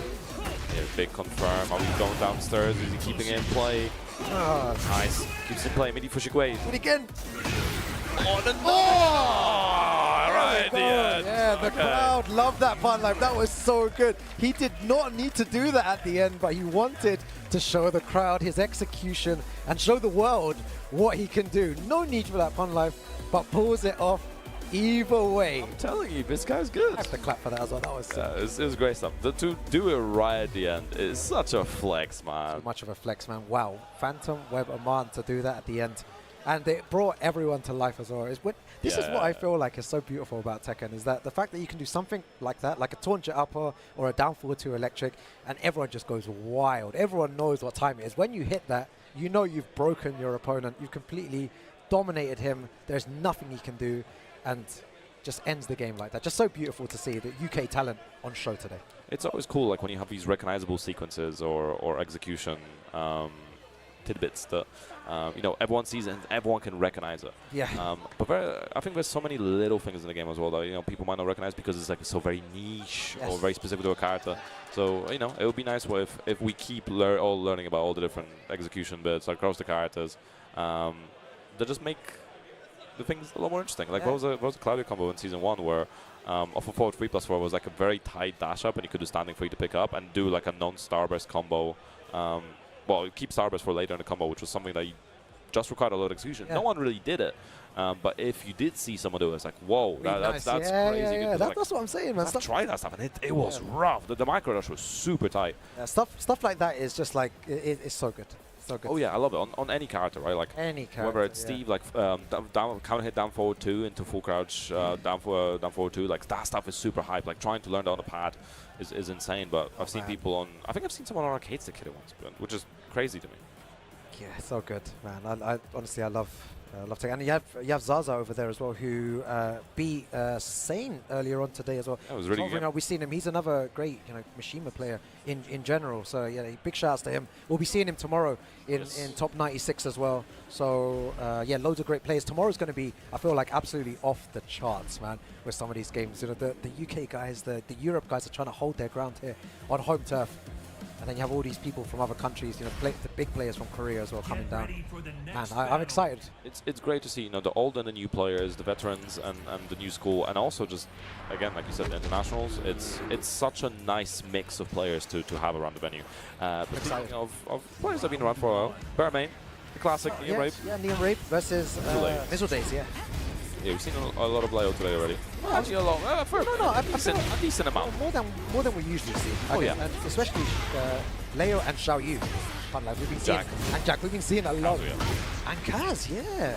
I'd definitely love to see the stats on like how many character usage today on stream would be really cool to see. You can see, but some of the brackets have also had the characters have supported, so you can go through. If you guys are following at home Star DJ, you can also see what characters you picked. Oh, nice! Starting with the counter hit, back foot to him. Bearman, one of those players that you cannot really underestimate. He's going to try to sniff out how familiar are you with Bears and how much you can get away with it. And he's just going to go for things that are a little bit zany. Almost like a Yoshi player in that regard. Nice, down back 4, no one reacted. Uh-oh. Registrating sweeps at the moment. Oh, big flow. We know that Neon Rayab has had so much experience playing the game. Whoa. Yeah, specialist, man, of course. Charging it up. And such a chunk. Oh, and again, just round start. Mr. Mizzle's try to do step into a button, but you know, it's very costly right now. Mixing it up, but not going for the end, they're just going for a reset. Oh, big damage as well. Look at. Yeah. Nice down jab. Yeah, Rayab is playing so well. He's completely under control. He decides to stay on the ground there. Sometimes the best option is to do nothing. Yeah, like delay wake-ups can be very, very powerful against a lot of characters. Because, you know, they might do something in immediate timing. Okay, in immediate timing. Now you can get up, you might get a punish. But even if you don't get punished, you've now just reset a situation. So either way, it's very valuable. And often delayed tech roll, especially, or delayed roll on the ground, can be a very good tool. Like, you might take a hit, but you roll away from the wall, and now it's a lot less of a pressure situation. You've traded some of that health for the ability to get away from the wall. Okay. Leo to Claudio. Okay. Okay. I'm listening. Let's see what's going. This is your main. This is your main character. This is your boy. It's your boy. He is. I've tried to drop him. I just can't seem to get away. We'll see if Bob can change that. To be fair, end of season one, I just played a lot of Lee. Yeah, I've got like all the first attempts lined up, so hopefully first attempt Bob Claudio, that'll be nice too. Yeah? What do you mean? I'm playing Bob against Bob. Oh, Bob's only here. That's not. Nice, already going for a power crash. Oh, this is going to be such a big chunk of damage. I remember Bears in season 1. Do you remember the chip damage as well? Oh, yeah. That was crazy. You'd stand there for like 10 seconds and just lose like nearly all your bar. Going for a simple combo, kind of trading up the damage for that. So last year of 2-on-2 can hit grounded. Oh, just drops the combo, not quite ready for it. Bearman also not ready to punish forward 2-2. Nice, good patience. That correctly gets hit by the Neon Rayab. Yeah, some good hoppings there from Mizzle. Just landing on finding the timing when Bearman was trying to get up or was trying to press into something. So good hoppings, missing out on the combo. The damage wasn't great, and obviously we had the drop. So that's kind of what's being very costly right now. Damage. Doesn't duck the second here. Pressing the final one as well. This is very, very costly for Mizzle. Damage. Power crush the back one. Such a strong movement. This is all Neon Rayab right now. Nice, and just keeping the pressure going. He's got so much health, so he can power crash, he can do whatever. He has so much room for error with it. And now just run away. Okay, round start, down forward 1-2, twin pistons working out. It is not punishable, but sometimes you need to do that, like on life. If all these other things you're trying to do is not working out, just throw out twin pistons, throw out whatever, throw out hop kick, just test it out. Is Neon Rayab ready for that? Yeah, but it's important to, you know, don't do it over and over again. It's something you can try, but you got to be very careful of how much you're trying it. If you show it once, probably don't so show again. Oh, try for the down jump. Just need something. Oh my god, catches him. No punish. Oh, too slow on the whiff as well. Oh my god, you just need to. I don't even want to say it, but like, I don't want to say it. I like the attempt. You just need to hold back. I like the idea. You just need to block in that situation. But I don't blame him if he's never seen that before, because the first time that someone did that to me, I actually tried to press a button. I also tried that. And I looks like an unblockable, but it is not. You just need to hold back, and then they roll past. He ends up grounded, and then you do your thing, right? So very unlucky there. We've all been hit by that before. It's unfortunate as well, because if you try to keep out against him, most of the time your hitbox will expand so far that you will get hit by it, like we saw Vera. Like, so the heat smash, the first hit whiffed, and the second it was coming out, and the move hit between the two hits, which is, again, unfortunate. I like the attempt. Probably not a move I would try to keep out with if I had to try. Something like down 1-2 might be better. But yeah, usually, like you said, just stay patient. No point overextending. No point in overextending there. Everyone's learned something today. Do not press when Bears do those shenanigans. Yes. Do it. It's something you can check in the lab as well. Like, what are your options afterwards? I don't remember the exact frames they are after the fact, but you still, I think they get the special wake up afterwards, and then you play the game from that point. But you know, we saw Mizzle Days. I think the Claudio was working out better than the Leo. Simpler character, so that definitely helps in the decision making. But I think between the combos, maybe not. Like Claudio already doesn't do that much damage, especially if you're not on Starburst. It's not a great amount of damage. If you are on Starburst, then you know with the wall especially, it's a decent chunk. But we saw some combo drops. We saw some fairly simple and optimal combos. So it all comes at a cost unless you're able to finish a game, especially against someone like Burmain, where every time you make a mistake, you get punished for it so heavily for 100 damage. Yeah, it's so good. I'm looking forward to see how far Burmain actually makes it into the the final brackets. How far he actually gets. Top 8 last year. Made top 8 last year. Yeah. Let's see if he can do it again with all these killer players here. But moving on to our next game here, we're going to have Homeless versus Kurotaku. Yeah, Homeless again. A player that's been around for a while. Played Shaheen and Leo for the longest time. I don't know if there's any other characters that he's been pulling out for a while, but yeah, I remember seeing this guy in Tekken 7, especially around the time the Belong game arenas were a thing. So he's gotten quite strong over time. Again, VSF is one of those events where people I haven't seen in ages, like Homeless. I get to see them now and see how they improved, like what changed. Are they still playing the game in the same way? Are they playing new characters?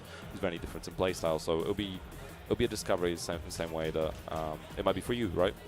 Yeah. And he does seem to be sticking with Leo, so no big surprises. All right, here we go. And Jun on the other side for Kurotaku. Well, maybe Jun, a character that we've not seen too often. Yeah, I don't think I've seen many Jun players today. You a big fan of Jun? #1 fan. Fun life. No, not at all, man. You'll never ever catch me playing Jun, ever. How comes? Just prefer good. I just prefer good characters. I just don't like. I don't like playing bad characters like Jun and Claudio. Okay. Okay, so I'll remember this. This will come up in a future dialogue. In a future TWT event. Yeah. Sure. All right, here we go. Homeless with the Leo. Nice big hop kick color at the side. Surprise hop kick from Homeless. Big chunk of damage. Deactivated already. I like the deactivation here because you can keep the pressure. Yeah, I'm such a big advocate of people being hyper-aggressive. I've said this from the beginning, Fun Life. When someone is playing like this, like, why do you need to stop? You've taken 80% of his life. Homeless needs to just carry on being aggressive, trying to power crush, trying to do something, pressing those buttons. Yeah, whoa, that's a big laser. Maybe don't take my advice. Oh no, actually.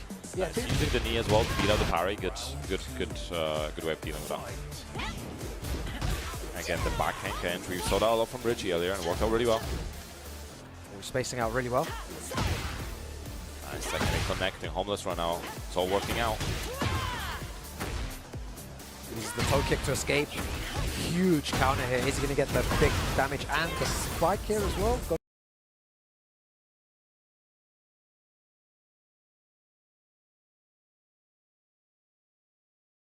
Going to mix up. Ooh, why did that not work?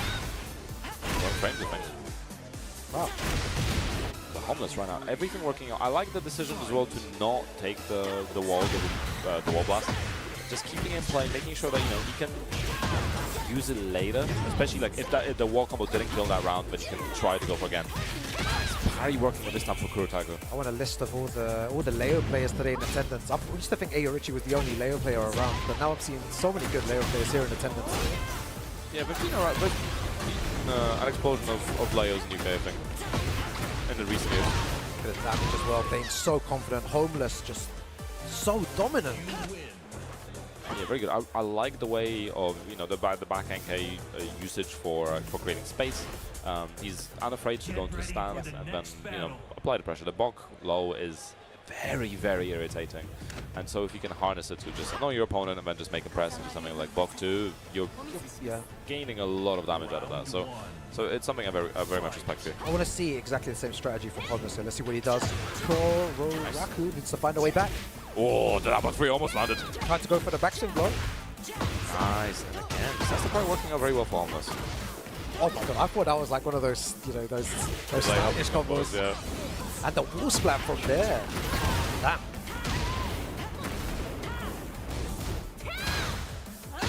Nice. Again, tried for that side step right.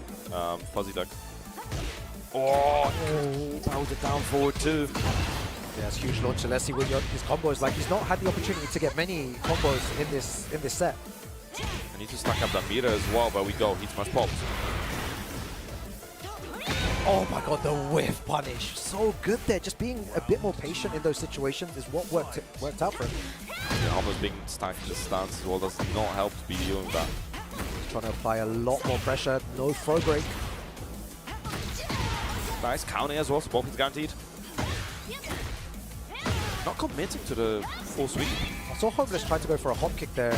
Just manages to stuff it out, and Kuro is just really fighting back here. Oh, no launch. No, float as well, not working. It doesn't matter, gets another one. American reset. Nice, big chunk of damage as well. He's available, keeps it going, still has... Oh, ducks, goes for down 4. Caught him in the air and still manages to take a lot of damage from that. Yeah, very nice. That could have been risky as well, because, you know, sometimes you press something, it sends a hitbox, but down 4-2 round star as well. Sweet chin music. I feel like what both players have really understood here is that they're doing launch punishable moves, and no, the opponent is not really punishing, maybe because of pressure, because of stress. I'm not too sure, but it's definitely information for both of them. Nice. One too many lows from stance, and almost trying to capitalize on this as much as possible against. Try to stab, gets caught. That was sick. Nice damage as well. So mix up here, potential, and gets the perfect one more round for Homeless, and he makes it through here. Very, very confident. Kuro his boys at the front as well, saying one more round. That's all you need.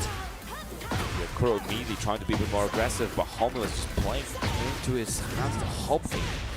Sidestep hop kick. We saw the sidestep hop kick work out before, and you know it's working out again. It's definitely a strat that's been consistent for Homeless. Both these players are swimming. I was about to say both these players are swimming. Well, exactly. These guys are swinging right now. Hop kick again. Doesn't work out this time. Rage available as well. 99 stacks. Homeless ideally wants to end before we hit that 100. Just completely walked around it. Missing unpunished. Guess what I said to you? There's a lot of moves here that are not being punished and they become safe instantly, but he is able to whiff punish. This is so close, back against the wall. Nice, and again, going for the knee string. So if there's a parry, it gets beaten out. The punch parry again, it gets beaten out. So good move selection for Homeless, and it works out. Works out for him. Yeah. Maybe a little bit shaky at times, but overall very good. Yeah, I feel like at this level, when you're playing, I mentioned it right at the beginning of the stream as well. If you're playing on stream, there could be a lot of nerves in play. You won't be punishing things properly. A lot of factors are involved in high-level play and tournament as well. And there you could see his whiff punishment was really good, but some of his block punishment was lacking a bit, and it definitely needs to fix that up. Maybe watch the footage back, and then you know he could fix his game a little bit there. But overall, good play. Yeah, very good play. I mean, again, we talked about the spacing that he was doing, right? So always using the back NK to create some space and then try to get whiff punch from it. We saw him mixing up a lot of the things he was doing in KNK as well, which again, it's a stance that only became better over time, especially the addition of the low just makes it so difficult to deal with. Like I genuinely, I think before the low, I felt very comfortable playing against Leo. With the new direction of the low, it's a little more shaky. Yeah. But yeah, played it very well. And again, a player that's been around for a while, so he's getting more and more consistent. I think it's all the muscle memories built up over the years from Tekken 7, from Tekken 8. So yeah, just very, very good performance. Yeah, and our next two competitors now, we've got two more. I feel like it's going to be potentially our final game of here. So we've got FPV Piano versus Legoshi. I know this guy. Man like Legoshi.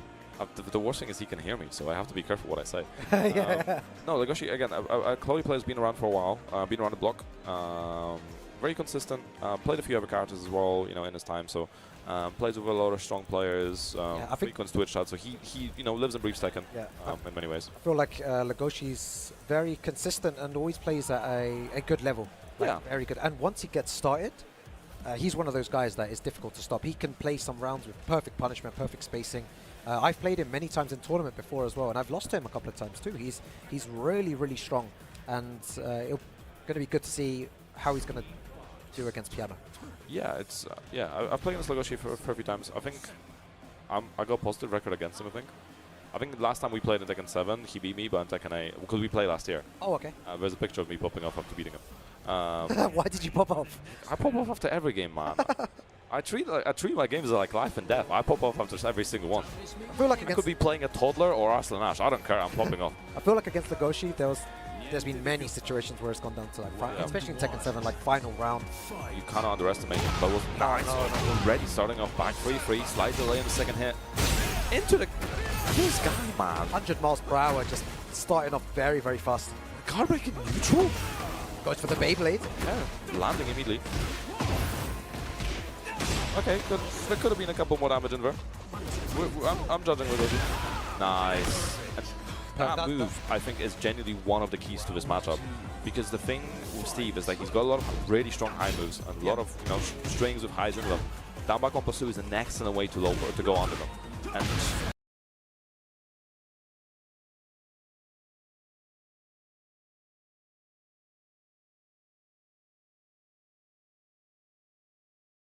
as far as the Cloud's high crashes go, it's probably the best one at this point.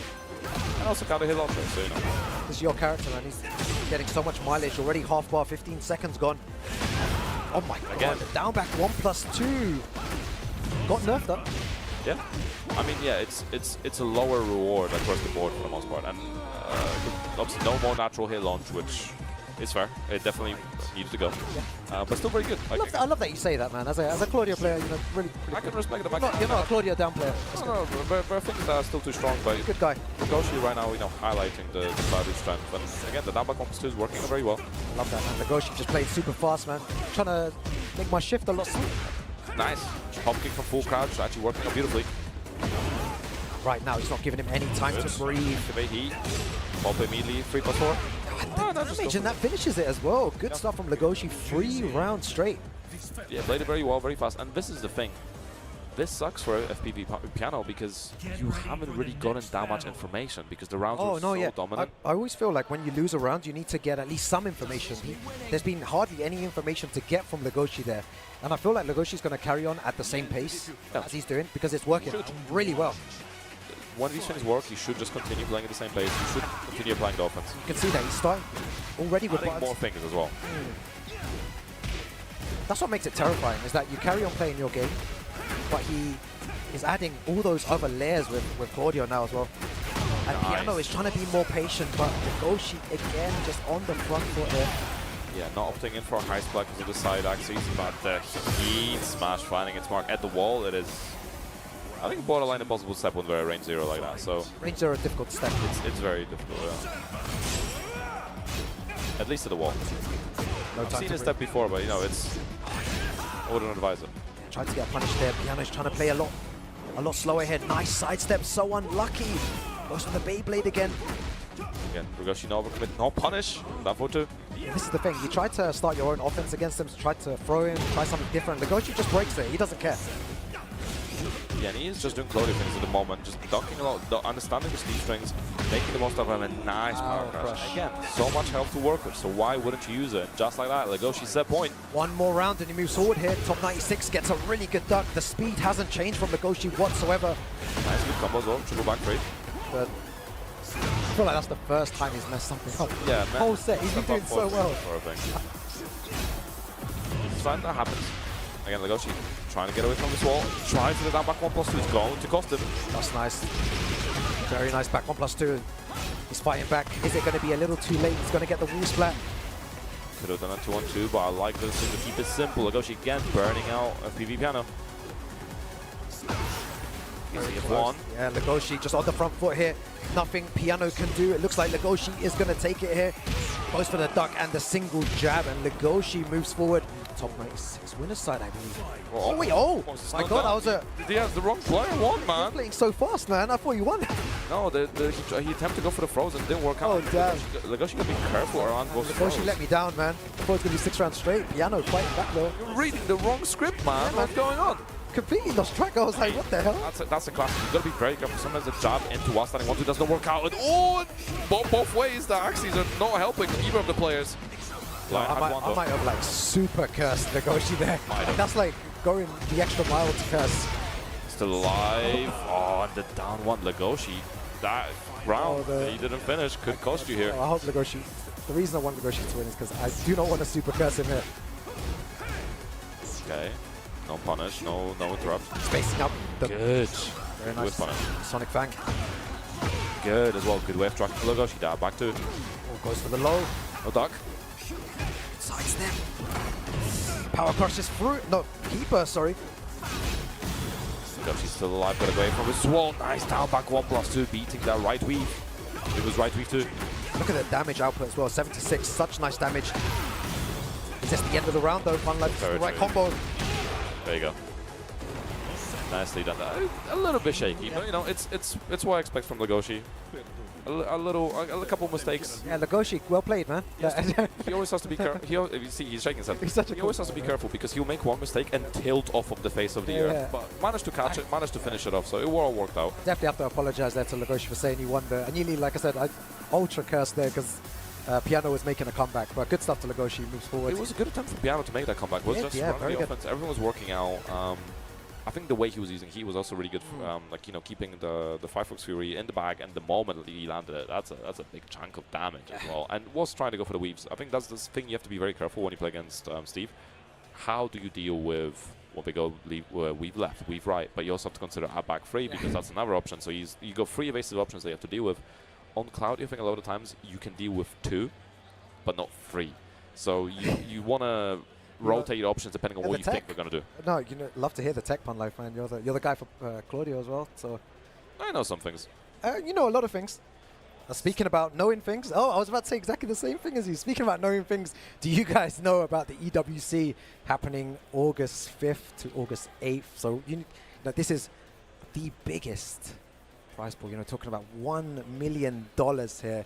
Ulsan is your 2-time EWC champion. The story going into this is, can he win it a 3rd time? He seems to be unstoppable. The longer the tournament goes, he gets really, really strong, and that's his words as well. Towards the beginning, maybe a bit shaky, and towards the end, basically unstoppable. And is he going to win a 3rd time? Make sure to scan the QR code to buy your tickets now. esportsworldcup.com/tickets if you want to use a browser instead. But yeah, really hype, really looking forward to see a new tech stack. Yeah, it's going to be a super interesting spectacle, and like you said, it's a slightly different format as well from the tournaments we usually see. Yep. Longer format, over multiple days, so it's going to be a big endurance race for these players. Endurance race, yeah, and the LCQ happening as well. There's still some spots available there. Yeah, exactly. So that's going to be super, super, super interesting. And of course, if you'd like to keep up with all our information related to TWT, TekkenWorldTour.com is your stop for that. All the latest Tekken content, TWT content, and of course the social medias at Tekken, at BNE Esports on Twitter, or X, formerly known as Twitter, and of course BNE Esports on YouTube for any of the previous VODs, trailers, all that kind of jazz. So make sure you guys are following those and getting a little info there. Yeah, no, really great. Actually, no, it's an absolute pleasure to commentate alongside you, Pun Life, and everyone else today as well. It's been a great celebration, like I said, of UK Tekken, but we'll be back very, very shortly, guys, with some more Tekken 8 action, so stay tuned. They are not just fighting for money. They're not just fighting.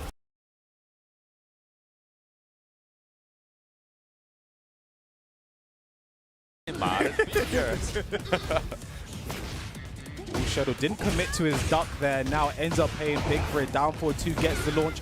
Ooh, doesn't finish the combo there. Probably would have been a sidewall though, so maybe that's why he tried to adjust. I think he stepped that. Very nice cancel there from Scoops. Actually, perfect spacing for that. Shadow did not come into anything longer range. Nice sidewalk there, should be enough. Perfect punish there from Sherdon as well. Going to be huge damage. I don't know if we kill here, but nice. I like the Rager actually, because even if it doesn't kill, he has his full meter of heating here from bursting, and it's just like a heat smash into guess, a heat dash into guess. So even if this doesn't kill, it's still a very good situation. I was thinking potentially maybe a heat dash situation into that final ground. It might have actually been a bit more damage, specifically, and it will also realign them back into the correct axes. But either way, I believe both options weren't wrong, you know? Yeah. Pick your poison. Speaking of poison, already more on speed. You know, one thing about Alyssa, I do have to say, I've had to play her recently for a challenge, and one thing about her, when we saw the hop kick whiff there on the heat burst cancel, I do think her range when it comes to launching full launches is probably like one of her biggest weaknesses, I would say, if she has any. That's one I put out there. Yeah, it's definitely one you got to be aware of, especially considering the character has a pretty premium backdash as well. So you got to be mindful of how far you're backdashing, what do you punish with, because you obviously have other things. Back 4-4 as well is really good. So. Obviously, that's not a launch, but it's still a decent chunk of damage. And what's the is it 3-2 the knockdown? Standing 3 is also pretty good. Yeah, I think it's back 3 or forward 3 as well is also really good. Yeah. Like she has, I think that's one thing that comes with having to play different characters as well. Like for me, example, because I play Quarry most of the time, when I see a whiff, I'm looking to launch because I have something like back 3. So when I play other characters, you kind of have to adjust. Like, okay, this character can't really launch here, but what's their best? Like if you're playing Feng, shoulders a good whiff punish. You know, just sort of knowing when and where to mix up. Alternative that's easy to press. Exactly. How can you simplify? Yeah, I get triggered. I have the same thing when I play Dragon versus Claudio. Yeah. Should be able to take this to wall as well. Flip over Oki here. Forward 2 to get the chainsaws out. Just running the pressure right now. Good heat burst, but took a lot of damage for that. Punish that. One more hit does it. A down forward 4. Is that 4 round straight for Shoulder right now? Yeah, look, just running the momentum. And this is something you've got to be very careful. Like, the Power Crash is a decent option, but since Power Crash heat engages are gone, you're not recovering much health even if you do it. So it's a risk. Ooh, that was a high water combo that didn't work out. I don't think that was a true crush there. I think the sweep just whiffed. Yeah. But still a good option there from Shurdle. Did he step it again? Yeah, and the hop kick this time. Again, Shurdle really scouting these heat bursts very well. Only the first hit there of the sweep. I think it's very, like, +6 on hit. Very good. And only -12 on block if she doesn't go for the hell sweep follow-up. It's something that's still like pretty much just an extra turn, so you're still in the mix, you're still in the terrible situation. No break on the regular throw there, a bad sign. Forward 2, nice block. Jab standing 4, down forward 1-4, scoops, finally getting around the board. Staying cool. That's important, you know. Come back. Whoa! Oh, that was a good reaction there from Shurdle. I like the option there from Scoops because that low is safe, so you can't get a punish, so just try and go for a mix-up. But both of them played that very well. Right decision, but I don't know if the Power Crash is actually fast enough to do a clock roll, or maybe Scoops reacting as well, because you can't Power Crash both of the options depending on the character. We might find out. Smash, what's the mix here? Goes low, but the Alyssa backdash, you mentioned it, the premium backdash. It does a lot in pretty much every matchup in this game. You know, a character with a backdash as good as that, and also good sideways movement is going to cost you a lot, so you have to delay your options, dash in a lot more. And nice as well. Down 4-2. This is a float combo, by the way, but all the damage was recoverable, and Shurdle does still have heat available, so by doing this, there's no chance of recoverable life. Decent option here from Scoops. What's the follow-up here? Down forward 1, keep it simple. I like the attempt. You hate to see it. You hate to see it. That is probably the most embarrassed a player can look when it comes to Tekken, and this is going to blast the floor. Yep, pants down in front of the crowd. It sucks, man. And now all the momentum on Shurdle's side. I mean, Scoops probably hates himself more than anyone right now. Oh, bro, he's getting scooped up and taking out the back right now. It's not looking good, and I think, no, that was, Shurdle tried to punish early, so that was a count hit. Maybe his hurt box expanded because he pushed the button. Oh, the slash. I like the decision. Shurdle tried to press again afterwards as well, so it was actually a count hit. Goes low. No, didn't do a proper punish there. It's better to do a crouch cancel into a low there. As the punish, second at -14, not enough to kill. Down 4, good block. Scoops, if you can do something, now's the time. Shurdle panicking. We're all panicking. And he takes it. It was so unfortunate. 'Cause if he didn't panic back 2, right, he could have just sidewalked, get a big punish, get a wall splat potentially, and play off of that. But you know, it happens to the best of us. I like the attempt. I do also like the back seppuku attempt. It just wasn't meant to be this time. It wasn't meant to be. But with that, Shurdle has made his way into top 96. He'll be playing versus Niam Rabe, who we saw earlier, to decide whether it is the winner's side or the loser's side. Yeah, and that's going to be an interesting matchup in itself as well, because, you know, Alyssa versus Berserk, and no matchup we see frequently. We don't see Alyssa that much on the competitive circuit anymore. It feels like we saw a lot more of her in 7. And it honestly surprised me considering how strong she is. I agree completely. I think Alyssa has been a character that has been top 5 for most of, like Tekken 7, I think early Tekken 7 season 1, there were a lot of people doing tier list videos and a lot of people asking, just out and about asking pro players, who's the top 5, who's top 4 right now. Alyssa featured in the top 4 for most people that were like, yeah, Alyssa, like she was, at the time it was like Nina, Drag, Yoshi, Alyssa, then it was like Jin or Shaheen or like Feng, like it was mixing up through that. But Alyssa was consistently in there. I think of all those characters, she has been nerfed the least from then to now. I think part of that is due to what you're mentioning, just not that many Alyssa players out there. Even though she is strong, she is a good character. If no one's really playing her in tournaments and showing why that is the case, I think that they're less likely to like, wow, we're not seeing her. You know, you need data to showcase why there's a reason to nerf something, right? Like so that's definitely a part that plays into it. The nerfs that she did get, obviously we saw the chip damage reduction, which has made a substantial difference, but she still does a lot of chip damage, just nowhere near as much as she used to. But I do also say that, but I'm also quite salty because in one of the first early big balance changes in Tekken 8, I believe it was just before DreamHack Sweden, it was basically the start of Season 1, they nerfed Hwoarang, and in the patch notes they said, even though he's not performing particularly well right now in tournaments, and they still nerfed him. So that's why I kind of sit in a place now where it's like, okay, you know, like what's the issue with us holding that Alyssa King? You know, why can't we? But I'm not mad about it. Yeah, you don't sound like it at all. I'm not mad about it. We're gonna focus on the fact that Asim is actually sitting up right there, an old UK legend, been around for a long time. When this guy first joined the team around Tekken 7 Tag 2, he came from Pakistan. He was beating everyone. He was like, yeah, we're really good at Tekken over there. People were like, what are you talking about? There's no way that's the case. Fast forward over 10 years later, everyone knows how good they are. He's playing King. The thing about Asim is you never know who he's going to play. It's usually the latest DLC character, but you also might just get something. Whoever's good right now. That's kind of whoever's good right now. The thing I'm excited about most as well with Asim every time he's on screen is what kind of an Asim combo are we going to get this time? What variation combo are we going really is a combo artist in like a very creative sense. It's very avant-garde. Oh yes. You know, you mentioned the combo is very new school. You know, it's very out there. Contemporary. Yeah. Contemporary genius. But yeah, with him as well, it's like he's someone who he knows Oki. Who's someone who has been he was very good fundamentally, which is why he picks a lot of different characters. Like there weren't times in 7 he was maining Kazumi and Dragunov and kind of just then for a bit. Then he started to sort of jump around. But like whoever's good at the time, that's who Asim will be playing. Nice duck and punch on the down 3-2, waiting for the second hit. Perfect way to punch.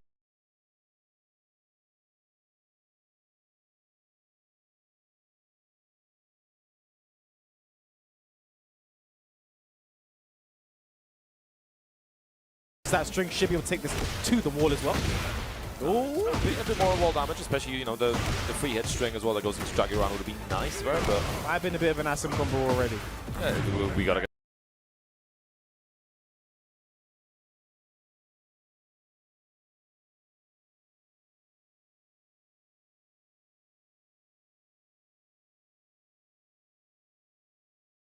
Started soon. Get up here versus JCC from the Netherlands. Dutch scene doing very well right now. Players like Sin, players like Elias. Really showing what they got. Oh, gets tracked. I think if he went the other way, he actually would have been okay. You have to go to the left versus that hit there. Remember Tetsu posted a video about that. That's how I know that. Oh, I just laughed at myself. Nerd. Nice duck there. And then goes for the Jaguar sprint low. Asim 2 rounds to the good in this first game. Straight for the ankles, but you gotta. I think the JWCs could be careful. If Asim's gonna be looking for that muscle armor, you know, the jab into decisive left is really good.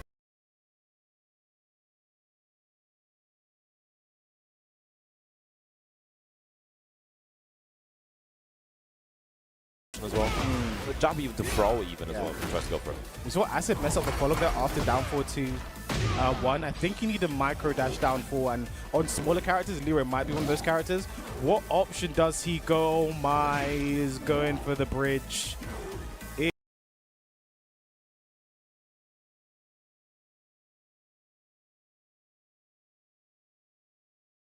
It is the bridge. Some people say just break 1+2 all the time because that is the most damage. Yeah, it's like risk mitigation, right? Like you're mitigating damage. Nice, beating out the heat smash. Time to use it. And he's not holding back with the right combo here to the wall. Gonna break it here. Might even heat dash as well or keep it. He's gonna keep it. While sending 2-2 and the run, and he goes mid that time. Asim, full force, full throttle. First game to him. And the combos weren't actually looking that bad either. Yeah, I was surprised by some of that.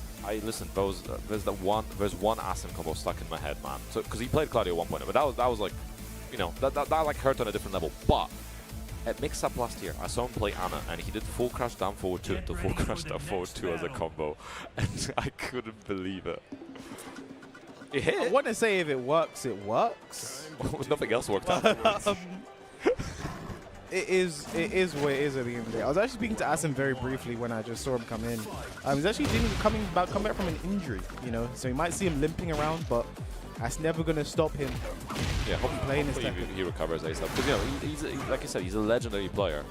Despite the combos, it doesn't matter. He will do the most terrible combos and then beat you neutral 6 times over and over again. Nice, straight for the heat smash, keep the pressure going. 4 rounds straight here for Asim on his king. Again, I'm not surprised to see him picking a strong character. It's what he's always been known for. And then runs right into that giant swing. No break there from JWC. Is he going to tech? Yes, he is. I like this as well, you know, stopping short of actually launching the second hit and then just waiting for the opponent to dash after you and delay the timing to not get hit by the muscle armor. Down for it out there, can get a full block on the back. 1-2. Probably going to heat burst here. Yeah, keep it simple. Heat smash immediately afterwards. I would not be surprised. 4-4 neutral to it. Nice. A bit of panic there from JWC, just kind of ducking, expecting something, and then doing the last thing too. Not really sort of reacting to anything, looking for an option. Really struggling right now in this game. Oh, nice break. Break, yeah. Had to break that one. Breaking the throws now, JWC. These are important, and that's forward 2-2. Second hit catching Asim off guard. I think he tried to interrupt between the hits, get a little whip punish in, but was a bit too slow and paying the cost right now. Okay, Sasa 1+2. There's the Hermit Hell Sweep. Forward 2. Finish the second hit punish from Asim. Goes mid, has heat and has rage. That was probably a QCF 1+2. And he didn't launch it! Oh! Asim, please finish the combo. I don't know what to say. Okay. You need to launch these things. I almost killed, but almost is not enough. If you're watching at home, if you're listening to words I say, if you block a Rager, I think every character can launch now, right? Because before just launch it. I don't care how much health they have or how much you think they have or what you think could be the outcome. Just launch it. We saw absolutely there why. And then Asim kind of left some damage on the table, not heat dashing into the power bomb, but oh my. The only reason you wouldn't launch it is if you're next to the wall. Yeah. But even then, it depends, because some launchers will give you a high splat from it, so there might still be a reason to do it. So lab your options, but probably just launch most. If he was next to the wall, the 1+2 would have wall splat and then. Yep. But just launch it, because there was an audible groan throughout. Yeah, I felt the pain in my bones, man. Like, it's yeah, it hurts. But moving forward, next are our winners quarterfinal of Pool C1 is one of the guys probably looking at one of the favorites to take this tournament and maybe another tournament in 2 weeks. Yes. Here's the man, the myth, the legend is DNS. Ulsan going up versus Uber Spy. Second King player has hit the stream setup. And yeah, going into this one now, again, another winners 96 match. They're both already in top 96. Just decide on winners or losers. I'm actually quite interested in who Ulsan might play here, because he's been experimenting, playing some Armor King recently. I've noticed, yeah. And again, I think it's a good choice. I think Armor King is very, very, very good right now. Some people say might be better than King, which I could agree with. I can get down with that. I can have discussions about that. But we have a Kunimitsu, actually. Oh, wait, so he's not even playing... So Uber Spy switched, because he played King last year, but switched to Kuni. To be fair, we've seen a lot of people switch to Kuni. She's a very good character. It's definitely for the cool design. Yep. And not at all for full crash down 1+2. That is a move, though, isn't it? Oh, that is a move. That is a move. I'll see how Ulsan deals with it. And he's going straight for the Dragunov, tried and true. Again, I think for a lot of the players, especially the KRX players that are here, you know, we have Lee, Low High, Ikari, all these players who are qualified for EWC, Ulsan one of them as well, now is probably the time to be playing your best. Now is the time to really try, give it what you've got, see how the things you're planning to do in 2 weeks, see how they're going to fare there as Ulsan starts very strong. Yeah, extremely strong. Oh, as well, looking for the down 1+2, trying to do the wake-up kick potentially, and immediately to was standing free off of it. I think full crowd. I think they do that as well.